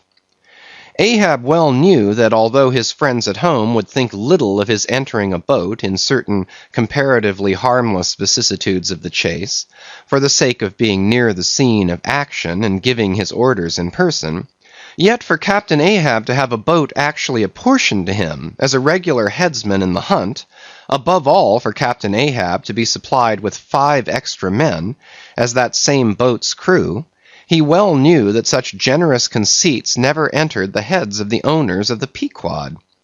Therefore, he had not solicited a boat's crew from them, nor had he in any way hinted his desires on that head. Nevertheless, he had taken private measures of his own touching all that matter. Until Archie's published discovery, the sailors had little foreseen it, though to be sure when, after being a little while out of port, all hands had concluded the customary business of fitting the whaleboats for service, when some time after this Ahab was now and then found bestirring himself in the matter of making thole pins with his own hands for what was thought to be one of the spare boats, and even solicitously cutting the small wooden skewers which, when the line is running out, are pinned over the groove in the bow. When all this was observed in him, and particularly his solicitude in having an extra coat of sheathing in the bottom of the boat, as if to make it better withstand the pointed pressure of his ivory limb, and also the anxiety he evinced in exactly shaping the thigh-board, or clumsy cleat as it is sometimes called, the horizontal piece in the boat's bow for bracing the knee against in darting or stabbing at the whale, when it was observed how often he stood up in that boat, with his solitary knee fixed in the semicircular depression in the cleat, and with the carpenter's chisel gouged out a little here, and straightened it a little there, all these things, I say, had awakened much interest and curiosity at the time. But almost everybody supposed that this particular preparative heedfulness in Ahab must only be with a view to the ultimate chase of Moby-Dick, for he had already revealed his intention to hunt that mortal monster in person.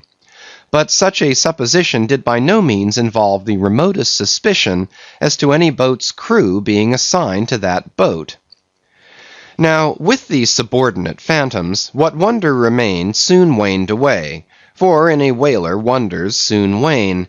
Besides, now and then such unaccountable odds and ends of strange nations come up from the unknown nooks and ash-holes of the earth to man these floating outlaws of whalers, and the ships themselves often pick up such queer castaway creatures, found tossing about the open sea on planks, bits of wreck, oars, whaleboats, canoes, blown-off Japanese junks, and what not, that Beelzebub himself might climb up the side and step down into the cabin to chat with the captain, and it would not create any unsubduable excitement in the forecastle. But be all this as it may, certain it is, that while these subordinate phantoms soon found their place among the crew, though still, as it were, somehow distinct from them, yet that hair-turbaned Fedallah remained a muffled mystery to the last.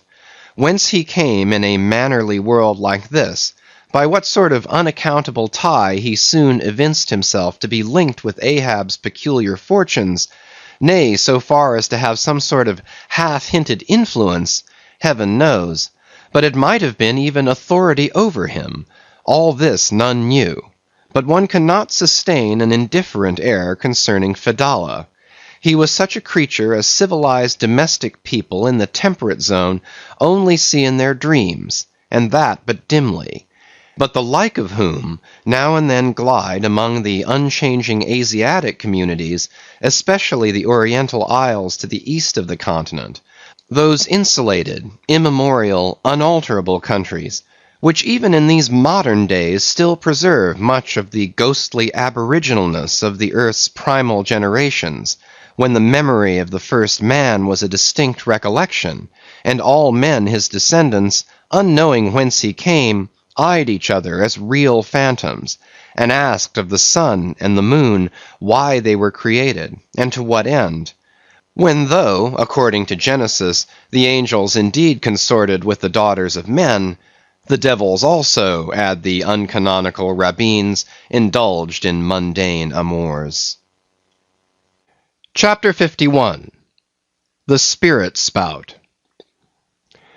Days, weeks passed, and under easy sail the ivory Pequod had slowly swept across 4 several cruising grounds, that off the Azores, off the Cape de Verdes, on the Plate, so called, being off the mouth of the Rio de la Plata, and the Carroll Ground, an unstaked watery locality southerly from St. Helena. It was while gliding through these latter waters that one serene and moonlight night, when all the waves rolled by like scrolls of silver, and by their soft, suffusing seethings made what seemed a silvery silence, not a solitude. On such a silent night a silvery jet was seen far in advance of the white bubbles at the bow. Lit up by the moon, it looked celestial, seemed some plumed and glittering god uprising from the sea. Fedallah first descried this jet. For of these moonlight nights it was his wont to mount to the main masthead and stand a lookout there, with the same precision as if it had been day. And yet, though herds of whales were seen by night, not one whaleman in 100 would venture a lowering for them. You may think with what emotions, then, the seamen beheld this old Oriental perched aloft at such unusual hours, his turban and the moon, companions in one sky. But when, after spending his uniform interval there for several successive nights without uttering a single sound, when, after all this silence, his unearthly voice was heard announcing that silvery moonlit jet, every reclining mariner started to his feet, as if some winged spirit had lighted in the rigging, and hailed the mortal crew. "There she blows!" Had the trump of judgment blown, they could not have quivered more, yet still they felt no terror, rather pleasure, for though it was a most unwonted hour, yet so impressive was the cry, and so deliriously exciting, that almost every soul on board instinctively desired a lowering. Walking the deck with quick side-lunging strides, Ahab commanded the t'gallant sails and royals to be set, and every stunsail spread. The best man in the ship must take the helm. Then, with every masthead manned, the piled-up craft rolled down before the wind. The strange, upheaving, lifting tendency of the taffrail breeze, filling the hollows of so many sails, made the buoyant, hovering deck to feel like air beneath the feet, while still she rushed along, as if two antagonistic influences were struggling in her, one to mount direct to heaven, the other to drive yawingly to some horizontal goal. And had you watched Ahab's face that night, you would have thought that in him also two different things were warring. While his one live leg made lively echoes along the deck, every stroke of his dead limb sounded like a coffin tap. On life and death this old man walked. But though the ship so swiftly sped, and though from every eye, like arrows, the eager glances shot, yet the silvery jet was no more seen that night. Every sailor swore he saw it once, but not a second time. This midnight spout had almost grown a forgotten thing, when some days after, lo, at the same silent hour, it was again announced. Again it was descried by all, but upon making sail to overtake it, once more it disappeared as if it had never been. And so it served us night after night, till no one heeded it but to wonder at it. Mysteriously jetted into the clear moonlight, or starlight as the case may be, disappearing again for one whole day, or 2 days, or 3, and somehow seeming at every distinct repetition to be advancing still further and further in our van, this solitary jet seemed forever alluring us on. Nor, with the immemorial superstition of their race, and in accordance with the preternaturalness, as it seemed, which in many things invested the Pequod, were there wanting some of the seamen who swore that whenever and wherever descried, at however remote times, or in however far apart latitudes and longitudes, that unnearable spout was cast by one self-same whale, and that whale Moby-Dick. For a time there reigned, too, a sense of peculiar dread at this flitting apparition, as if it were treacherously beckoning us on and on, in order that the monster might turn round upon us and rend us at last in the remotest and most savage seas.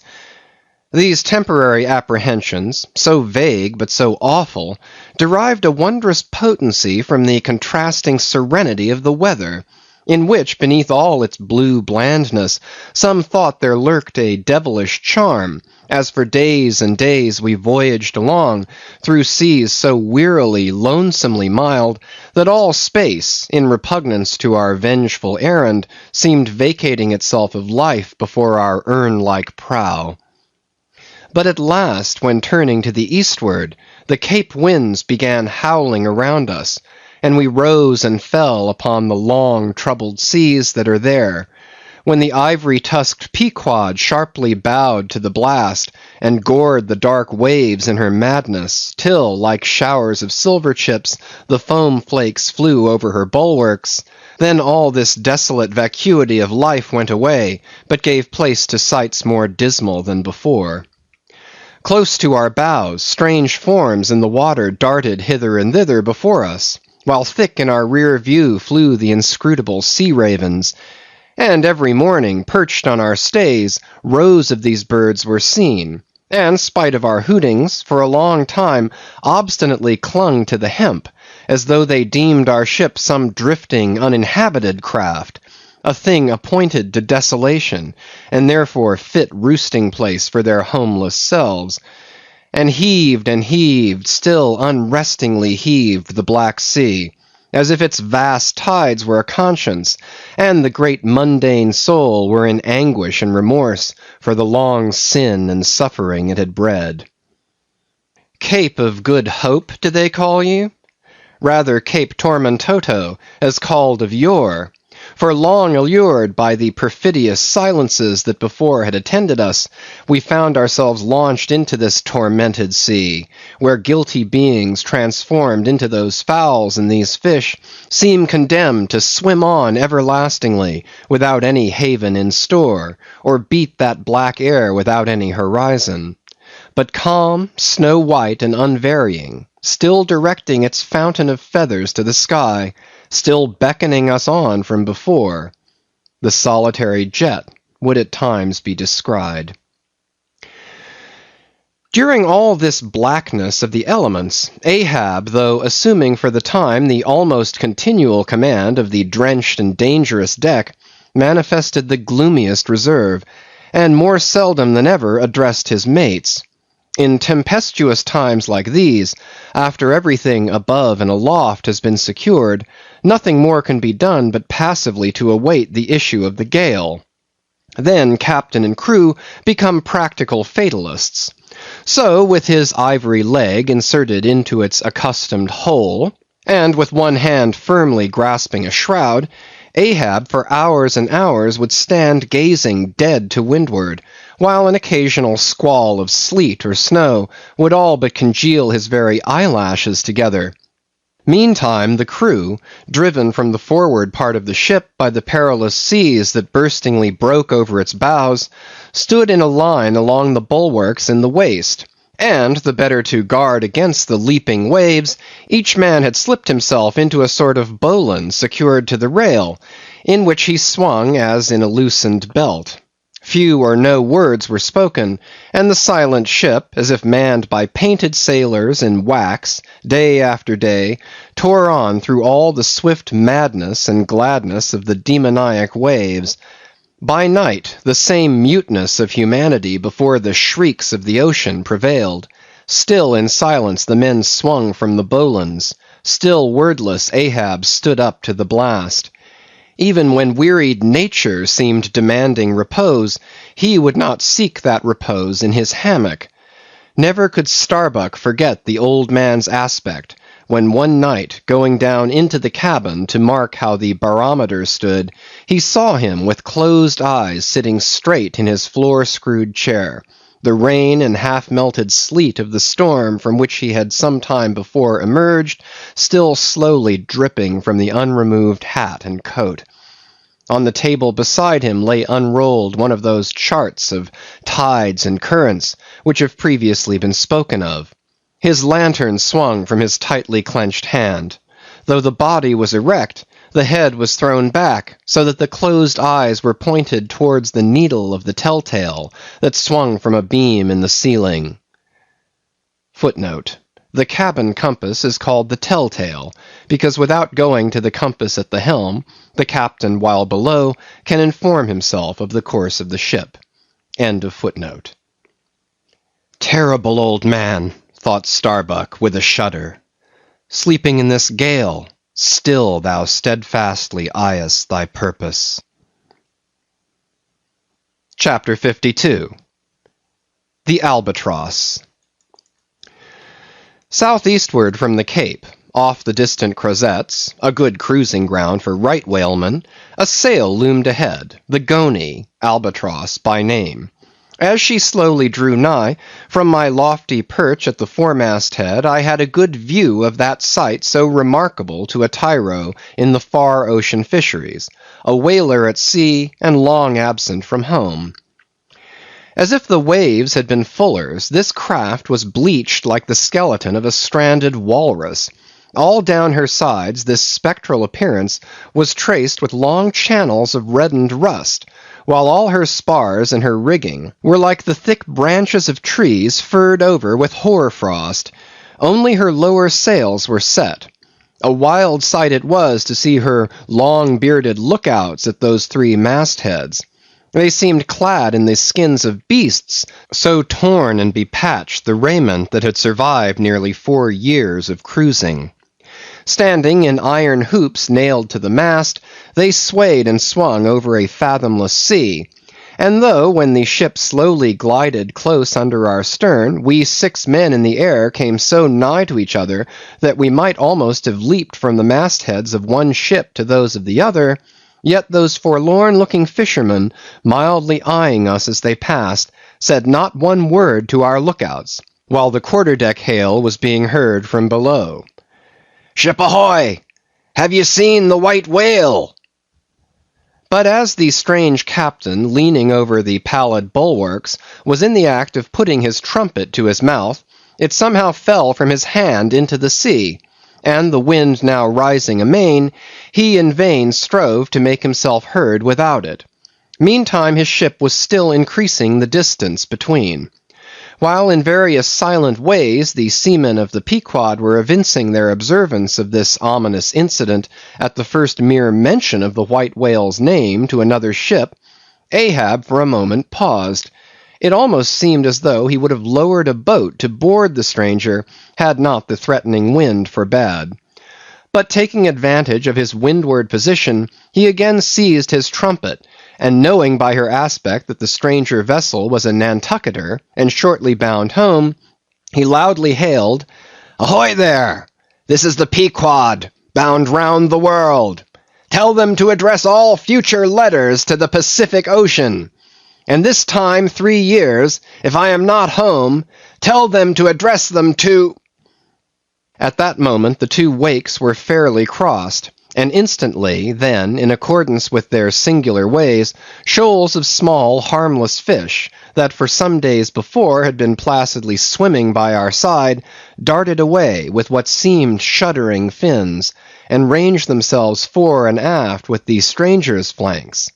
Though in the course of his continual voyagings Ahab must often before have noticed a similar sight, yet to any monomaniac man the various trifles capriciously carry meanings.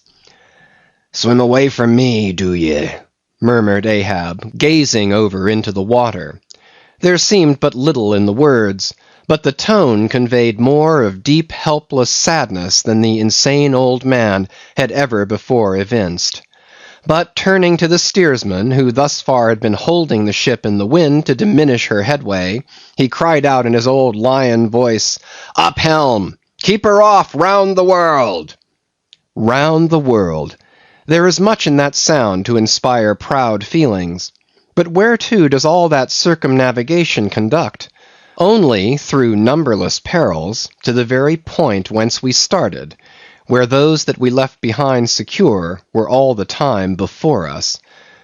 Were this world an endless plain, and by sailing eastward we could forever reach new distances and discover sights more sweet and strange than any Cyclades or islands of King Solomon, then there were promise in the voyage. But in pursuit of those far mysteries we dream of, or in tormented chase of that demon phantom that, some time or other, swims before all human hearts, while chasing such over this round globe, they either lead us on in barren mazes, or midway leave us whelmed. Chapter 53. The Gam. The ostensible reason why Ahab did not go on board of the whaler we had spoken was this: the wind and sea betokened storms. But even had this not been the case, he would not, after all, perhaps have boarded her, judging by his subsequent conduct on similar occasions, if so it had been that, by the process of hailing, he had obtained a negative answer to the question he put. For, as it eventually turned out, he cared not to consort even for 5 minutes with any stranger captain except he could contribute some of that information he so absorbingly sought. But all this might remain inadequately estimated were not something said here of the peculiar usages of whaling vessels when meeting each other in foreign seas, and especially on a common cruising ground. If two strangers crossing the Pine Barrens in New York State, or the equally desolate Salisbury Plain in England, if casually encountering each other in such inhospitable wilds, these twain, for the life of them, cannot well avoid a mutual salutation, and stopping for a moment to interchange the news, and perhaps sitting down for a while and resting in concert, then how much more natural that upon the illimitable Pine Barrens and Salisbury Plains of the sea, two whaling vessels descrying each other at the ends of the earth, off Lone Fanning's Island or the faraway King's Mills, how much more natural, I say, that under such circumstances these ships should not only interchange hails, but come into still closer, more friendly and sociable contact. And especially would this seem to be a matter of course in the case of vessels owned in one seaport, and whose captains, officers, and not a few of the men are personally known to each other, and consequently have all sorts of dear domestic things to talk about. For the long-absent ship, the outward bounder perhaps has letters on board. At any rate, she will be sure to let her have some papers of a date a year or two later than the last one on her blurred and thumb-worn files. And in return for that courtesy, the outward-bound ship would receive the latest whaling intelligence from the cruising ground to which she may be destined, a thing of the utmost importance to her. And in degree, all of this will hold true concerning whaling vessels crossing each other's track on the cruising ground itself, even though they are equally long absent from home. For one of them may have received a transfer of letters from some third and now far remote vessel, and some of those letters may be for the people of the ship she now meets. Besides, they would exchange the whaling news and have an agreeable chat. For not only would they meet with all the sympathies of sailors, but likewise with all the peculiar congenialities arising from a common pursuit and mutually shared privations and perils. Nor would difference of country make any very essential difference, that is, so long as both parties speak one language, as is the case with Americans and English, though to be sure, from the small number of English whalers, such meetings do not very often occur. And when they do occur, there is too apt to be a sort of shyness between them. For your Englishman is rather reserved, and your Yankee, he does not fancy that sort of thing in anybody but himself. Besides, the English whalers sometimes affect a kind of metropolitan superiority over the American whalers, regarding the long, lean Nantucketer, with his nondescript provincialisms, as a sort of sea peasant. But where this superiority in the English whaleman does really consist, it would be hard to say, seeing that the Yankees in one day collectively kill more whales than all the English collectively in 10 years. But this is a harmless little foible in the English whale hunters, which the Nantucketer does not take much to heart, probably because he knows he has a few foibles himself. So then, we see that of all ships separately sailing the sea, the whalers have most reason to be sociable, and they are so. Whereas some merchant ships crossing each other's wake in the mid-Atlantic will oftentimes pass on without so much as a single word of recognition, mutually cutting each other on the high seas like a brace of dandies in Broadway, and all the time indulging, perhaps, in finical criticism upon each other's rig. As for men of war, when they chance to meet at sea, they first go through such a string of silly bowings and scrapings, such a ducking of ensigns, that there does not seem to be much right-down hearty good will and brotherly love about it at all. As touching slave ships meeting, why they are in such a prodigious hurry, they run away from each other as soon as possible. And as for pirates, when they chance to cross each other's crossbones, the first hail is, "How many skulls?" the same way that whalers hail, "How many barrels?" And that question once answered, pirates straightway steer apart, for they are infernal villains on both sides, and don't like to see overmuch of each other's villainous likenesses.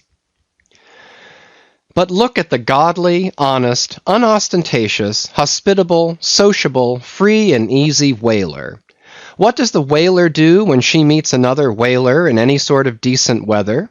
She has a gam, a thing so utterly unknown to all other ships that they never heard of the name even. And if by chance they should hear of it, they only grin at it, and repeat gamesome stuff about spouters and blubber boilers, and such like pretty exclamations. Why it is that all merchant seamen, and also all pirates and man-of-war's men and slave ship sailors, cherish such a scornful feeling towards whale ships, this is a question it would be hard to answer. Because in the case of pirates, say, I should like to know whether that profession of theirs has any particular glory about it. It sometimes ends in uncommon elevation, indeed, but only at the gallows. And besides, when a man is elevated in that odd fashion, he has no proper foundation for his superior altitude. Hence I conclude that in boasting himself to be high lifted above a whaleman, in that assertion the pirate has no solid basis to stand on. But what is a gam? You might wear out your index finger running up and down the columns of dictionaries and never find the word. Dr. Johnson never attained to that erudition. Noah Webster's Ark does not hold it. Nevertheless, this same expressive word has now for many years been in constant use among some 15,000 true-born Yankees. Certainly it needs a definition, and should be incorporated into the lexicon. With that view, let me learnedly define it. Gam, noun, a social meeting of two or more whale ships, generally on a cruising ground, when, after exchanging hails, they exchange visits by boat's crews, the two captains remaining for the time on board of one ship, and the two chief mates on the other. There is another little item about gamming which must not be forgotten here. All professions have their own little peculiarities of detail, so has the whale fishery. In a pirate, man-of-war, or slave ship, when the captain is rowed anywhere in his boat, he always sits in the stern sheets on a comfortable, sometimes cushioned seat there, and often steers himself with a pretty little milliner's tiller decorated with gay cords and ribbons. But the whale boat has no seat astern, no sofa of that sort whatever, and no tiller at all. High times indeed, if whaling captains were wheeled about the water on casters, like gouty old aldermen in patent chairs. And as for the tiller, the whaleboat never admits of any such effeminacy, and therefore, as in gamming a complete boat's crew must leave the ship, and hence as the boat steerer or harpooneer is of that number, that subordinate is the steersman upon the occasion, and the captain, having no place to sit in, is pulled off to his visit all standing like a pine tree. And often you will notice that being conscious of the eyes of the whole visible world resting on him from the sides of the two ships, this standing captain is all alive to the importance of sustaining his dignity by maintaining his legs.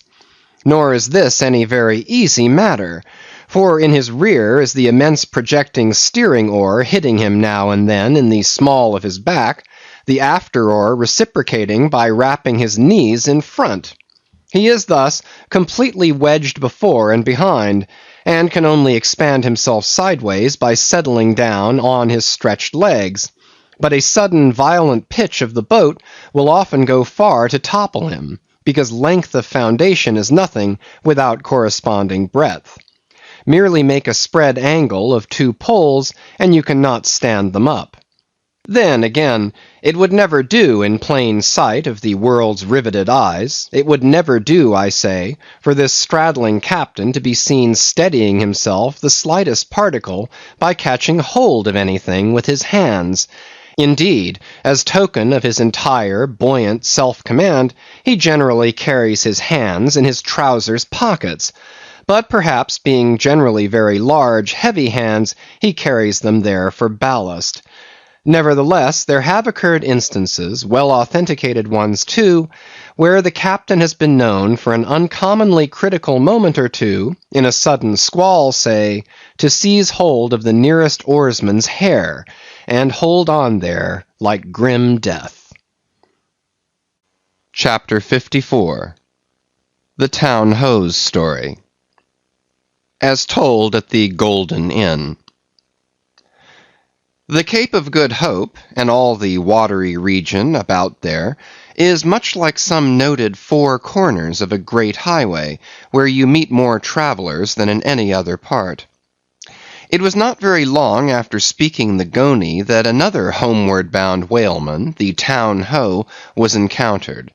She was manned almost wholly by Polynesians.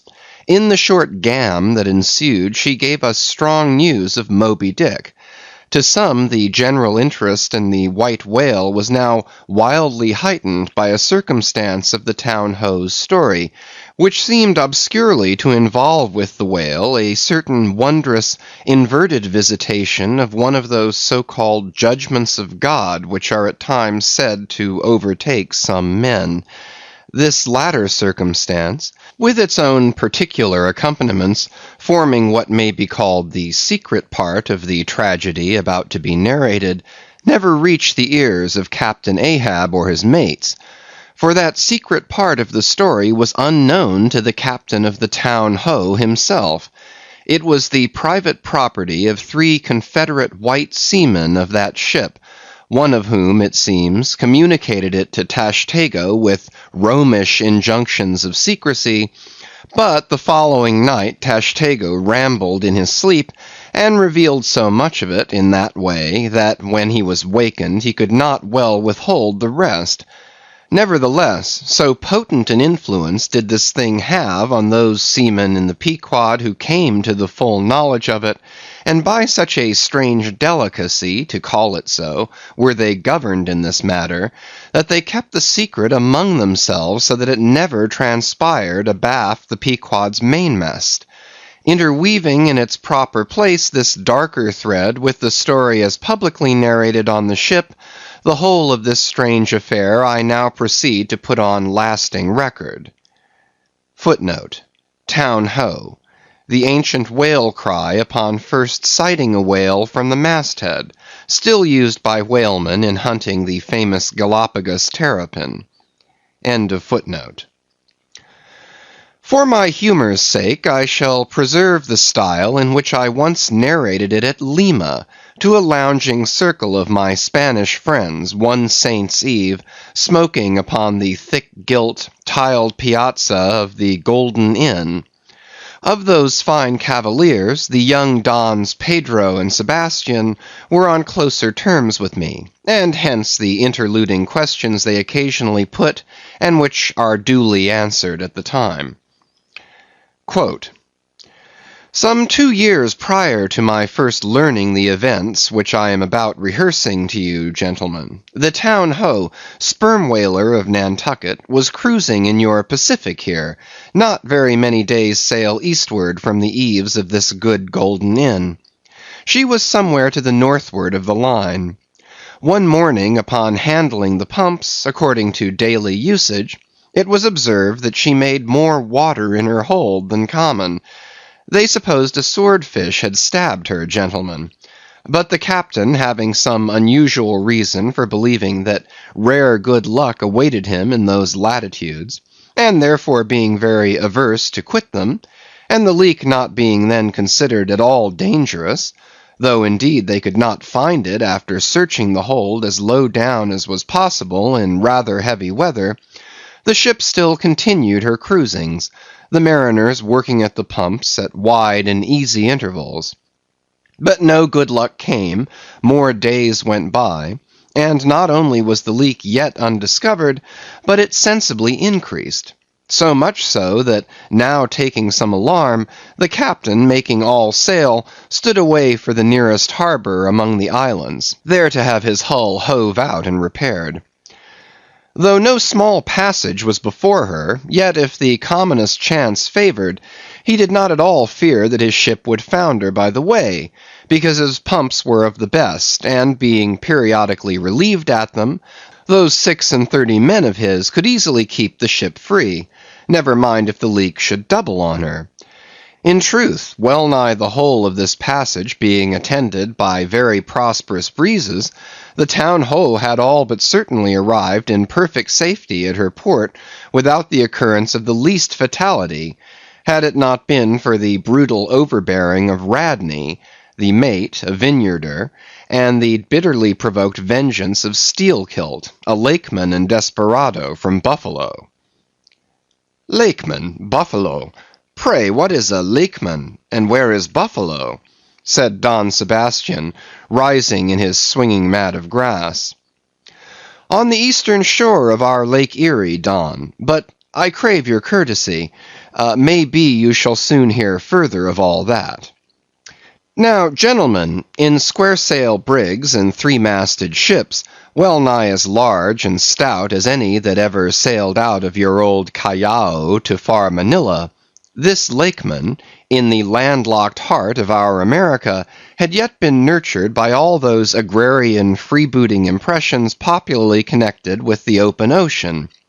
For in their interflowing aggregate, those grand freshwater seas of ours, Erie and Ontario, and Huron and Superior and Michigan, possess an ocean-like expansiveness with many of the ocean's noblest traits, with many of its rimmed varieties of races and of climes.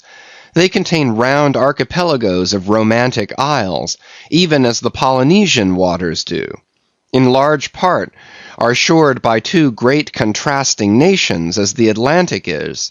They furnish long maritime approaches to our numerous territorial colonies from the east, dotted all round their banks. Here and there are frowned upon by batteries, and by the goat-like craggy guns of lofty Mackinaw. They have heard the fleet thunderings of naval victories. At intervals they yield their beaches to wild barbarians, whose red painted faces flash from out their peltry wigwams. For leagues and leagues are flanked by ancient and unentered forests, where the gaunt pines stand like serried lines of kings in Gothic genealogies, those same woods harboring wild Afric beasts of prey, and silken creatures whose exported furs give robes to Tartar emperors. They mirror the paved capitals of Buffalo and Cleveland, as well as Winnebago villages. They float alike the full-rigged merchant ship, the armed cruiser of the state, the steamer, and the beach canoe. They are swept by borean and dismasting blasts as direful as any that lash the salted wave.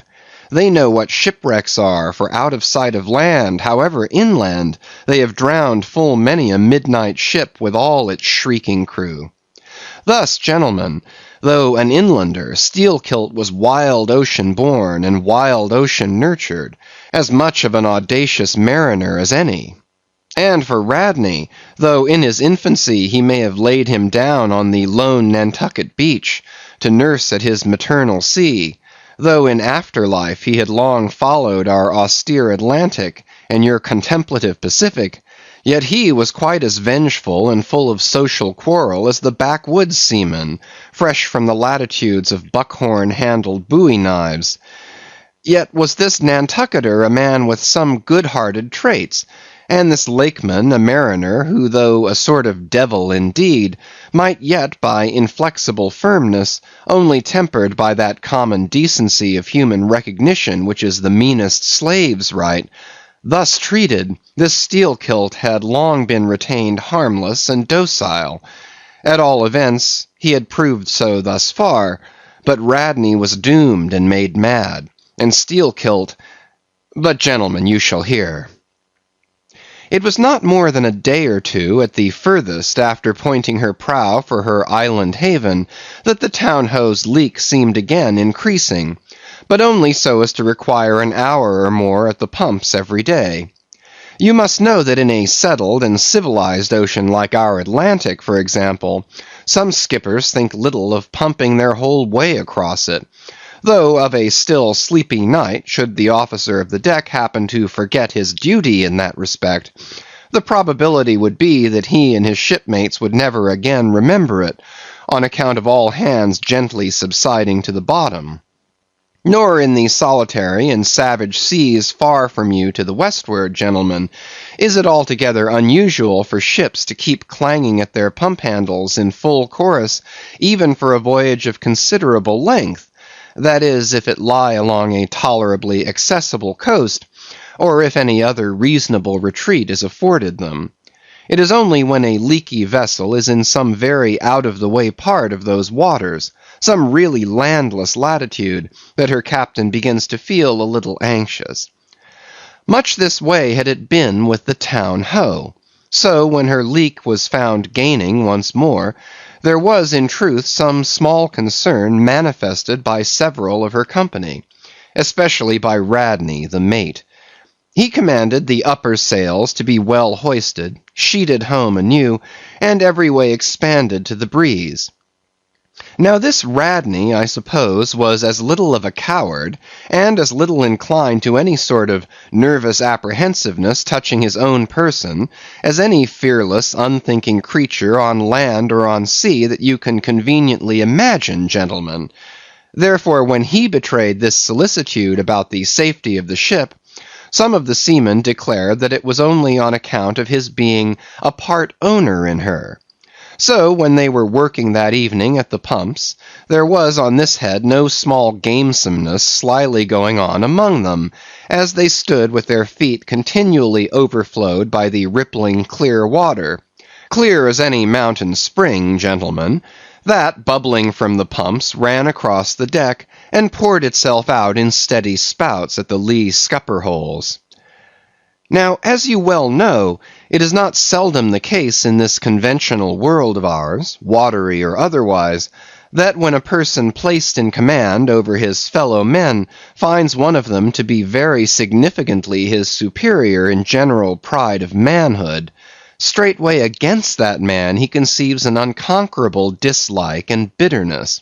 And if he have a chance, he will pull down and pulverize that subaltern's tower, and make a little heap of dust of it. Be this conceit of mine as it may, gentlemen, at all events Steelkilt was a tall and noble animal with a head like a Roman, and a flowing golden beard like the tasselled housings of your last viceroy's snorting charger, and a brain and a heart and a soul in him, gentlemen, which had made Steelkilt Charlemagne, had he been born son to Charlemagne's father. But Radney, the mate, was as ugly as a mule, yet as hardy, as stubborn, as malicious. He did not love Steelkilt, and Steelkilt knew it. Espying the mate drawing near as he was toiling at the pump with the rest, the lakeman affected not to notice him, but unawed went on with his gay banterings. "Aye, aye, my merry lads, it's a lively leak this. Hold a cannikin, one of ye, and let's have a taste. By the Lord, it's worth bottling.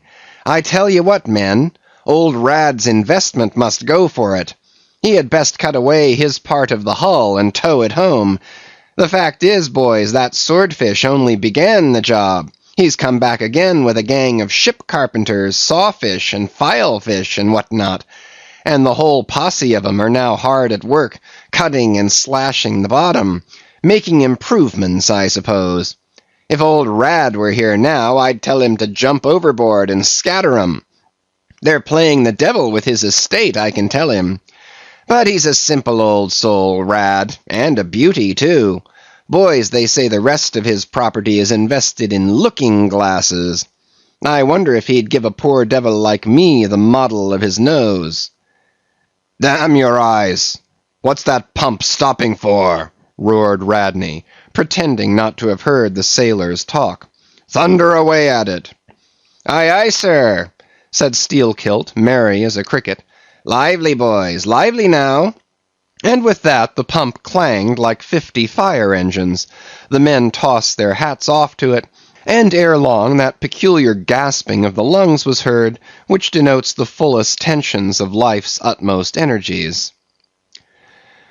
Quitting the pump at last with the rest of his band, the lakeman went forward all panting, and sat himself down on the windlass, his face fiery red, his eyes bloodshot, and wiping the profuse sweat from his brow. Now what cozening fiend it was, gentlemen, that possessed Radney to meddle with such a man in that corporeally exasperated state, I know not. But so it happened. Intolerably striding along the deck, the mate commanded him to get a broom and sweep down the planks, and also a shovel, and remove some offensive matters consequent upon allowing a pig to run at large. Now, gentlemen, sweeping a ship's deck at sea is a piece of household work, which in all times but raging gales is regularly attended to every evening. It has been known to be done in the case of ships actually foundering at the time.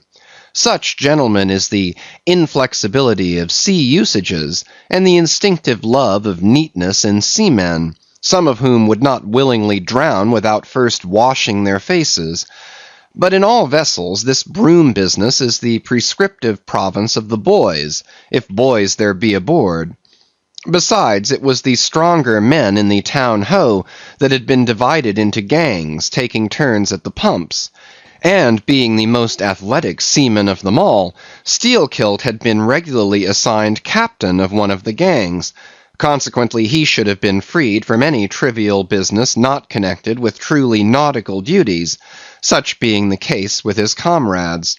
I mention all of these particulars so that you may understand exactly how this affair stood between the two men. But there was more than this. The order about the shovel was almost as plainly meant to sting and insult Steelkilt as though Radney had spat in his face.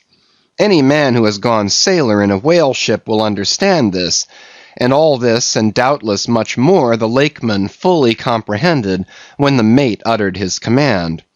But as he sat still for a moment, and as he steadfastly looked into the mate's malignant eye, and perceived the stacks of powder casks heaped up in him, and the slow match silently burning along towards them, as he instinctively saw all this, that strange forbearance and unwillingness to stir up the deeper passionateness in any already ireful being, a repugnance most felt, when felt at all, by really valiant men, even when aggrieved, this nameless phantom feeling, gentlemen, stole over Steelkilt.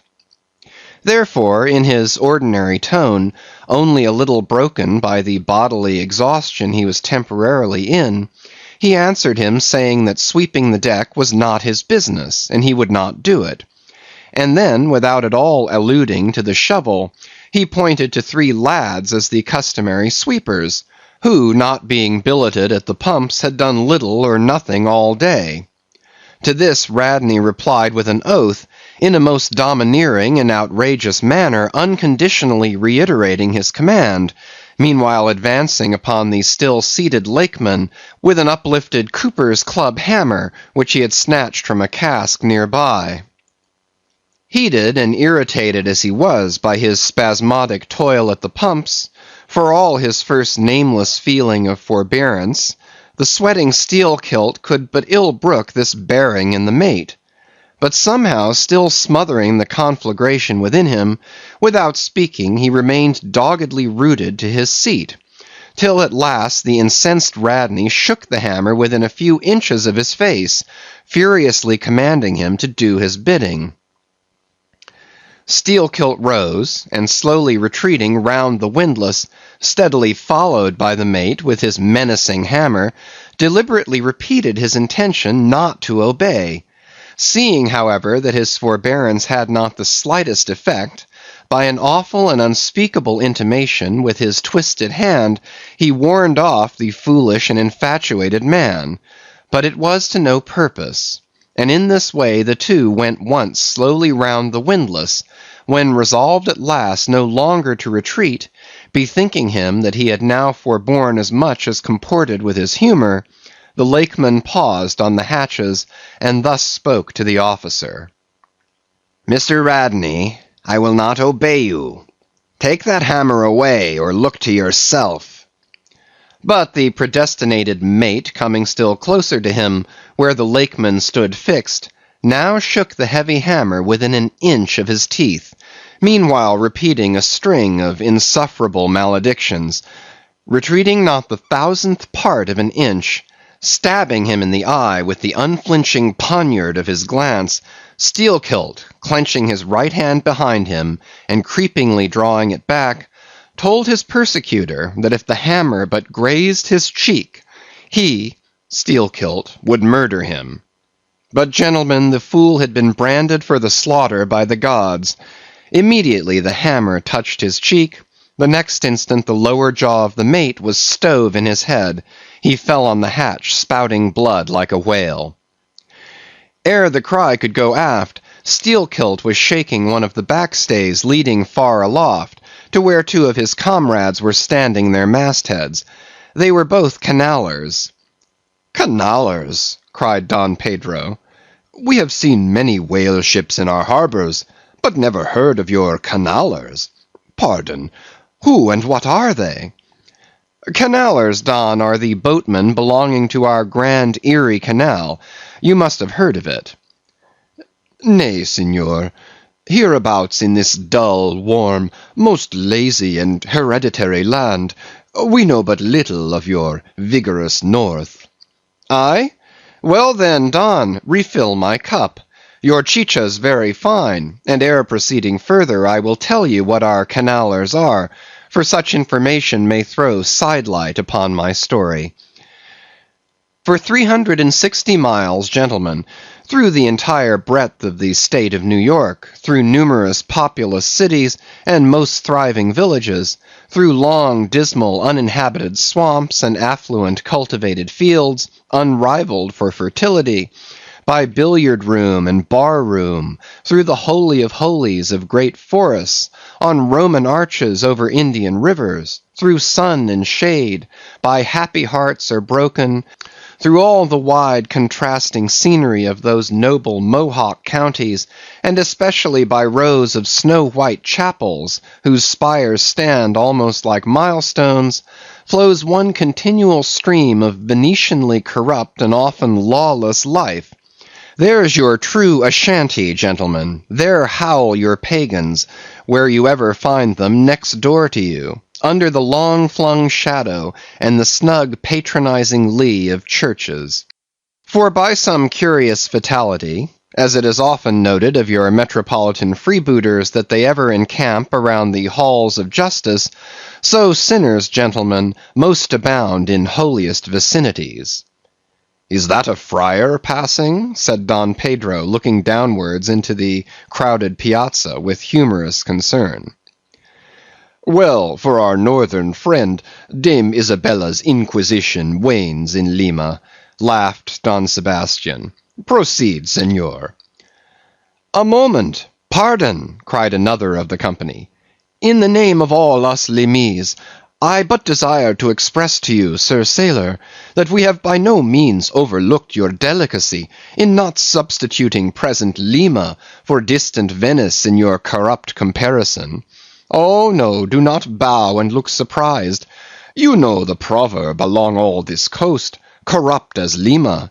It but bears out your saying too, churches more plentiful than billiard tables, and forever open, and corrupt as Lima. So too Venice, I have been there, the holy city of the blessed evangelist St. Mark. St. Dominic, purge it.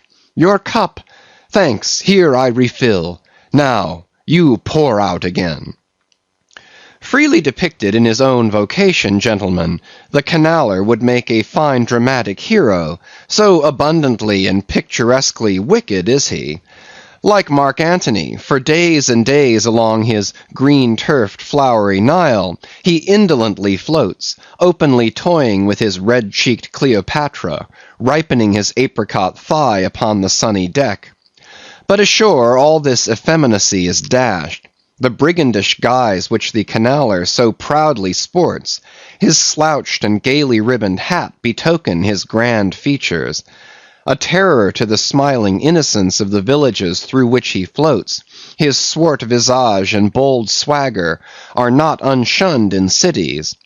Once a vagabond on his own canal, I have received good turns from one of these canallers. I thanked him heartily, would fain not be ungrateful, but it is often one of the prime redeeming qualities of your man of violence, that at times he is as stiff an arm to back a poor stranger in a strait as to plunder a wealthy one. In sum, gentlemen, what the wildness of this canal life is emphatically evinced by this, that our wild whale fishery contains so many of its most finished graduates, and that scarce any race of mankind, except Sydney men, are so much distrusted by our whaling captains. Nor does it at all diminish the curiousness of this matter, that to many thousands of our rural boys and young men born along its line, the probationary life of the Grand Canal furnishes the sole transition between quietly reaping in a Christian cornfield and recklessly ploughing the waters of the most barbaric seas. I see, impetuously exclaimed Don Pedro, spilling his chicha upon his silvery ruffles. No need to travel. The world's one Lima. I had thought now that at your temperate north the generations were cold and holy as the hills. But the story. I left off, gentlemen, where the lakeman shook the backstay. Hardly had he done so, when he was surrounded by the 3 junior mates and the 4 harpooneers, who all crowded him to the deck. But sliding down the ropes like baleful comets, the 2 canallers rushed into the uproar, and sought to drag their man out of it toward the forecastle. Others of the sailors joined with them in this attempt, and a twisted turmoil ensued. While standing out of harm's way, the valiant captain danced up and down with a whale pike, calling upon his officers to manhandle that atrocious scoundrel, and smoke him along to the quarter-deck. At intervals he ran close up to the revolving border of the confusion, and prying into the heart of it with his pike, sought to prick out the object of his resentment. But Steelkilt and his desperadoes were too much for them all. They succeeded in gaining the forecastle deck, where, hastily slewing about 3 or 4 large casks in a line with the windlass, these sea Parisians entrenched themselves behind the barricade. "Come out of that, ye pirates!" roared the captain, now menacing them with a pistol in each hand, just brought to him by the steward. "Come out of that, ye cutthroats!" Steelkilt leaped on the barricade, and striding up and down there, defied the worst the pistols could do, but gave the captain to understand distinctly that his, Steelkilt's death, would be the signal for a murderous mutiny on the part of all hands. Fearing in his heart lest this might prove but too true, the captain a little desisted, but still commanded the insurgents instantly to return to their duty. "Will you promise not to touch us if we do?" demanded their ringleader. "Turn to! Turn to! I make no promise. To your duty! Do you want to sink the ship by knocking off at a time like this? Turn to!" And he once more raised a pistol. "Sink the ship!" cried Steelkilt. "Aye, let her sink. Not a man of us turns to unless ye swear not to raise a rope yarn against us. What say ye, men?" turning to his comrades. A fierce cheer was their response. The lakeman now patrolled the barricade, all the while keeping his eye on the captain, and jerking out such sentences as these. "It's not our fault. We didn't want it. I told him to take his hammer away. It was boy's business. He might have known me before this. I told him not to prick the buffalo. I believe I have broken a finger here against his cursed jaw. Ain't those mincing knives down in the forecastle there, men? Look to those handspikes, my hearties. Captain, by God, look to yourself. Say the word, and don't be a fool. Forget it all. We are ready to turn to. Treat us decently, and we're your men, but we won't be flogged." Turn to! I make no promises. Turn to, I say. Look ye now, cried the lakeman, flinging out his arms towards him. There are a few of us here, and I am one of them, who have shipped for the cruise, d'ye see. Now, as you well know, sir, we can claim our discharge as soon as the anchor is down. So we don't want a row. It's not our interest. We want to be peaceable. We are ready to work, but we won't be flogged. Turn to, roared the captain. Steelkilt glanced round him a moment, and then said, I tell you what it is now, captain. Rather than kill you and be hung for such a shabby rascal, we won't lift a hand against you unless you attack us. But till you say the word about not flogging us, we don't do a hand's turn. Down into the forecastle, then. Down with ye. I'll keep you there till you're sick of it. Down you go. Shall we? Cried the ringleader to his men.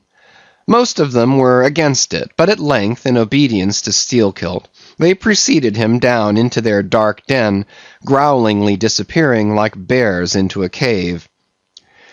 As the lakeman's bare head was just level with the planks, the captain and his posse leaped the barricade, and, rapidly drawing over the slide of the scuttle, planted their group of hands upon it, and loudly called for the steward to bring the heavy brass padlock belonging to the companionway. Then, opening the slide a little, the captain whispered something down the crack, closed it, and turned the key upon them, 10 in number, leaving on deck some 20 or more, who thus far had remained neutral. All night a wide-awake watch was kept by all the officers, forward and aft, especially about the forecastle scuttle and fore hatchway, at which last place was feared the insurgents might emerge after breaking through the bulkhead below. But the hours of darkness passed in peace, the men who still remained at their duty toiling hard at the pumps, whose clinking and clanking at intervals through the dreary night dismally resounded through the ship. At sunrise the captain went forward, and, knocking on the deck, summoned the prisoners to work, but with a yell they refused. Water was then lowered down to them, and a couple of handfuls of biscuit were tossed after it, when again turning the key upon them and pocketing it, the captain returned to the quarter-deck. Twice every day for 3 days this was repeated, but on the 4th morning a confused wrangling, and then a scuffling was heard, as the customary summons was delivered, and suddenly 4 men burst up from the forecastle, saying they were ready to turn to. The fetid closeness of the air, and a famishing diet, united perhaps to some fears of ultimate retribution, had constrained them to surrender at discretion. Emboldened by this, the captain reiterated his demand to the rest, but Steelkilt shouted to him a terrific hint to stop his babbling and betake himself where he belonged. On the 5th morning, 3 others of the mutineers bolted up into the air from the desperate arms below that sought to restrain them. Only 3 were left. Better turn to now, said the captain with a heartless jeer. Shut us up again, will ye? Cried Steelkilt. Oh, certainly, the captain, and the key clicked. It was at this point, gentlemen, that, enraged by the defection of 7 of his former associates, and stung by the mocking voice that had last hailed him, and maddened by his long entombment in a place as black as the bowels of despair, it was then that Steelkilt proposed to the 2 Canallers, thus far apparently of one mind with him, to burst out of their hole at the next summoning of the garrison, and armed with their keen mincing knives, long crescentic, heavy implements with a handle at each end, run amuck from bowsprit to taffrail, and if by any devilishness of desperation possible, seize the ship. For himself, he would do this, he said, whether they joined him or not. That was the last night he should spend in that den. But the scheme met with no opposition on the part of the other 2. They swore they were ready for that, or for any other mad thing, for anything, in short, but a surrender. And what was more, they each insisted on being the first man on deck, when the time to make the rush should come. But to this their leader as fiercely objected, reserving that priority for himself, particularly as his 2 comrades would not yield the one to the other in the matter. and both of them could not be first, for the latter would but admit one man at a time. And here, gentlemen, the foul play of these miscreants must come out. Upon hearing the frantic project of their leader, each in his own separate soul had suddenly lighted, it would seem, upon the same piece of treachery, namely, to be foremost in breaking out, in order to be the first of the three, though the last of the 10, to surrender, and thereby secure whatever small chance of pardon such conduct might merit. But when Steelkilt made known his determination still to lead them to the last, they in some way, by some subtle chemistry of villainy, mixed their before secret treacheries together, and when their leader fell into a doze, verbally opened their souls to each other in 3 sentences, and bound the sleeper with cords, and gagged him with cords, and shrieked out for the captain at midnight. Thinking murder at hand, and smelling in the dark for the blood, he and all his armed mates and harpooneers rushed for the forecastle. In a few minutes the scuttle was opened, and, bound hand and foot, the still struggling ringleader was shoved up into the air by his perfidious allies, who at once claimed the honor of securing a man who had been fully ripe for murder. But all these were collared, and dragged along the deck like dead cattle, and side by side were seized up into the mizzen rigging, like 3/4 of meat, and there they hung till morning. "Damn ye!" cried the captain, pacing to and fro before them. "The vultures would not touch ye, ye villains!" At sunrise he summoned all hands, and separating those who had rebelled from those who had taken no part in the mutiny, he told the former that he had a good mind to flog them all round. Thought, upon the whole, he would do so; he ought to; justice demanded it. But for the present, considering their timely surrender, he would let them go with a reprimand, which he accordingly administered in the vernacular. "But as for you, ye carrion rogues," turning to the 3 men in the rigging, "for you, I mean to mince you up for the trypots." And seizing a rope, he applied it with all his might to the backs of the 2 traitors, till they yelled no more, but lifelessly hung their heads sideways, as the 2 crucified thieves are drawn. "My wrist is sprained with ye," he cried at last, "but there's still rope enough left for you, my fine bantam, that wouldn't give up. Take that gag from his mouth, and let us hear what he can say for himself." For a moment the exhausted mutineer made a tremulous motion of his cramped jaws, then painfully twisting round his head, said in a sort of hiss, "What I say is this, and mind it well. If you flog me, I murder you." "Say ye so? See then how you frighten me." And the captain drew off with the rope to strike. "Best not," hissed the lakeman. "But I must," and the rope was once more drawn back for the stroke. Steelkilt here hissed out something, inaudible to all but the captain, who, to the amazement of all hands, started back, paced the deck rapidly 2 or 3 times, and then suddenly throwing down his rope, said, "I won't do it. Let him go. Cut him down, do you hear?" But as the junior mates were hurrying to execute the order, a pale man with a bandaged head arrested them. Radney, the chief mate. Ever since the blow he had lain in his berth, but that morning, hearing the tumult on the deck, he had crept out, and thus far had watched the whole scene. Such was the state of his mouth that he could hardly speak, but mumbling something about his being willing and able to do what the captain dared not attempt, he snatched the rope and advanced to his pinioned foe. "You are a coward," hissed the lakeman. "So I am, but take that." The mate was in the very act of striking, when another hiss stayed his uplifted arm. He paused, and then pausing no more, made good his words, spite of Steelkilt's threat, whatever that might have been. The 3 men were then cut down, all hands were turned to, and sullenly worked by the moody seamen, the iron pumps clanged as before. Just after dark that day, when one watch had retired below, a clamour was heard in the forecastle, and the two trembling traders running up besieged the cabin door, saying they durst not consort with the crew. Entreaties, cuffs, and kicks could not drive them back, so at their own instance they were put down in the ship's run for salvation. Still, no sign of mutiny reappeared among the rest. On the contrary, it seemed that mainly at Steelkilt's instigation they had resolved to maintain the strictest peacefulness, obey all orders to the last, and when the ship reached port, desert her in a body.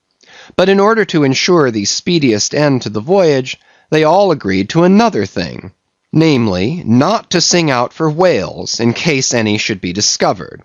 For spite of her leak, and spite of all her other perils, the town-ho still maintained her mastheads, and her captain was just as willing to lower for a fish at that moment as on the day his craft first struck the cruising ground, and Radney, the mate, was quite as ready to change his berth for a boat, and with his bandaged mouth seek to gag in death the vital jaw of the whale.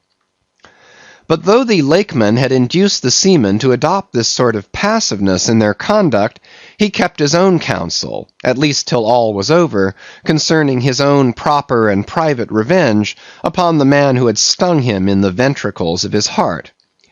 He was in Radney, the chief mate's watch, and as if the infatuated man sought to run more than half-way to meet his doom, after the scene at the rigging, he insisted, against the express counsel of the captain, upon resuming the head of his watch at night. Upon this, and one or two other circumstances, Steelkilt systematically built the plan of his revenge. During the night Radney had an unseamanlike way of sitting on the bulwarks of the quarter-deck, and leaning his arm upon the gunwale of the boat which was hoisted up there, a little above the ship's side. In this attitude, it was well known, he sometimes dozed. There was a considerable vacancy between the boat and the ship, and down between this was the sea. Steelkilt calculated his time, and found that his next trick at the helm would come round at 2 o'clock, in the morning of the third day from that in which he had been betrayed. At his leisure he employed the interval in braiding something very carefully in his watches below. "What are you making there?" said a shipmate. "What do you think? What does it look like?" "Like a lanyard for your bag, but it's an odd one, seems to me." "Yes, rather oddish," said the lakeman, holding it at arm's length before him. "But I think it will answer. Shipmate, I haven't enough twine. Have you any?" But there was none in the forecastle. "Then I must get some from old Rad." And he rose to go aft. "You don't mean to go a-begging to him," said a sailor. "Why not? Do you think he won't do me a turn when it's to help himself in the end, shipmate?" And going to the mate, he looked at him quietly, and asked him for some twine to mend his hammock. It was given him. Neither twine nor lanyard were seen again, but the next night an iron ball, closely netted, partly rolled from the pocket of the lakeman's monkey jacket, as he was tucking the coat into his hammock for a pillow. 24 hours after, his trick at the silent helm, nigh to the man who was apt to doze over the grave always ready dug to the seaman's hand, that fatal hour was then to come, and in the foreordaining soul of Steelkilt, the mate was already stark and stretched as a corpse, with his forehead crushed in. But, gentlemen, a fool saved the would-be murderer from the bloody deed he had planned. Yet complete revenge he had, and without being the avenger. For, by a mysterious fatality, heaven itself seemed to step in and take out of his hands into its own the damning thing he would have done. It was just between daybreak and sunrise of the morning of the second day, when they were washing down the decks, that a stupid Tenerife man, drawing water in the main chains, all at once shouted out, "There she rolls! There she rolls! Jeez you, what a whale!" It was Moby-Dick. "Moby-Dick!" cried Don Sebastian. "Saint Dominic! Sir Sailor, but do whales have christenings? Whom call you Moby-Dick?" A very white and famous and most deadly immortal monster, Don, but that would be too long a story. How? How? Cried all the young Spaniards crowding. Nay, Dons, nay, nay, I cannot rehearse that now. Let me get more into the air, sirs. The chicha, cried Don Pedro. Our vigorous friend looks faint. Fill up his empty glass. No need, gentlemen. One moment, and I proceed. Now, gentlemen, so suddenly perceiving the snowy whale within 50 yards of the ship, forgetful of the compact among the crew, in the excitement of the moment, the Tenerife man had instinctively and involuntarily lifted his voice for the monster, though for some little time past it had been plainly beheld from the 3 sullen mastheads. All was now a frenzy. "The white whale!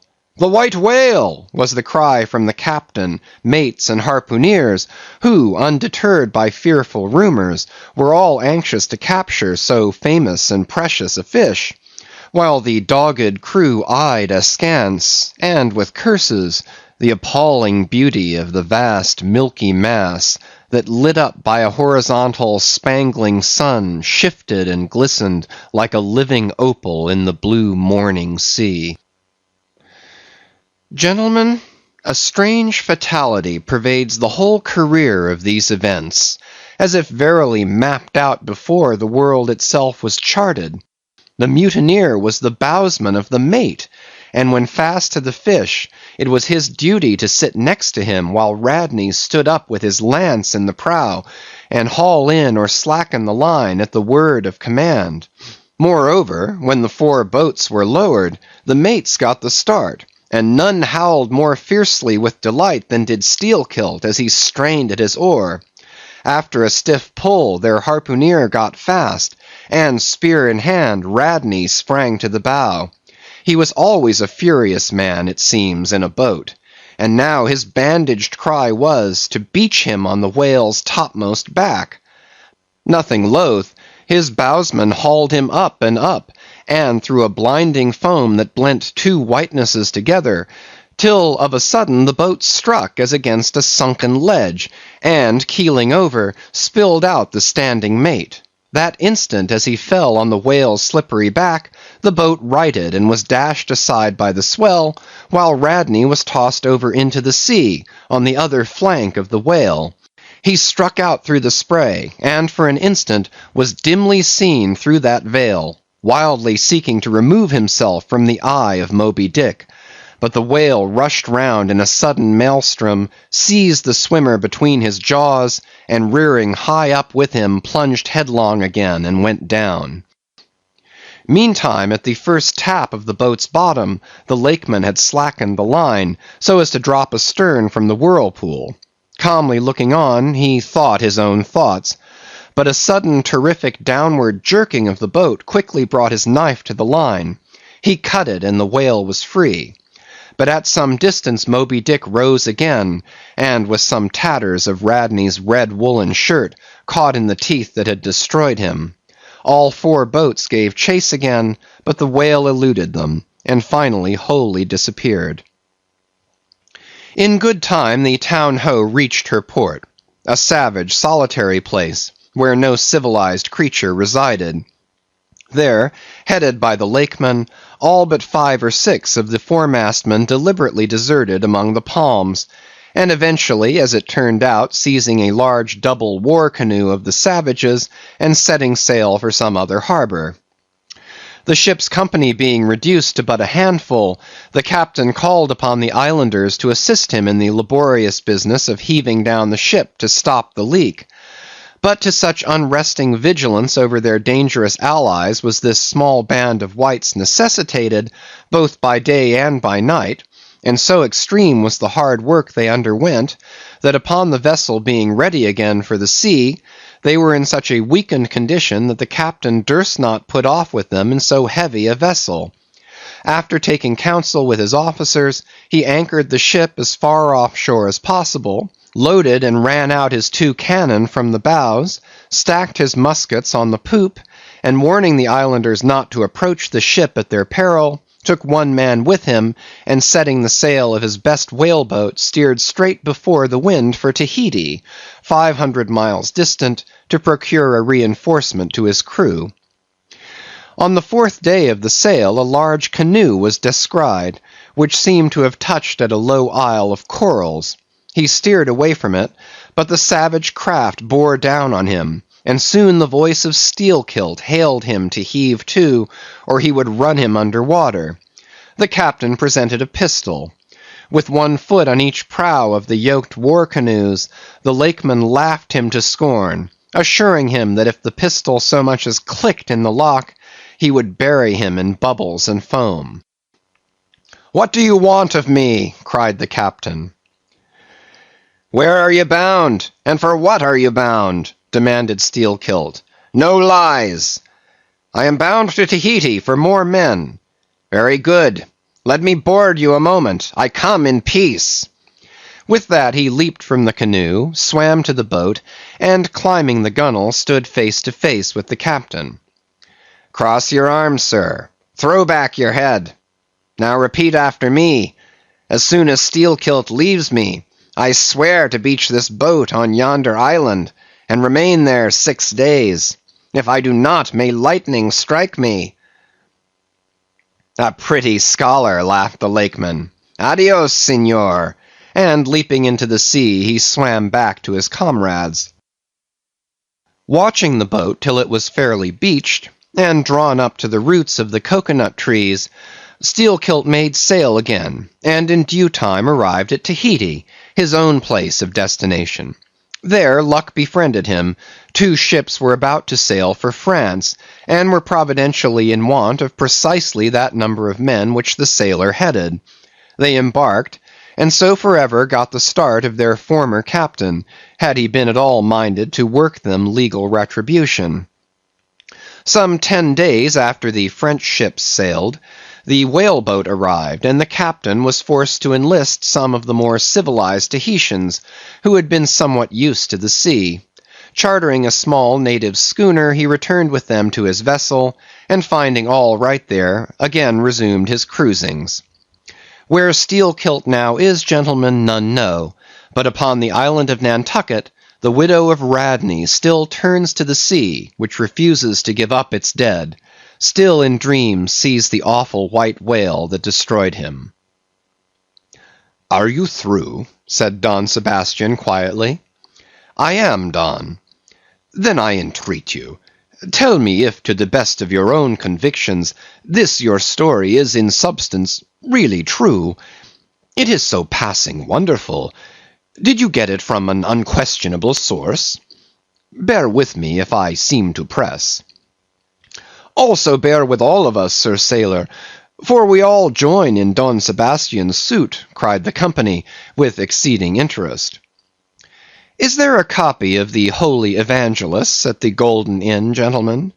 "Nay," said Don Sebastian, "but I know a worthy priest near by, who will quickly procure one for me." "I go for it, but are you well advised? This may grow too serious." "Will you be so good as to bring the priest also, Don?" "Though there are no auto da fes in Lima now," said one of the company to another, "I fear our sailor friend runs risk of the archiepiscopacy. Let us withdraw more out of the moonlight. I see no need of this." "Excuse me for running after you, Don Sebastian, but may I also beg that you will be particular in procuring the largest sized evangelists you can." "This is the priest, and he brings you the evangelists," said Don Sebastian gravely, returning with a tall and solemn figure. "Let me remove my hat. Now, venerable priest, further into the light, and hold the holy book before me, that I may touch it. So help me heaven, and on my honor, the story I have told you, gentlemen, is in substance, and its great items, true. I know it to be true. It happened on this ball. I trod the ship. I knew the crew. I have seen and talked with Steelkilt since the death of Radney." End of chapter 54.